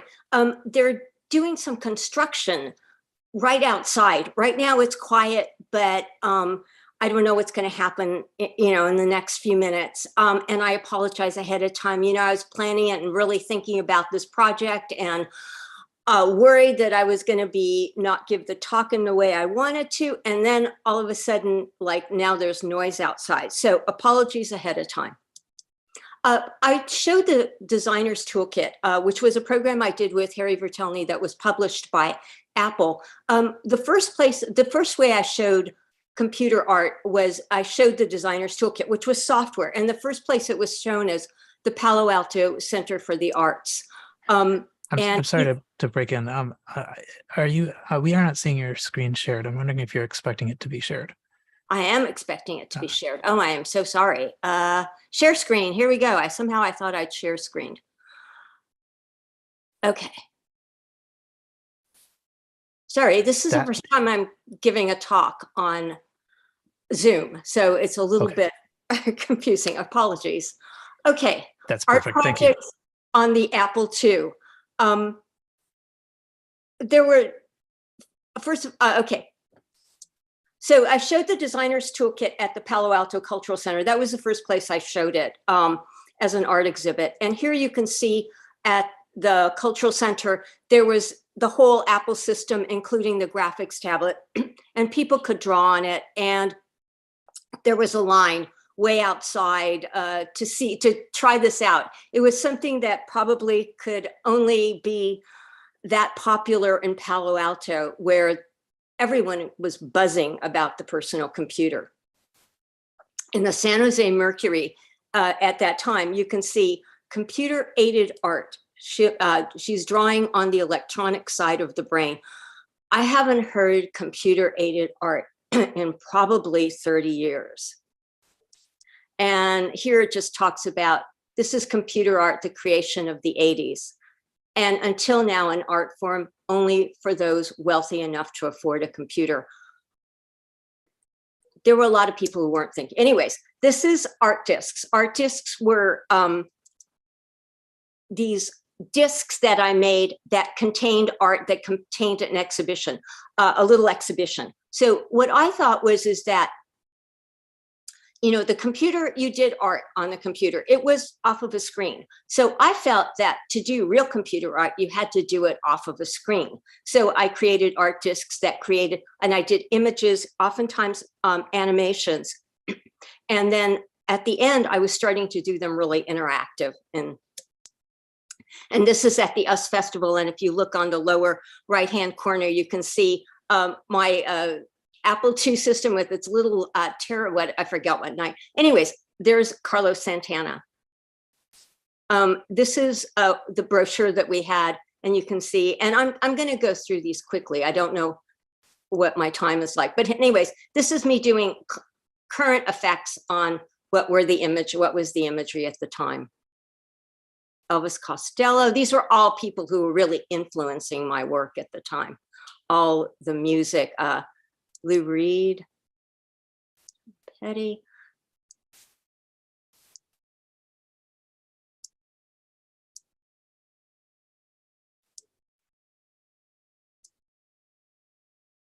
So you can see here, I'm using a scanner and also the designer's toolkit. And if you can see the designer's toolkit, later on, about 1987, it was reviewed in Michael Callery's book. Excuse me. And he said it's a very primitive system. Of course, it came out in 1982, which, what he did say was that it had an unusual way of doing colors, or a very interesting way, and also of windows. And so what I'm doing here is merging windows, moving the image, doing invert, doing and or a Boolean.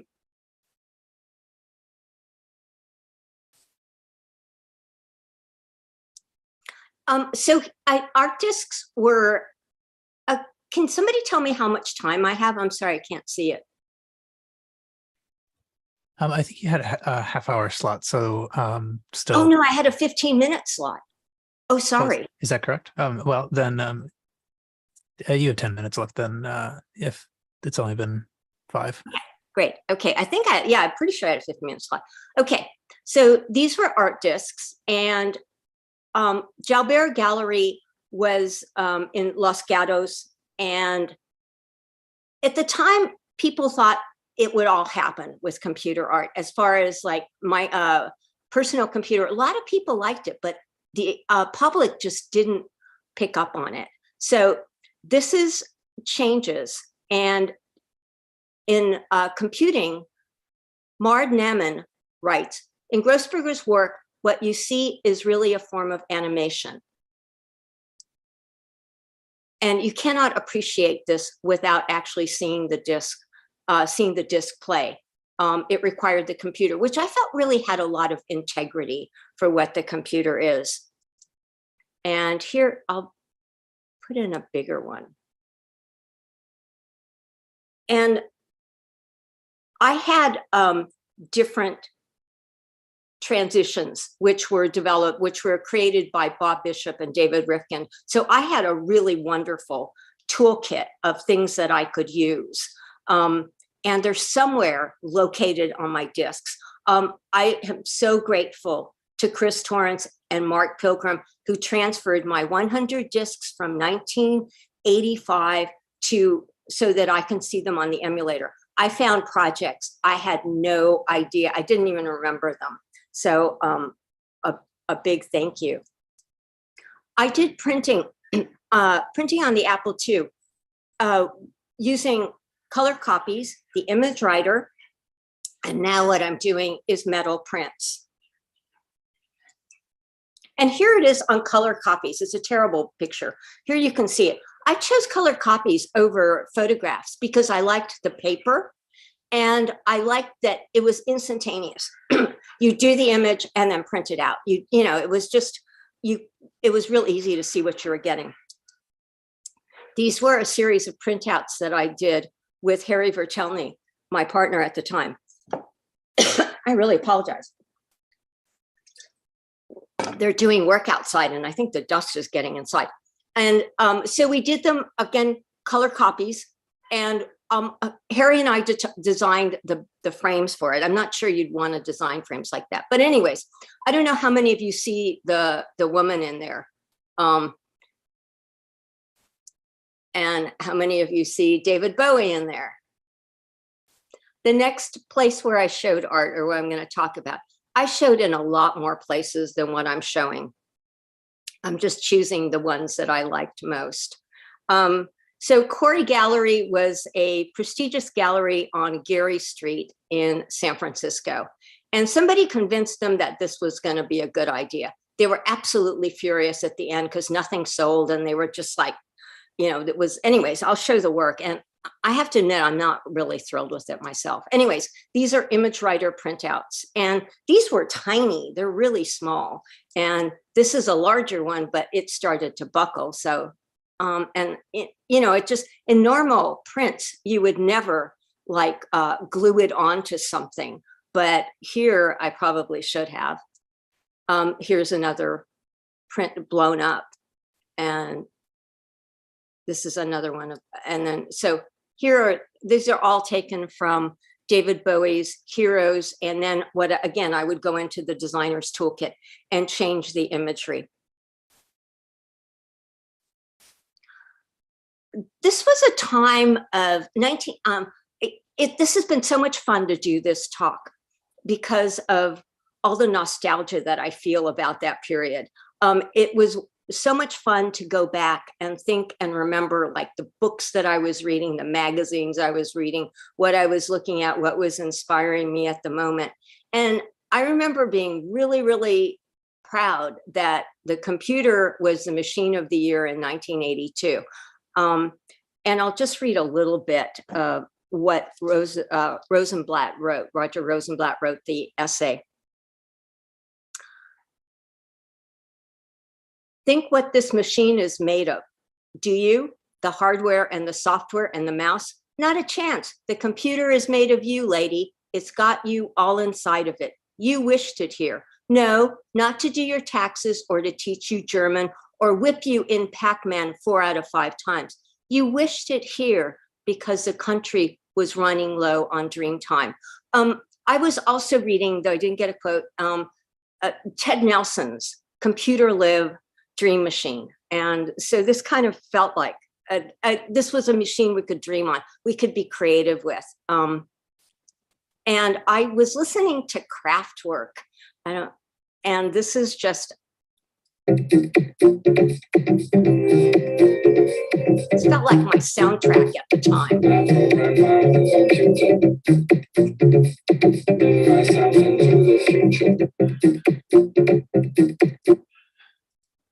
And here's Kraftwerk, an image that I did of Kraftwerk. At the time, they were playing close by, and I asked the manager if I could see them. And he said no, but I could give him the artwork. I wanted to do a piece for them, but I could give him a copy of the artwork. I was really disappointed we didn't get to do anything because I thought the work was really cool because it was a home computer. They did end up having somebody else do it, but it was not on a home computer. It was cool, but anyways, there's another image of Kraftwerk. I was at the time reading Sherry Turkle, who wrote The Second Self and the Human Spirit. And Sherry Turkle is right now writing about how in social media, we have lost the ability to have conversations in person. So this was really, really a different time. She wrote, but as computers become commonplace objects in daily life, in leisure and learning, as well as in work, everyone will have the opportunity to interact with them in ways where the machine can act as a projection, part of the self, a mirror of the mind. It is a projective as well as constructive medium, a metaphysical machine, a psychological machine.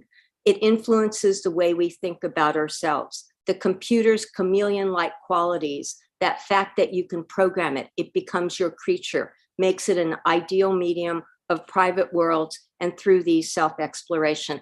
I don't think you would ever hear anybody writing in that optimistic a voice. Seymour Papert was another person that both of these are actually at MIT. Sherry Turkle graduated with a PhD at Harvard, and then she's been doing research on computers and humans for at least 40 years. Seymour Papert, this was a book that talked about the turtle. Anyways, the beginning of his book, he writes, this book is about how computers can be carriers of powerful ideas and of the seeds of cultural change, how they can help people form new relationships with knowledge that cuts across the traditional lines, separating humanities from science and knowledge of the self. Again, just such hopeful writings. Okay, so in this beaming myself into the future, I created this character, Jean. And again, I was using a lot of cutting and pasting. And this was done through Boolean logic. So you'd open a window and then you'd paste from high-res page 1 to page 2. And so this is what my progress with Gene Zoomer. Here he originally started as a girl, and now he is with his outfit. And these are just a few of his outfits that I created. So what I did was a process. I created him, and now I put him in windows and put him in environments. So this is the later on, the final piece of it. And this is his different outfit in a computer game. This is experiments with grids and dots and squares. This was like, this did not end up going anywhere. And so here we got them ones and zeros. These were using grids and electronical symbols or brushes, again, done in the designer's toolkit, playing around with different grids and brushes. And here's Jean in the computer. This is my website, LGM Animation 2, Apple II, of course, with the 2 I's. And you can see the work on the designer's toolkit. You can see the work on the early Apple II, and you can see zoomers. This is a print of that, and I did, and these are really horrible pictures. You can see the reflection of lights in them, and apologies there. I don't know if you can see the one back there, but there's one back there. And this is another one. You can see the image writer printer. This, sorry, I did really bad photographs. This one, I can show you. Oh, can you see that? Can anyone see that? No, I don't think so. Yeah, we can see it. There's it's your image is sort of small in the corner, but we can see you holding it up. Okay, yeah, so you can see it, and it's metal, and there's 20 by 30. And excuse me, the reason I chose metal was because I really liked the way it looked on metal. I'd never printed these before. I've never even shown zoomers anywhere. So when I printed them, I thought about doing it on paper, but I actually ended up liking, because it kind of reminded me, it's not like the computer screen, but it still kind of made me think about the computer screen a little bit. And I don't know, it just had a reflective quality, which I liked. And I have a free AR piece on the, so it's an AR piece. You look at this picture, it's done with Artivive AR. There's the link there. And when you look at it, you'll get an animation. So anyone who wants, it's a free download at my website. You'll just see download PDF. And you can actually look at it on a monitor, but I really like it when my work is printed out. This type, the AR work, I like it on prints. Okay, questions? Any questions? Should I just keep talking? Yeah, I'm not sure actually how we should relay the questions to you. Is anyone following the channel that could do this? I apologize. Now you hear what's going on outside. Oh. I guess that's true. I have a question that is actually not that related to what you were just saying, but more to the designer's toolkit. Because I did a talk on special delivery software, and the designer's toolkit was in that. Yes, it was. And so I'm curious to know how did you submit it? How did that come to be accepted by Apple? Oh, I was living with Harry Vertelny and David Rifkin in Tucson, and David Rifkin in Tucson, and David Rifkin in Tucson, and I'm hearing myself. Yeah, sorry, we've got a loop. Okay, it went away. That's the most interesting way I've told the story. We were living in Tucson. David was programming an assembly language compiler. And then we got him to help us with the designer's toolkit. And so I just had this idea that it was, we had been working with the designers, the software that came with the tablet, and it was really primitive, and I could just think of ways to use it. And then working with the programmer, I really got to see, for example, I told him, I said, you know, when I work, I have at least 2 canvases at the same time. So he said, oh, there's page 1 and page 2. And I'm like, oh, see, I was just really new to this. And then he said, yeah. And I said, well, how do you mix them? How do you put them together? And so anyways, we put these together, we put together the program. And I was very confident because I'd seen the software that Apple Computer had. And I knew that the program we had was better at the time. So we went up to Apple, Harry and I went up to Apple and showed them the program at Special Delivery Software. They really liked it. And then they turned to us and said, yes, we just talked to Todd Rundgren and we're going to be publishing his program. So I convinced them that it wasn't the same as Todd Rundgren's program. We brought this in May of 1981. It was published a year and a half later. And it was really difficult to deal with Apple because they were so busy. Everything was growing so fast that I'd start with one person, we'd end up with another person. It was a pretty frustrating time. So that's how we ended up with Special Delivery Software, going to Special Delivery Software, because we convinced them it was different than Todd Rundgren's software. And they also did, if you look at the manual, I wish I had it, it's so funky, but they did 16 pages of color. And I don't know where they found such funky printing, but anyways, it had 16 pages of color. Does that answer your question? Yes, oh no, that's great. And then I think Andy will relay some of the questions that have been coming in Zoom. Great. Yes, so we have 2 people who've asked, John and Kent, both asked, are there any disk images of the art available online? Disk images.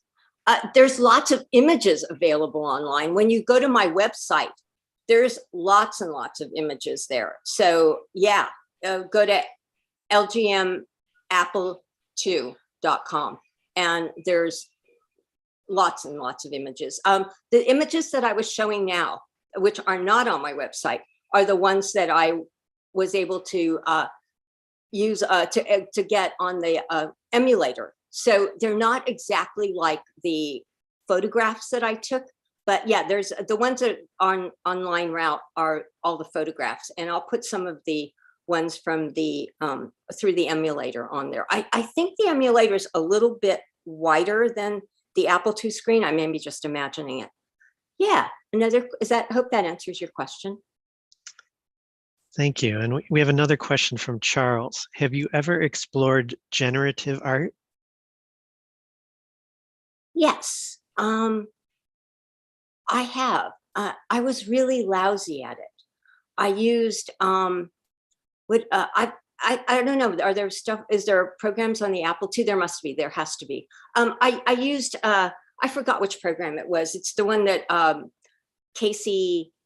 I'm forgetting it. I'm sorry. But anyways, yes, I have done it. I'm not very good at it, though I love it sometimes. And sometimes I find that I do generative art. Actually, I do. If you look on lgmanimation.com. You'll see a lot of my work that's done on Artmatic, which is generated, the work is generated from keyframes, and I control the animations in Artmatic. You can control all the variables, and so I change it over time. So that's probably the closest I do to generative art now. And a lot of those pieces are available as AR works. Probably a long-winded answer, sorry. Any other questions? Have I lost you all? Nope, sorry, we're here. We're Sorry, searching for no questions, problem. but yeah. So I don't see any others that are right there in the Zoom chat. So but in the Discord, sort of messaging server, there is a channel where we actually are having discussions, and so it's possible that we can continue discussing things there. You may actually you did this last year, so you probably are familiar with the Discord. No, I'm not, but I'll figure it out. Okay, sounds good. Great, thank you. Thank you very much.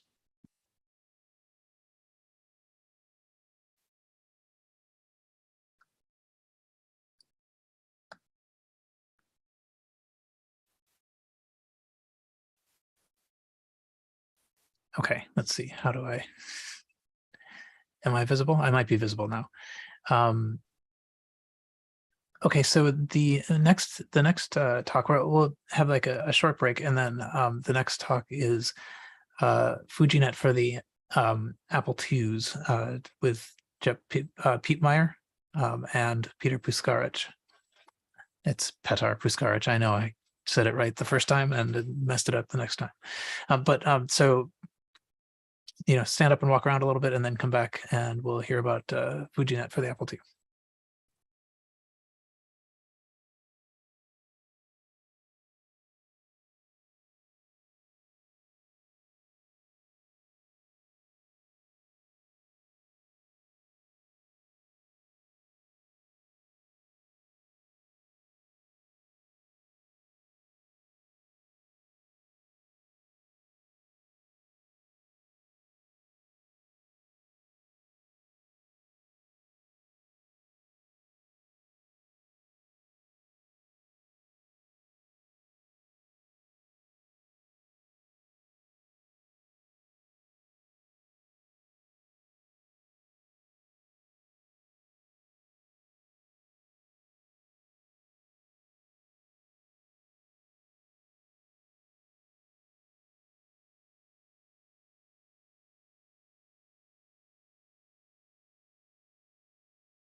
Let me unmute. There we go.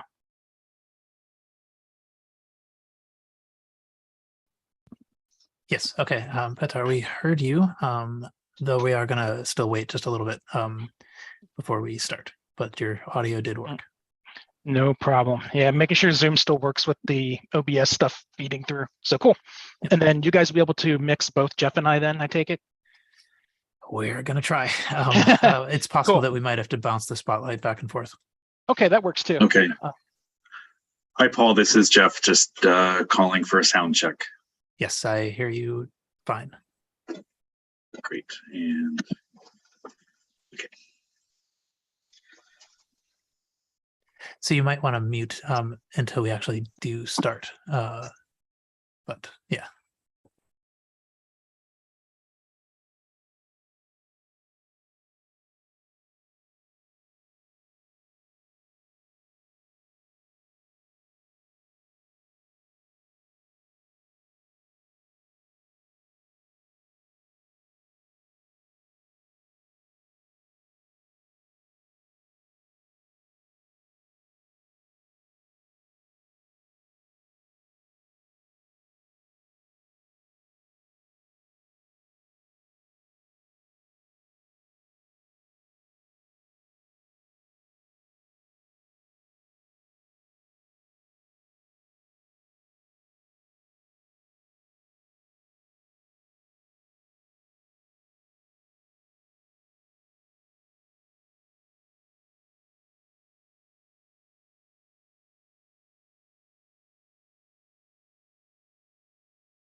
Okay.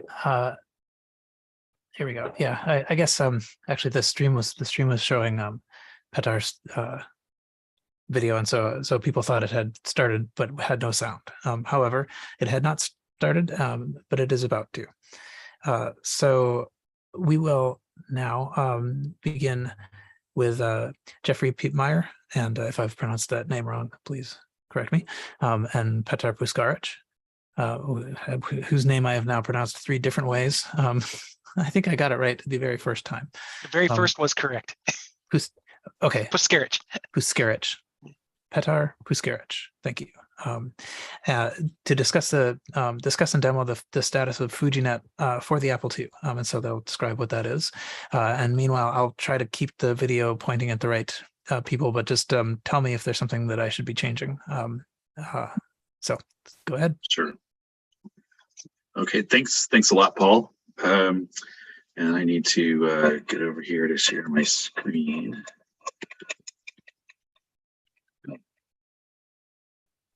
So this is going to be the test. When the screen shares, it might take over, but I'm hoping that both of your little squares will still be visible at that point. Share my sound just in case too. And okay, if I share my screen, then I need to, I'm going to share my full screen and pull up to the top here. Okay, so I can no longer see Zoom. I'm sharing my slides. We can see your slides. How it looks. Okay, perfect. All right. Well, thank you so much. Thanks for having us here. And as Paul said, I'm Jeff Pietmeyer, part of the FujiNet team, and I'd like to thank Petar for being a great cheerleader and talking me into giving this talk at KansasFest. This is my first my first KansasFest and my first KansasFest as a speaker. So it's great to be here. And Tom Cherryholmes, our ringleader, I think is in the audience, and we might pull him in for Q&A if there's time. So, all right. So a little bit about me. So FujiNet brought me to the Apple II. I think the last time I used an Apple II was in 7th grade. And we had one Apple II in the computer lab and a whole bunch of other machines that shall not be named that were very popular at the time. And but my first computer experience goes back to my father, who was a systems analyst on mainframes. And he, when I was 4 or 5, brought home a TI Silent 700, showed me how to make it count to 10. And I thought that was amazing. That stuck with me until my parents bought me an Atari 400, and I ended up saving my money and buying an Amiga 500, and then just fell into, of course, the need for more power, and retro computers, got left behind. And I re-entered the scene, and the FujiNet team, Moswell Joe sent me an Apple II, said, make FujiNet work on the Apple II Plus. That's where I started. And I also have the use of a 2C and a 2GS, thanks to the Vintage Computer Federation in Wall, New Jersey. So now my workbenches are filled up with apples.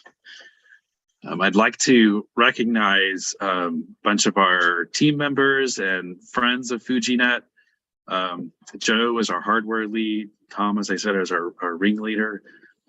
This work would not have been possible without the work of Rob Justice and Catherine Stark on the SmartPort SD Arduino code, which I just copied. Now, I converted it to the ESP32, and we'll talk about that in a little bit. And thanks for my sidekick here, who's going to be doing demos throughout, and Andy Diller from Vintage Computer Federation, and Ron Klein and Jay Kraft have been doing lots of testing, which is great because they test on all the different machines and find problems that we fix. So FujiNet. So FujiNet is, people ask, well, what is FujiNet? It's a multi-device emulator and Wi-Fi adapter for your 8-bit. We started on the Atari. It started on the Atari community. I think there were several people looking at, well, how do I combine these Wi-Fi modem codes with the SIO to Arduino? So the Arduino codes that act like a floppy disk, and that's where we started, and evolved into a pretty sophisticated set of firmware for the SP32, and the Atom followed. It's serial based, and it made a lot of sense. And I think you'll see why then we jumped in with Apple II and the SmartPort bus and interface here. But so you have all this power in ESP32. What does this mean? So our primary use case is to load disk images over the cloud, and I'll share a video pretty soon here of loading our first disk image over the cloud. But it has a network adapter, so you can create network games. For the Atari and Atom, we have, well, for anybody, we have PDF printer emulators. I have all the Atari printer FOTs. I'm looking forward to producing something for ImageWriter. It makes a lot of sense on those machines because the printers were serial based. We have to take a hard look at how to do this for the Apple II to make the printer available either through OS changes or maybe the previous talk and the card-based ESP32. And there's a CPM emulator running as well that can be run as well over the UART. So all sorts of different possibilities here to use FujiNet. Okay, I'm going to share with you a video booting. Here we go. This is a minute long here. Okay, we've got the FujiNet hooked up to the Apple II Plus over the smart port, and we're mounted to a TNSF server, and we're going to try to boot for the first time over the network. Here we go. Total replay first screen shows up. There's the splash screen. And let's see, let's go to Joust.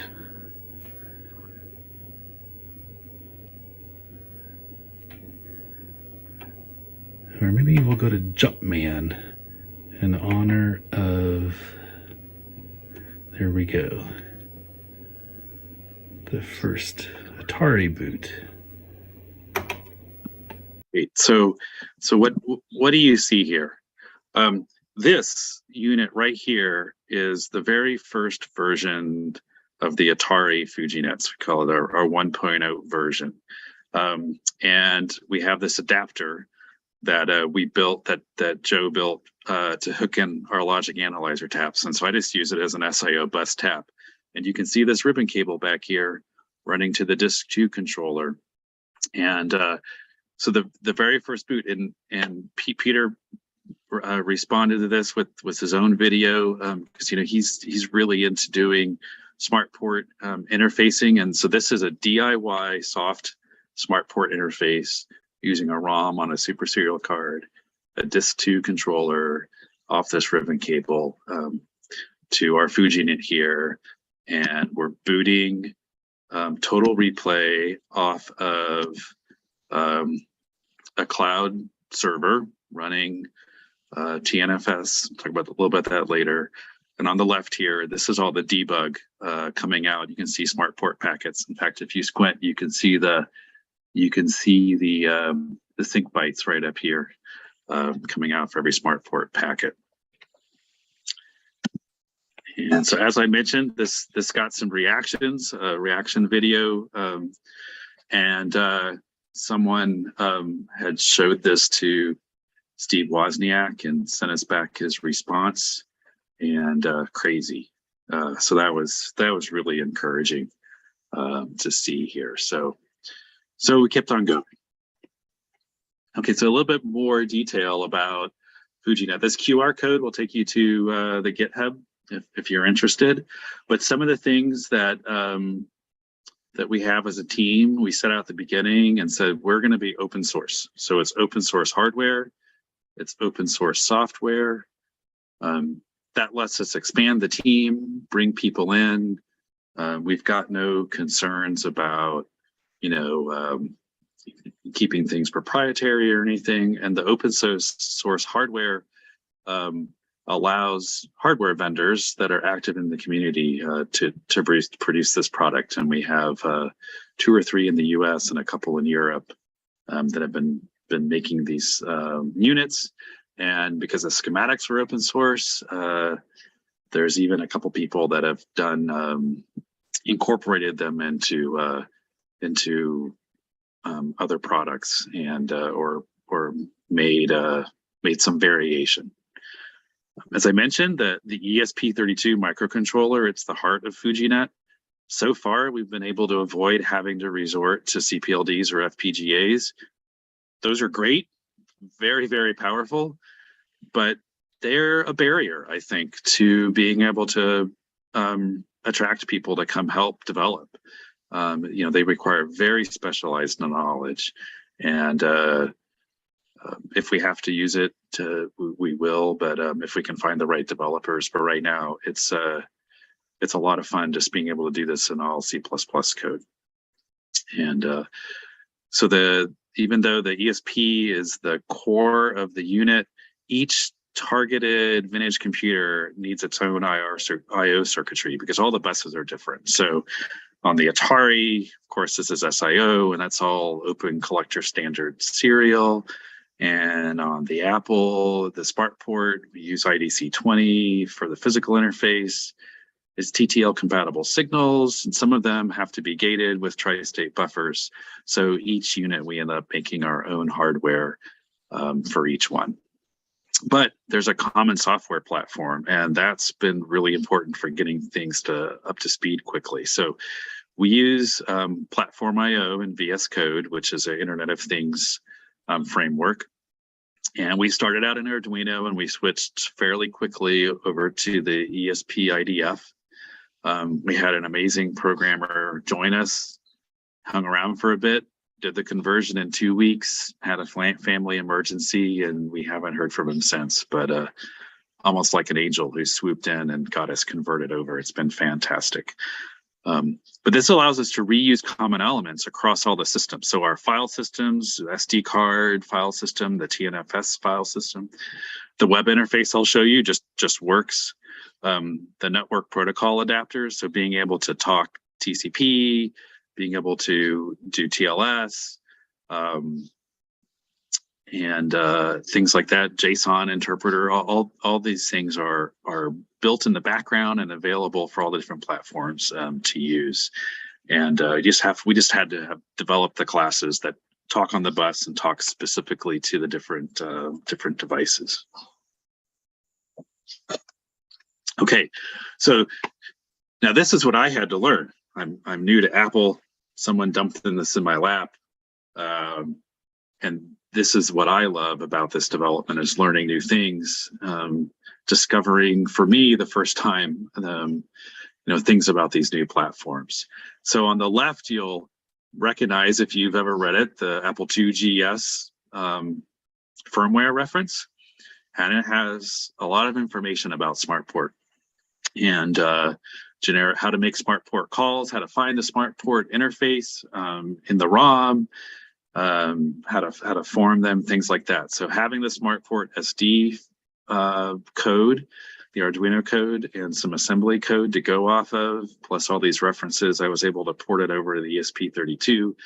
Also had to learn how this IWM, the integrated WAS machine, works and talks back and forth. And on the right, if you've ever looked at the signals coming out of the disk controller, you might recognize these types of waveforms.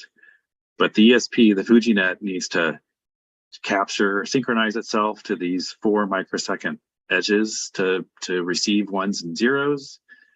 And it has to be able to spit out 1 microsecond pulses back to transmit ones and zeros. And so initially, receiving, it's still polled. We just pull and sync up to the sync bytes.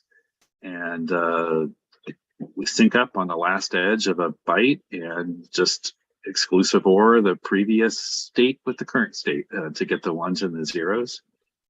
For sending data back to the Apple II, I originally was using bit pinging, and it was working. I think it was working fairly well until we went from the ESP Rev B silicon to the Rev C silicon. And as far as we know, nothing in the compilers changed at all the exact same code, but the Rev C silicon would hiccup on the bit banging.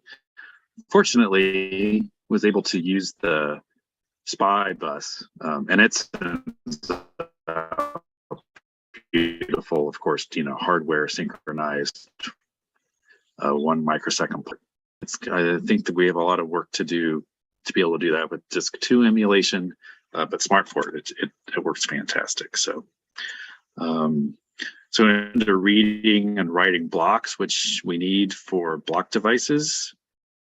Also learned how to do status and control and initialization SmartPort calls. So how did I do this? So I started and I used the FujiNet just to bootstrap itself, essentially.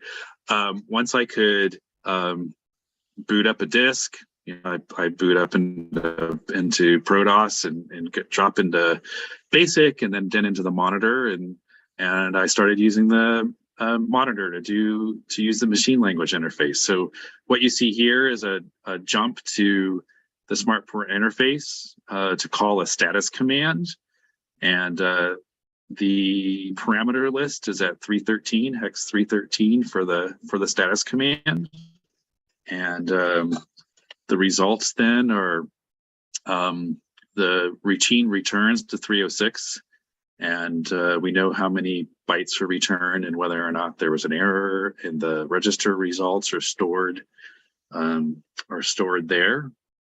And I saved this out using a binary save, And then from basic, I wrote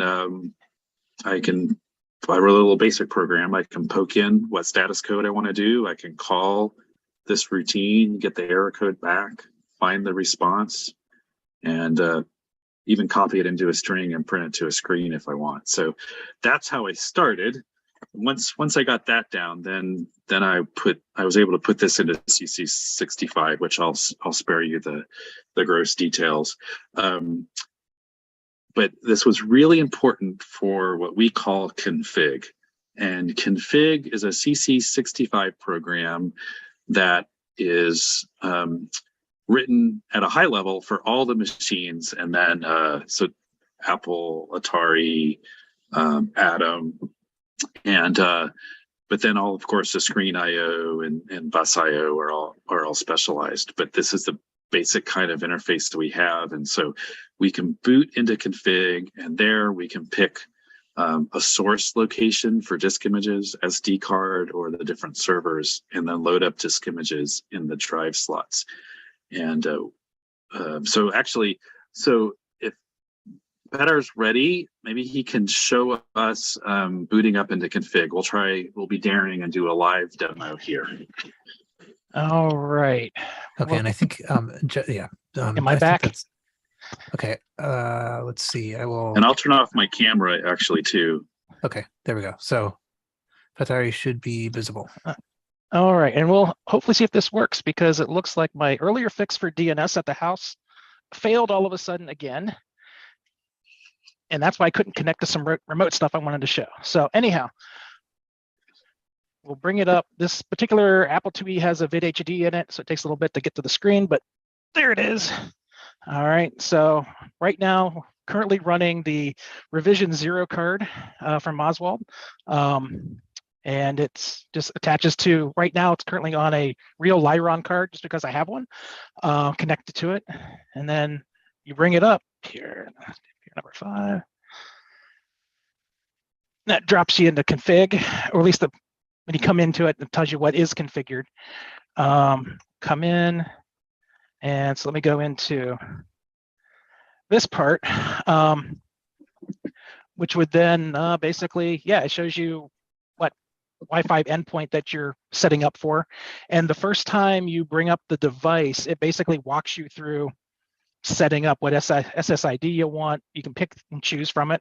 So we can do that here too. And I don't care if you have my local password for my local WAN right now. So it'll go through, it'll search the networks. This is kind of pretty cool to see on an Apple II as well, where it picks up which networks you have available. And it's just pulling out across from the ESP side. All right. Whoops.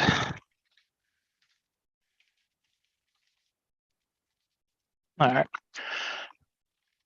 And then go ahead. It supports, I was gonna say, we support, I wrote upper and lowercase routines for all the Apples, including the 2 Plus. So you don't have to change your password to all uppercase. Yes, that comes in very handy. And also delete works. So yes. All right, so that's what other parts of config do we want to see? Yeah, I mean, you could. How about mount a disk image off of one of the servers? Yeah. All right, here I'll do one of the remote ones and see if my DNS is fully working. Yes, it is. All right.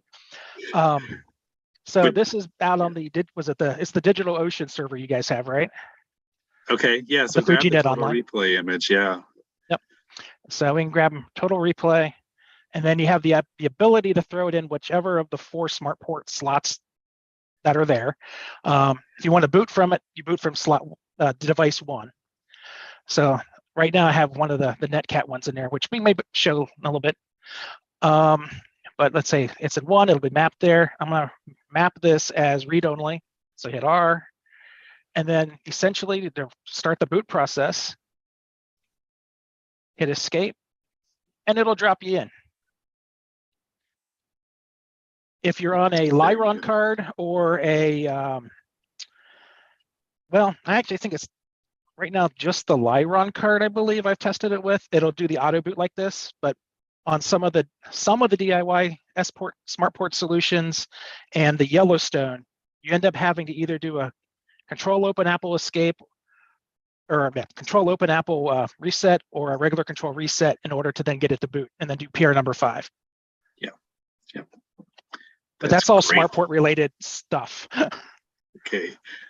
Thanks a lot, Petar. Maybe you could have the ISS one queued up for the end of the talk. And so I'll switch back over to my charts. Let's see here. Share my screen again. And that's great. So currently we support just flat, plain, unadorned PO HTV images. Those will grow and change as we move forward and get more help. In principle, I don't think there's really any limitation to necessarily what we support in terms of block devices. And I have on my to-do list to start in August. I actually started a little bit now, but I'm really interested in trying to implement a Disk2 emulator. And I don't know if we'll, be as rigorous in the end, if we'll be able to support all the crazy synchronized tracks and the copy protection schemes, but we'll try. We'll see. Okay, here. So what's so special? Okay, so one more little geek out thing here about what's so special about config and smart port interface. So I mentioned the common core code for all the FujiNets, but I exploit the smart port interface specification because we have to control the FujiNet. As you just saw in the demo, we have to tell the FujiNet which network to join, which server to go to, get information about what disk images are available. And all this is implemented using status and control commands in SmartPort. So we're using SmartPort, at least in my opinion, I'm using SmartPort the way it was designed to talk to smart devices and sending information back and forth to control the device. And so there's about 30 commands that are common to the FujiNet that are on the other platforms as well. And these are these are just the SmartPort command IDs here for some of these here. So like get the SSID information or tell the FujiNet to scan your networks and then send the results back, mount hosts, mounting images, read directories, things like that. And the other neat thing about this is we do not need a display. We don't need to include an LCD display or anything like that because we have config and we have a web interface that I'll show you. Some people like the displays, and in fact, it's interesting. We talked to the vendor for the Atari units, and he says he's still selling the equivalent drive, the drive emulator for the Atari that's probably equivalent to floppy EMU. It's called S-Drive Max. He says those are still going out the door. The demand for those is still high. It has a display, and I think that some people like that display. Great. I don't want to run anybody out of business. But we have this unit, and so we're taking advantage of having a network. So I love to play Joust off the Total Replay. It's a lot of fun. But other things you can do. So I actually talked about using the FujiNet itself to learn how to use SmartPort and send status requests and control commands. So you can do that in BASIC and the monitor. I've also booted up on the 2C into AppleWorks 4 and created a file and saved it and reloaded it and edited it. So it works. In fact, I used AppleWorks I originally used AppleWorks because I wanted to see how SmartPort devices were enumerated, and AppleWorks will show you the first 2 block devices, and that's how I knew that we had something that worked as a SmartPort device, because it would return a status command with its device name. So that was interesting. What else can you do? So Ron's been busy trying to break FujiNet, hooking up booting all sorts of crazy stuff, booting it up, using his 2GS, things like that. So he booted into Apple II desktop, A2 desktop, and ran this. I can't remember what this game was called. Some Candy Crush or something like that. He used the web interface. So this is the web interface. It's hooked into internally what we call the FujiNet device, which is a part of the FujiNet framework. And so we built everything. And one day, Ron was using the web interface. I said, "What? The web interface works? It just works." You can see, you can mount hosts, you can mount disks, things like that. So he used this to mount an Arkanoid image, booted into GSOS using his MDT compact flash disk emulator, and GSOS recognized FujiNet as a disk device. Now, I think this is as far as he got. I know that Petar is trying to use GSOS, and there's some things we have to work through to get it all to be compatible. But this shows a lot of promise. And the fact that that Petar and I think Andy did as well, working to make how to use FujiNet to make it compatible with the other cards and things like other devices out there. I know is important to some people. Yep. So yeah, right now GSOS will not boot over it, but if you have GSOS up off of another device, it'll see the blocks. Okay, great. And then Rob Justice, you got it up and running on his Apple III with the Lyron card. I know we're like short on time, so here, Petar, why don't you take over this ISS tracker? You can demo this. So I will stop sharing. And and there was one more person I wanted to recognize. Oliver Schmidt actually recently took the ISS tracker code, augmented it to make it compatible with the Ethernet, which is really neat because if we can go from FujiNet to Ethernet, we can probably go from Ethernet to FujiNet code.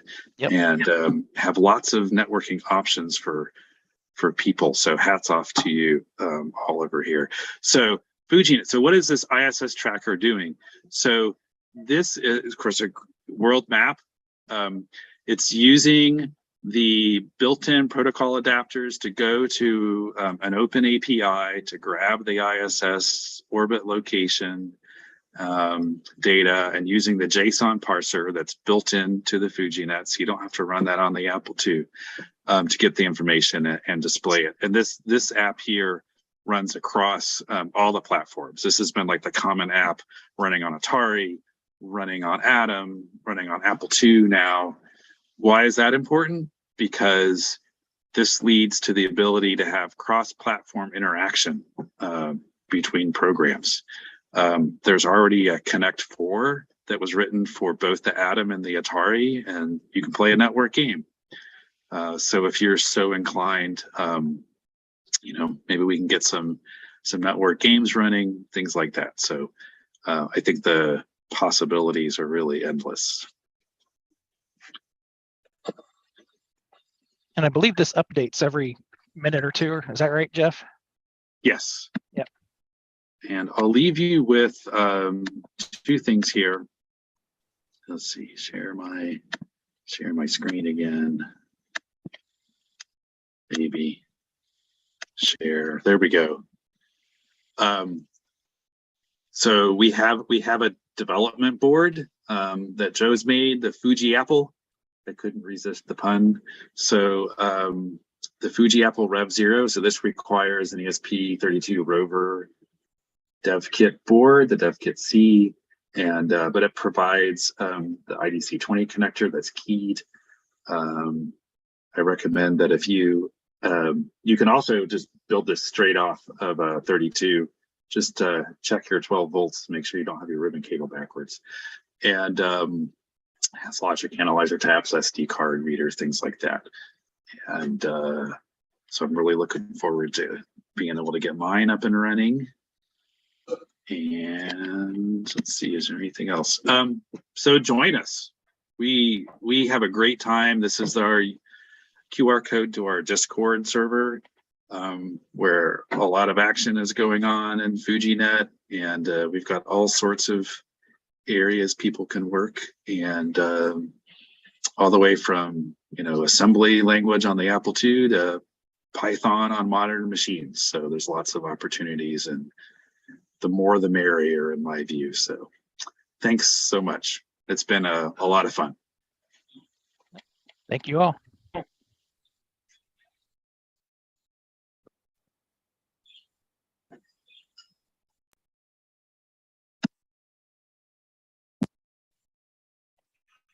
Okay, thanks. I think we might be going over to Rockhurst to do the transition to the next thing here. Great. Peter, are you there? This time I do mean Peter. Are you there? Maybe not. You me? No, I meant no, New Bar. Yeah. We'll be online in about a minute. Okay. Yes. Good. Thank you so much.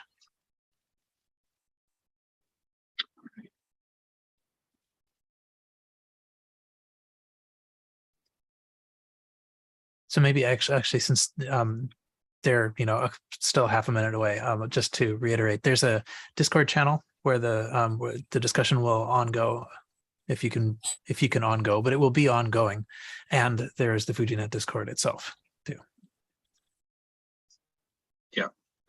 So jump in the I don't mean to take you away from the KFest Discord. Jump in there. I know Andy Diller's in there, and Tom Cherry Holmes is in there, probably keeping up the discussion. That'd be great to stay in the KansasFest Discord. And when the party's over, come over to ours.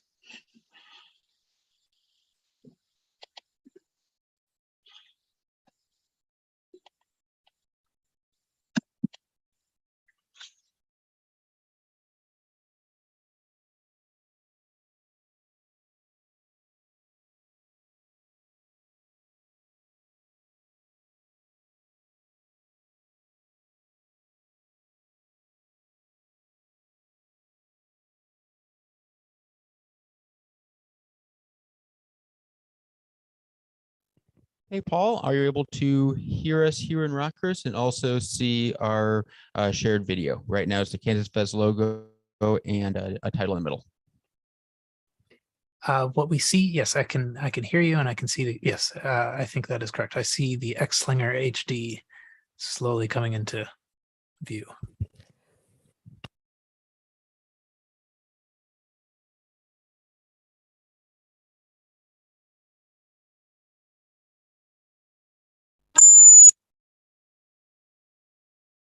Sorry.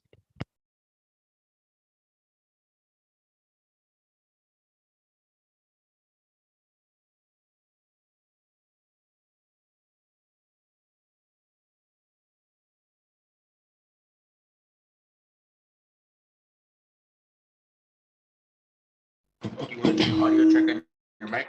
Sure. 1, 2. 1, 2. We hear that out here. Thanks.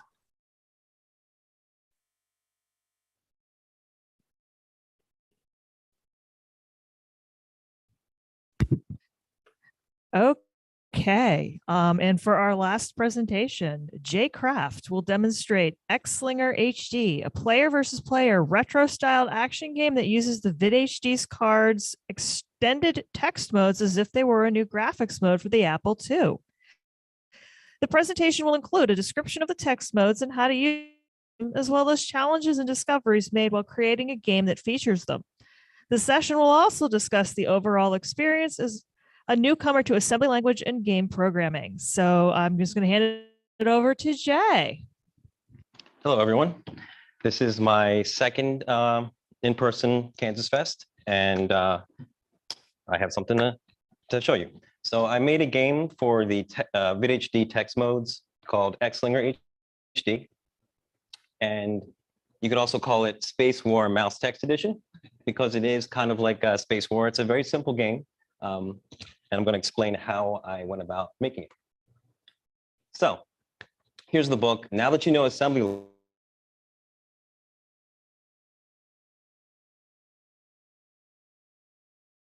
Schmitz. I do not know assembly language. So, I'll see what I can do with what I do know. Okay, let's talk about the VidHD card really quick. So this came out a few years ago, 2018, I think, and it's mainly designed to give a slotted Apple II HDMI out. And it gives you that with the standard Apple II video modes, high res, double high res, super high res.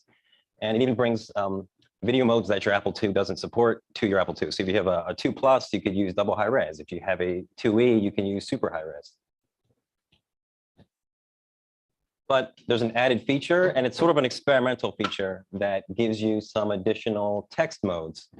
And they don't function like the graphics modes, where the graphics modes, the card is basically watching the bus for writes to graphics RAM, your HDMI display. But the text modes work a little differently. They work a little bit like a almost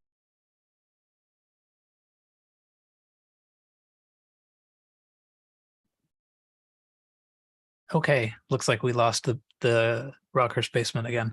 We're working on it. We had the speaker cam off to try to help with this, and we'll also try to figure out if there are supposed to be slides. We were looking at the projected image and maybe not the slides that we were supposed to be seeing, but we'll be back online in a second, I hope.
is simple. So you can plot with X, Y, just using Cout. So just kind of what you're used to. If you use basic and low res graphics, that's basically the way you plot.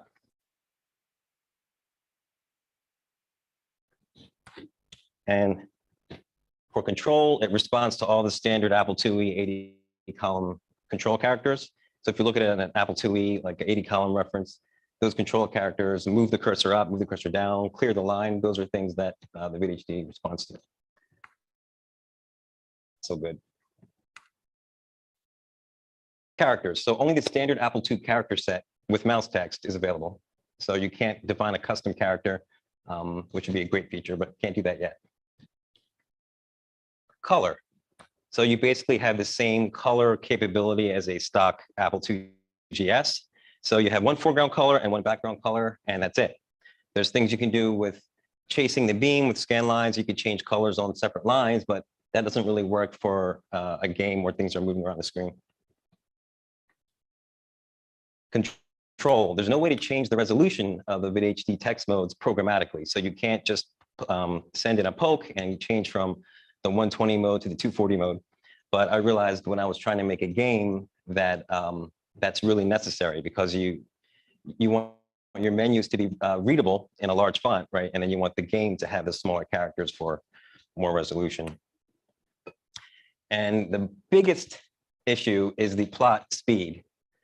So you don't have direct access to the video RAM that the VidHD uses for the text mode. So you can't just blast bytes to locations in memory like you would do natively on the Apple II. You can only use the Cout interface and the Pascal interface. And so those, due to various reasons I don't fully understand.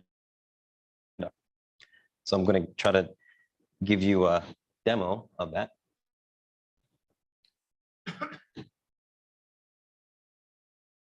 Okay, so this is just a loop that I typed in Monitor. That all it's going to do is use the cout command, and it's just going to fill the screen with the letter A, I think. And there's no other code running here. This is just a loop. All it's doing is plotting this character. So there's nothing else, room for slow down. That's as fast as it goes for cout. So let's do some math on that, what we just saw. It took about 12 seconds. So 240 by 135, that's about 32K characters. So there's actually a lot of characters on that screen that you just saw. Now it took 12 seconds. So divided by 12, we get 2,600 characters a second. So that doesn't sound that bad, but you realize a second is a long time, right, for an action game. And so when you divide that by 60 frames per second, for 60 is ambitious for an Apple II game, but still, that's only 43 characters per frame. So whatever you're drawing can't be more than 43 characters. It can't take more than 43 characters, and that includes spaces. If you're plotting them, or control characters to move things around. So that's not a lot. And so one of the things that made me think that maybe a game were possible was I took the Atari 2600 biplane and converted it to text and moved it across the screen. But then I tried syncing to the vertical blank. So it's only drawing during the vertical blank or erasing. And if you notice it's much smoother. You don't see it redrawing. So as soon as I did that, I thought maybe it's going to be possible to make some kind of simple game, maybe along the lines of Atari 2600 era game. So I'm going to quickly go over how to plot. Now, I am, like I said, a beginner to assembly language. My first KansasFest, I didn't really know much at all. And so from then till now, I've learned a bit, but if I say something wrong, please correct me in the comments and such. But you have two main ways to plot because the Apple II has two kinds of text sort of firmware built in, I guess, in a broad sense. You have cout, which was actually mentioned in some previous presentations. And with cout, you basically you have these two locations in zero page, 24 and 25, that correspond to the X and Y position of the cursor. So it's actually fast to change the cursor position there because those are fast memory locations. You just load a number, store it for X, load another number, store it for Y. And then you load your character, in this case, an asterisk, and you can call cout. So I know its positioning is fast, but as we already saw, plotting is slow.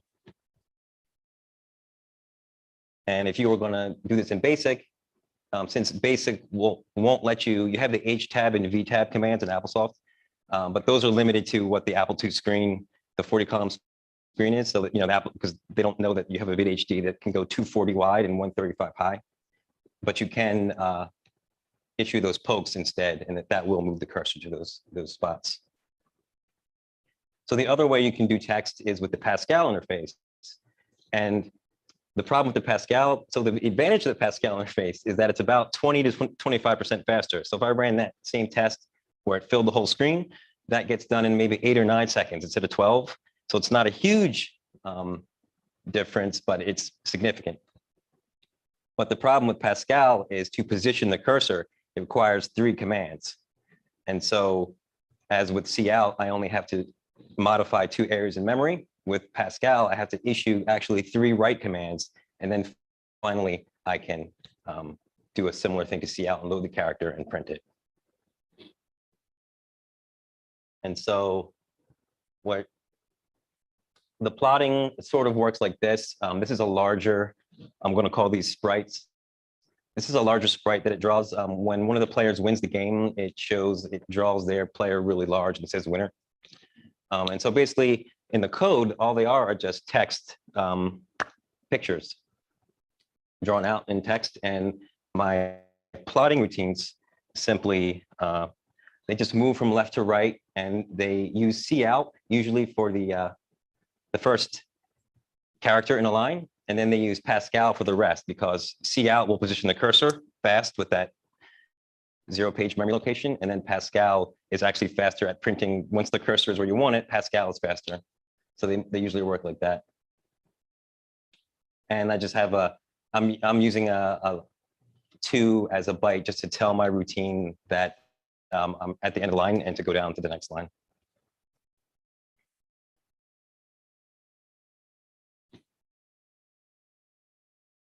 So that's just an example of what is drawing. And you see it flickering there. You'll see why that's happening later. But it's just an example of the plotting. You can tell it's slow because you can actually watch it plot, right? You can see it kind of painting that text.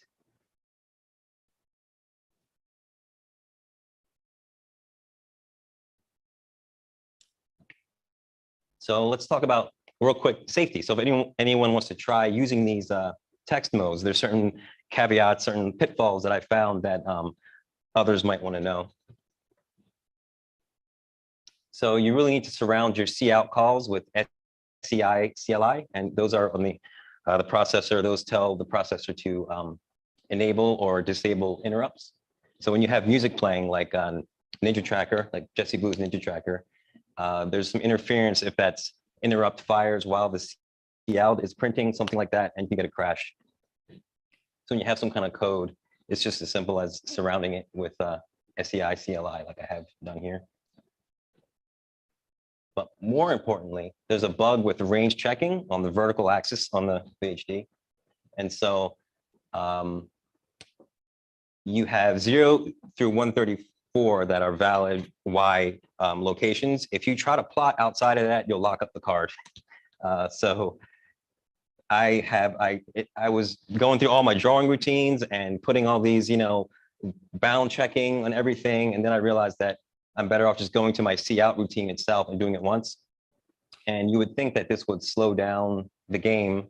And I'm sure it has some effect, but the fact is that the plot speed is such a bottleneck that something like this doesn't really matter, because I think each character is something like a couple hundred processor cycles or something to plot one character. So if it takes me an extra 10 cycles to make it safe so I don't crash the card when I plot, then it's worth it. Yeah, basically you must never issue a C out if the vertical cursor position is outside of 0 to 134, or the card will lock, requiring a power off, power on reboot. Okay, so I want to take a second to talk about Ninja Tracker Plus, because although this is a VHD related talk, I'm a big fan of computer music, especially on the 2GS, and Ninja Tracker Plus made that possible. So in my game, I have a main theme that plays when you launch the game.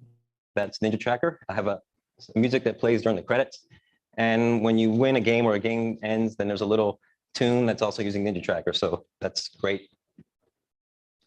As far as regular sounds in the game, I have some sounds that are just loaded into the regular dock RAM on the Apple II. So like the thrust, the fire, and when you bump into the borders of the screen. So you can imagine those are sounds that are constantly getting played. And so those have to be in dock RAM because you want them to be fast. You don't want them to slow the game down.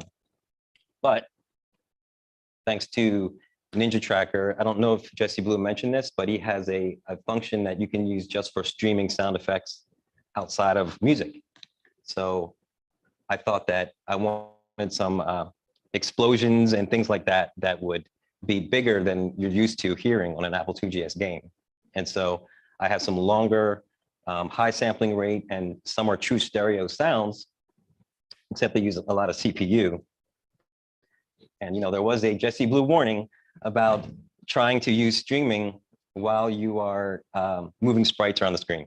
And so there's a little bit of a fight between the two, doing two things at once. I think it's worth it, even though sometimes the sound will cause the graphics to glitch and the graphics can cause the sound to glitch, but it's worth it for some of the large sounds you're not used to. I have some sounds that are 100K. And so if you think of the dock RAM of the 2GS being 64K, not used to hearing sounds that high quality. And there is a saying from X-Slinger pilots, mess around, shoot a power up, and find out. Okay, so while I was working on this, I had to come up with a few little tricks to do some things some functionality that wasn't quite there yet. And I'm glad I'm showing this because I'm sure some of you will have some maybe better solutions or things that you can think of. Yes, limitations are fun sometimes. So let's talk about colors. 3 colors are better than 1. And so you saw just a second of one of the ships moving around. And what I forgot to say at the beginning was I'm going to wait till the end to show the actual game on an Apple II GS. And that's because switching back and forth, the video is going to be a little more painful. But when I show some of the videos over Zoom, you may not see all the frames. And if you don't see all the frames, you can't see the effect of the colors. So I'm going to post some links in the Discord chat of some YouTube videos that a couple of people here helped me record so that you can actually see how the game is supposed to look rather than on Zoom where you're probably only seeing every other frame or maybe every third frame and it won't look right. So the way I'm drawing the ships is, for example, player 1 is green, you draw player 1. Then I wait for the vertical blank on the VidHD, which you can use just the regular Apple II GS method of doing that. It's at a different spot than it is on the internal video, but it's there. Then I erase player 1. And then I set the foreground color to red, and I draw player 2. And then I wait for the vertical blank, and then I erase player 2. And then I draw everything else. And the effect of doing that gives me the illusion of one color for player 1, one color for player 2, and a combination of those 2 colors for everything else. So it's sort of a pseudo 3-color mode out of 2. And you would think that you would see the flickering, but on an actual LCD screen, it's not as obvious as you would expect, unless there's a really large object in the screen. And then basically that gets repeated. So draw, erase, draw, erase, draw everything else. And here's an example that, like I said, it may not look right over Zoom, but the people here, wait, so to see, I'm doing it slowly, and then I'll show it in real time. See, it looks just like kind of 2 dim ships. This is like the multiplexing technique that I guess the Atari 2600 used because they didn't have enough sprites, but it's the same idea.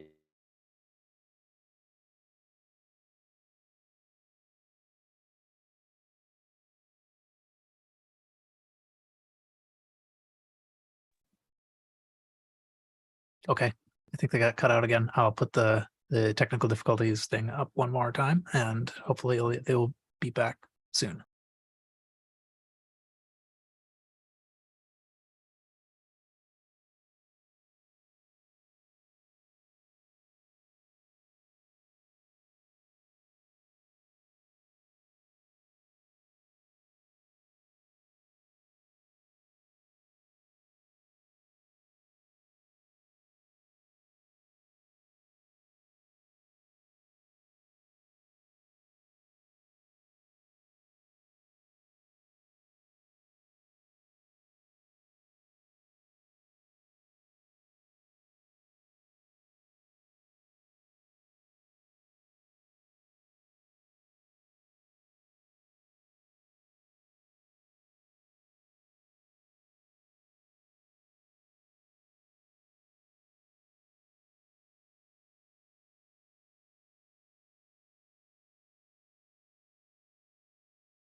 you can go to inverse and you can see the character, you can change colors, then you can give the illusion that you're printing something instead of a space. So here's a little example. I have a ship that's going to fire that gun. It's not a great clip, unfortunately, but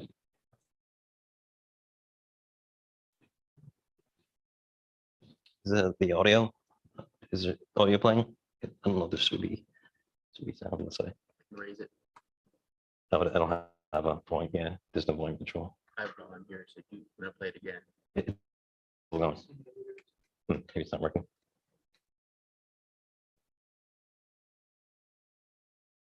HDMI taking over. Oh, maybe. Yeah, that's probably what it is. Okay. You might, I mean, you could bust it on your computer, tell it to Yeah, if you just give me. change the audio.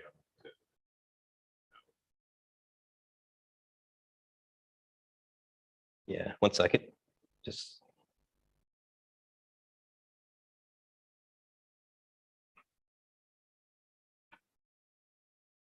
Yeah, there we go.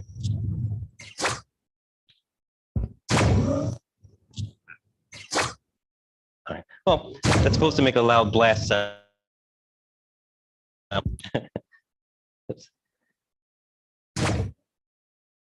Now here's another example of covering a lot of. I'm going to shoot the power up, as I said before. Mess around, shoot a power up, and find out. They explode. You heard it that time. Let's see that one more time. Yep.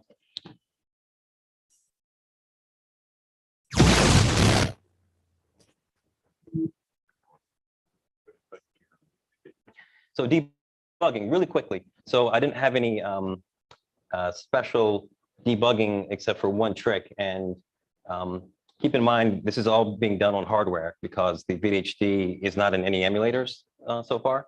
So this all had to be developed on, well, I'm developing with Merlin, but I can't use an emulator's debugger. But with the VHD allowed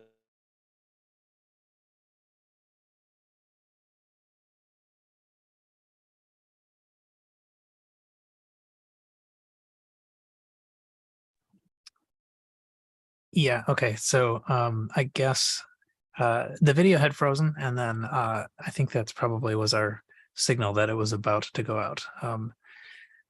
Really sorry about this. We are going to try to troubleshoot after the session ends. But anyway.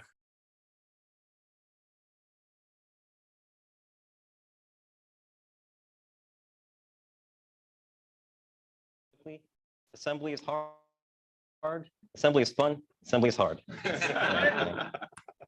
Really quickly, the tools I use, Merlin 32 from Brutal Deluxe, vDrive, vServer, Ethernet, MonoDraw, which is this really cool program I found for ASCII art drawing on the Mac. Looks like that. So that's where I ended up plotting my little prototyping my images there. For a Ninja Tracker, I use Logic, OpenMPT. Excuse me, to convert my, I'm more of a MIDI musician, so I do my stuff in Logic with this MIDI, and then I export it, import it into Ninja Tracker. And one of my tools is the minds of others more experienced, which there are many. I don't know if I have time for a game demo or. Sure, go for it. Okay, so. Because I tried.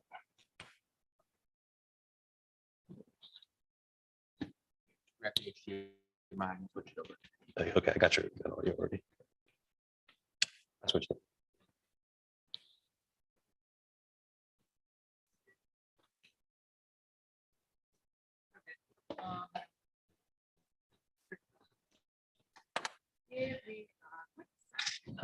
Peter, the audio, you have this cable, right? This one. See where this one's going. It's plugged into. You changed it. Yeah, I think it's working. The capture card is 50. No, the capture card is 50. Got it? Yeah, got it. Yeah, I think we're good. No audio. I think I hear it. See, I hear it buzzing. Yeah. Okay, I'm gonna get and launch the game here.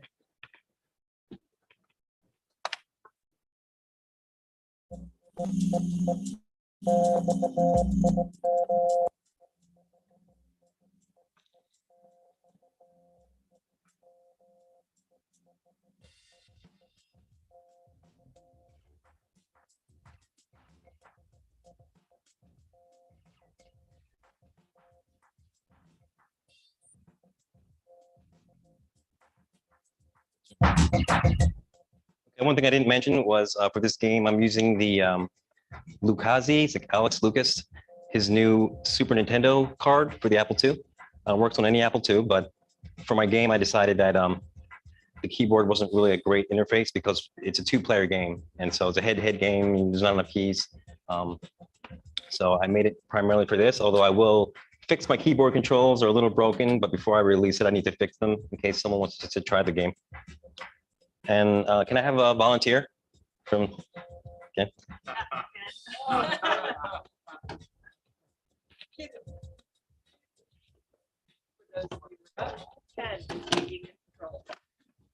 Oh, no.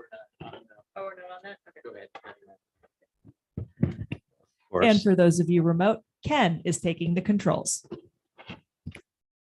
Oh. Okay. It does work. Okay. You'll be player one. Cool. I'll be player two. Cool. Really quickly, turn left, turn right, brakes, shoot, Shoot. thrust, Thrust. special. Okay. Yeah. Well, I don't know if you want to. Okay.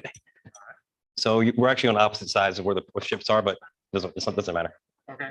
Okay. Ready? Yeah. So you're in the top left. You're the green ship. Yeah.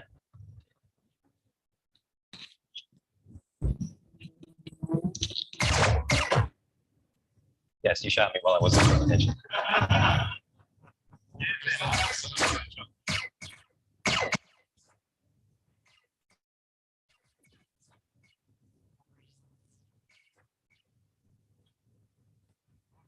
This is called the nibble gun. Too close to the speaker there.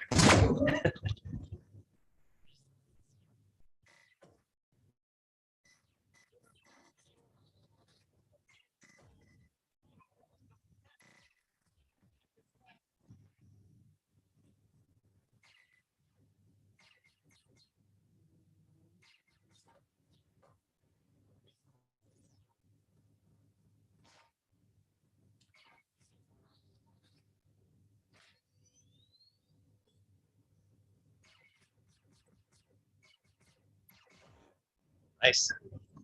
So we're tied. That's the railgun. Grab it. Yeah, it's that third button. You only get 3 shots.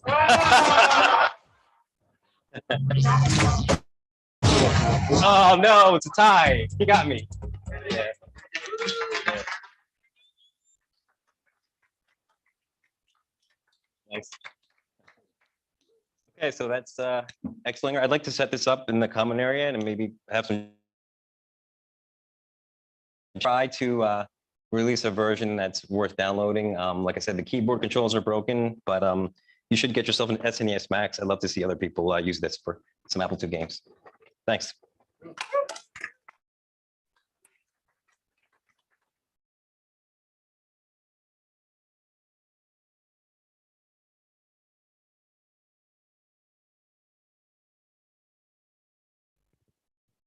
Okay, so we're going to go from here to a break. And for those of you in person, we'll be reconvening here in the basement at 5:30 for pizza night. For our remote friends, it's a chance for you to take a break, maybe get something to eat, and come back at 6:30 for 6 o'clock. Sorry, for the Apple II Forever Awards. And a reminder, these are US Central Time. So see y'all soon.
Welcome back. Can you hear me? Post something in the chat, please, if you can hear me.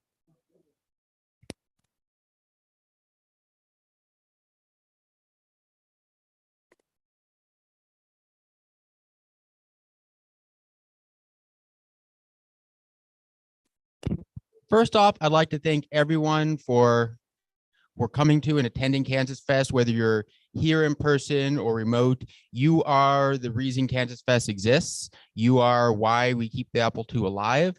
You are creating the innovation that keeps the Apple II moving forward. It always amazes me every time I come to KansasFest. I imagine there's nothing more to do for the Apple II, but then I'm proven wrong constantly. It's a stream of ideas from brilliant people coming together. So thank you for that.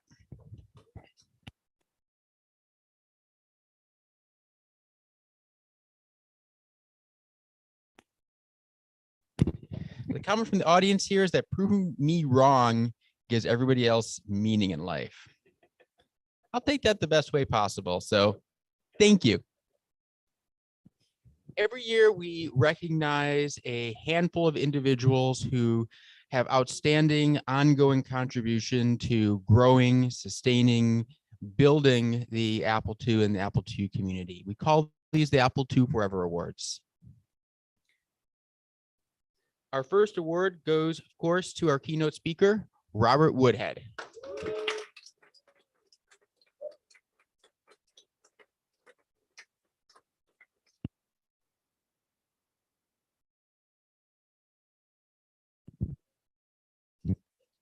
Thank you, Robert, for joining us. Thank you for sharing your wisdom and experience. Thank you for the innovation you created and continue to create.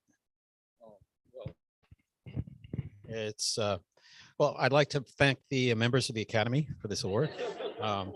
And it's just amazing what you can do after what you can get after coasting on your laurels for 40 years.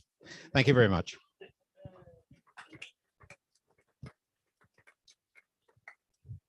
I hope I can get laurels like that. I'm going to turn this over to Chris for the next two awards.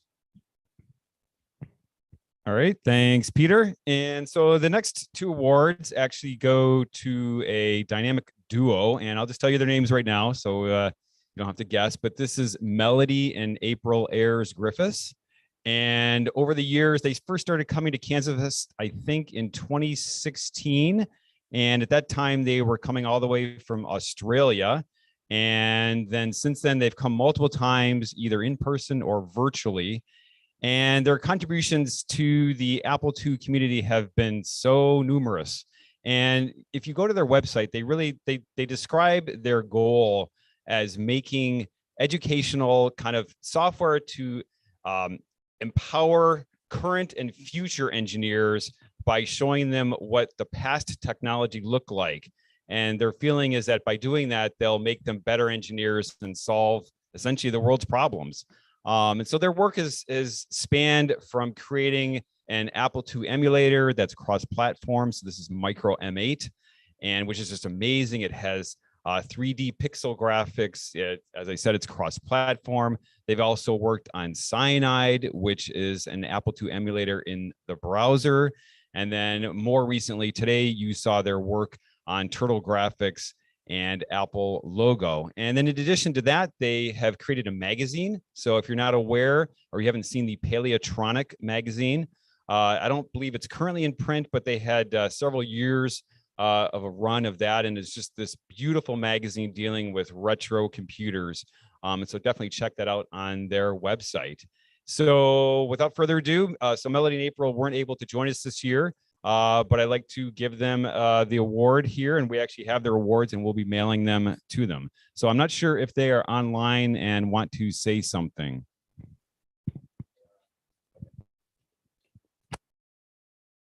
If you wish to say something, okay. Hi.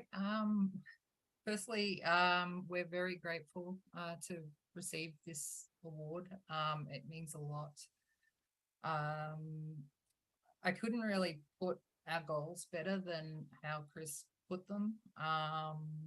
And so we really do appreciate the recognition, and it's something that we intend to continue doing. And I'd just love to thank everybody for being such a wide-ranging, amazing, and diverse community. And yeah, very grateful. Thank you.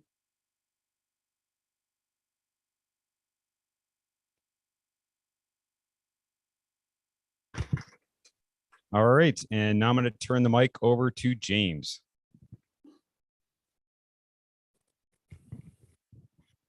Okay. They made me come up here and do this. Oh, I'm sorry. They made me come up here and do this. Really? This guy gets one?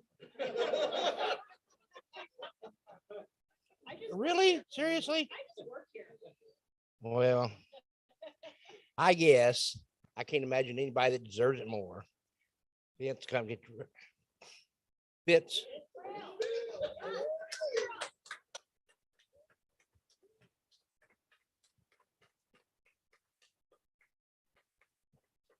Gosh. I don't know what to say. First of all, this is really an honor. That this community is why I'm still interested in computing at all, you know. And I hope that we can continue to. Oh, there we go. Sorry. I just hope that we can continue to grow and become a bigger family over the years. So thank you very much. I'm very, very humbly honored.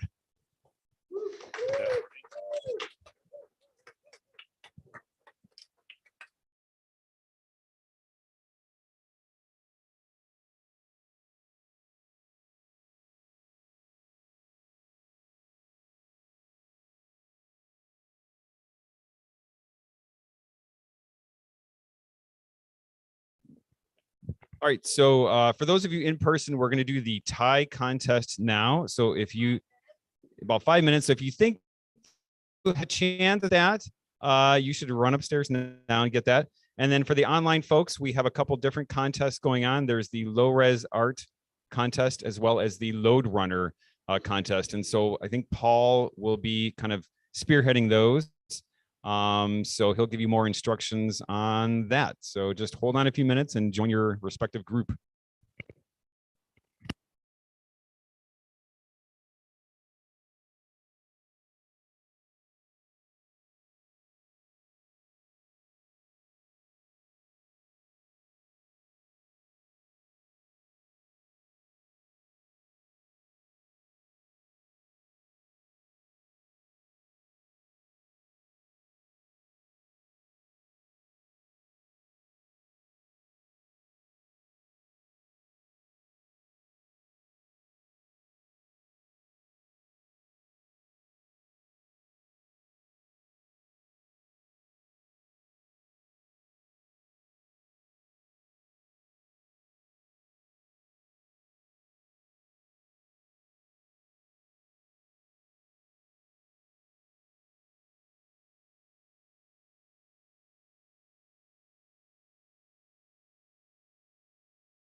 All right, friends. Looks like we have some ties coming into the room. So I'm going to kick this off, and I'm going to have everybody who is here, who is in for the tie contest, could please come on down to the stage. The stage is right next to me, where I'm going to move off to the side and let you have the camera.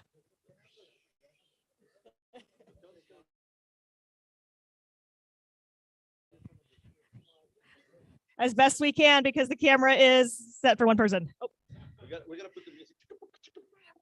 All right, line up, line up, line up, line up so everybody can see you. All right, so I'm going to try and do this from, I probably should have grabbed the wireless mic, but I'm not that smart. So I'm actually have everybody take a step back. Okay. So first we have Forrest, and Forrest has this spiffy tie that has, looks like a GS and a printer and an adorable little mouse. Yay! Rats are just oversized mice, has been called. We have Javier, who is wearing something narrow and red with a tiny little Apple IIc logo on it. Javier is rocking the skinny tie. Very skinny. Very old school. We have Tabor, who has this awesome mouse and floppy disk and mouse tie. Yay. And we have Dr. Buggy, who has this really spiffy tie with those. I'm trying, you have like you're like right in the projector. Paint splotches? Paint splotches. I guess so, yeah. Paint splotches. Okay. What? Just, yeah. No, I just try, like I said, poor Dr. Buggy is standing right in front of the projector and he has KansasFest written on his tie. All right, so we're going to do this by the tradition here at KansasFest is the voting is done by your applause out in the audience. So those of you who are here in person, go ahead and get ready to cheer for your favorite tie or your favorite human. Take your pick. Forrest. Javier.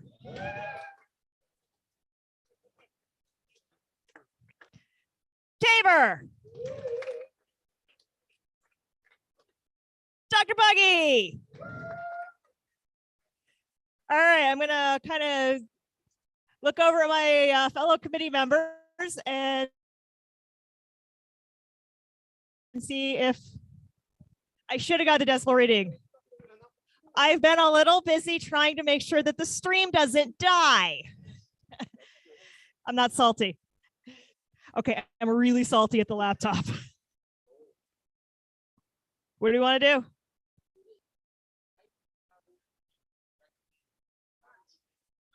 Oh, we're going to have a clap off for Javier and Tabor.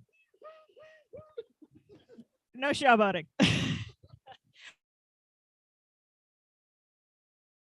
All right, Tabor. Javier.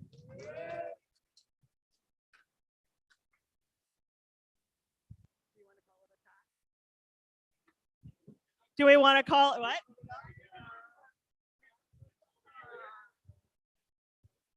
We have a tie at the tie contest.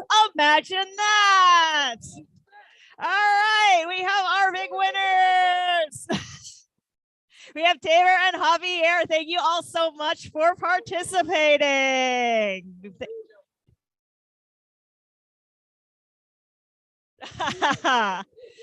All right, I think with that, all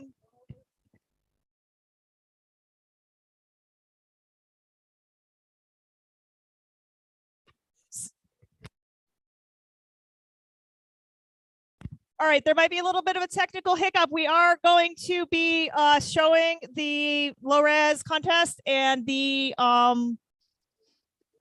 load runner. Thank you. They both start with LR. And I don't know whose idea that was. It wasn't mine. So people down, if you want to hang out down here and watch, people online, you can go into the Zoom. People online, there might be a little bit of a hiccup because we're going to be doing some tech rearranging to get this all running down here. Thanks for your patience, and just sit tight.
Okay, let's see. I am going to see if I can get this unspotlighted there.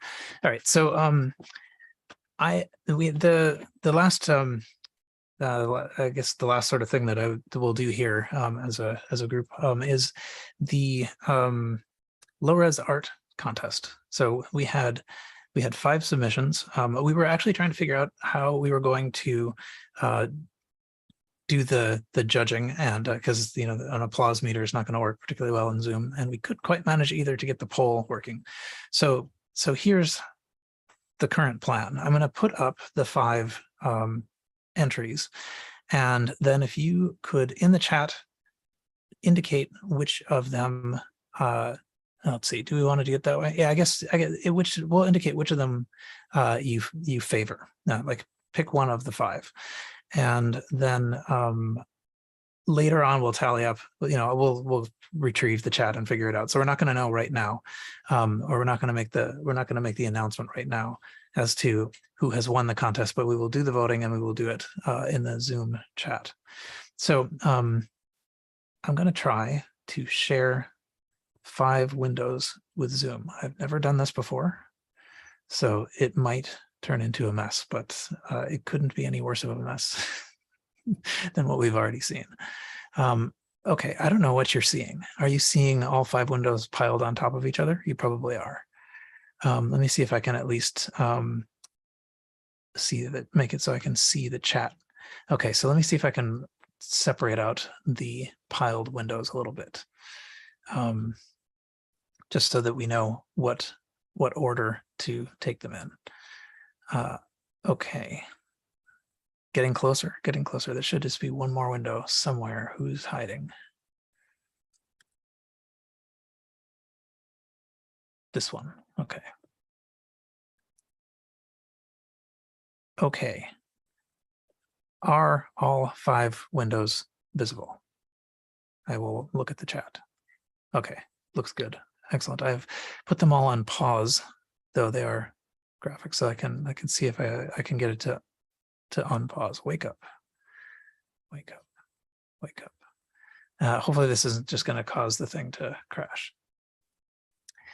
Good. Okay, so what we are looking at, we'll number them in the order that they're on the screen. So the first one is on the screen is Eric Rengel's Tic-Tac-Toe Dragon. So that will be number 1. Number 2 is Melody's Rainbow. That will be number 2. Number 3 is Dennis's, I don't know what to call this. Let's call it KF22. That'll be number 3. Number 4 is Chris's Woz, number 4. And number 5 is Mateo's Apple One. Let me make sure that I'm not obscuring Mateo's, because I might have been. There. Good. Okay, so now the way we would like this to work, or I guess is starting now. Just put the one that you would rank of the highest of these 5, and then we will collect that from the chat.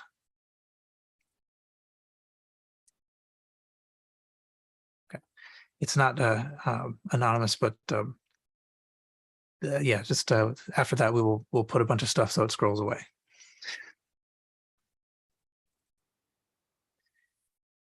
And we'll give it a little bit of time here. And actually, we'll collect the results in a little while too. So it's not vital that they be immediate.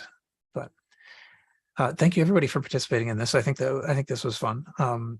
So the intention will be that we'll make a disk image that will have these on it so that you can put it into your Apple II and watch these images. The images, the part of the rules were that they should be displayable on anything basically from an Apple II Plus up.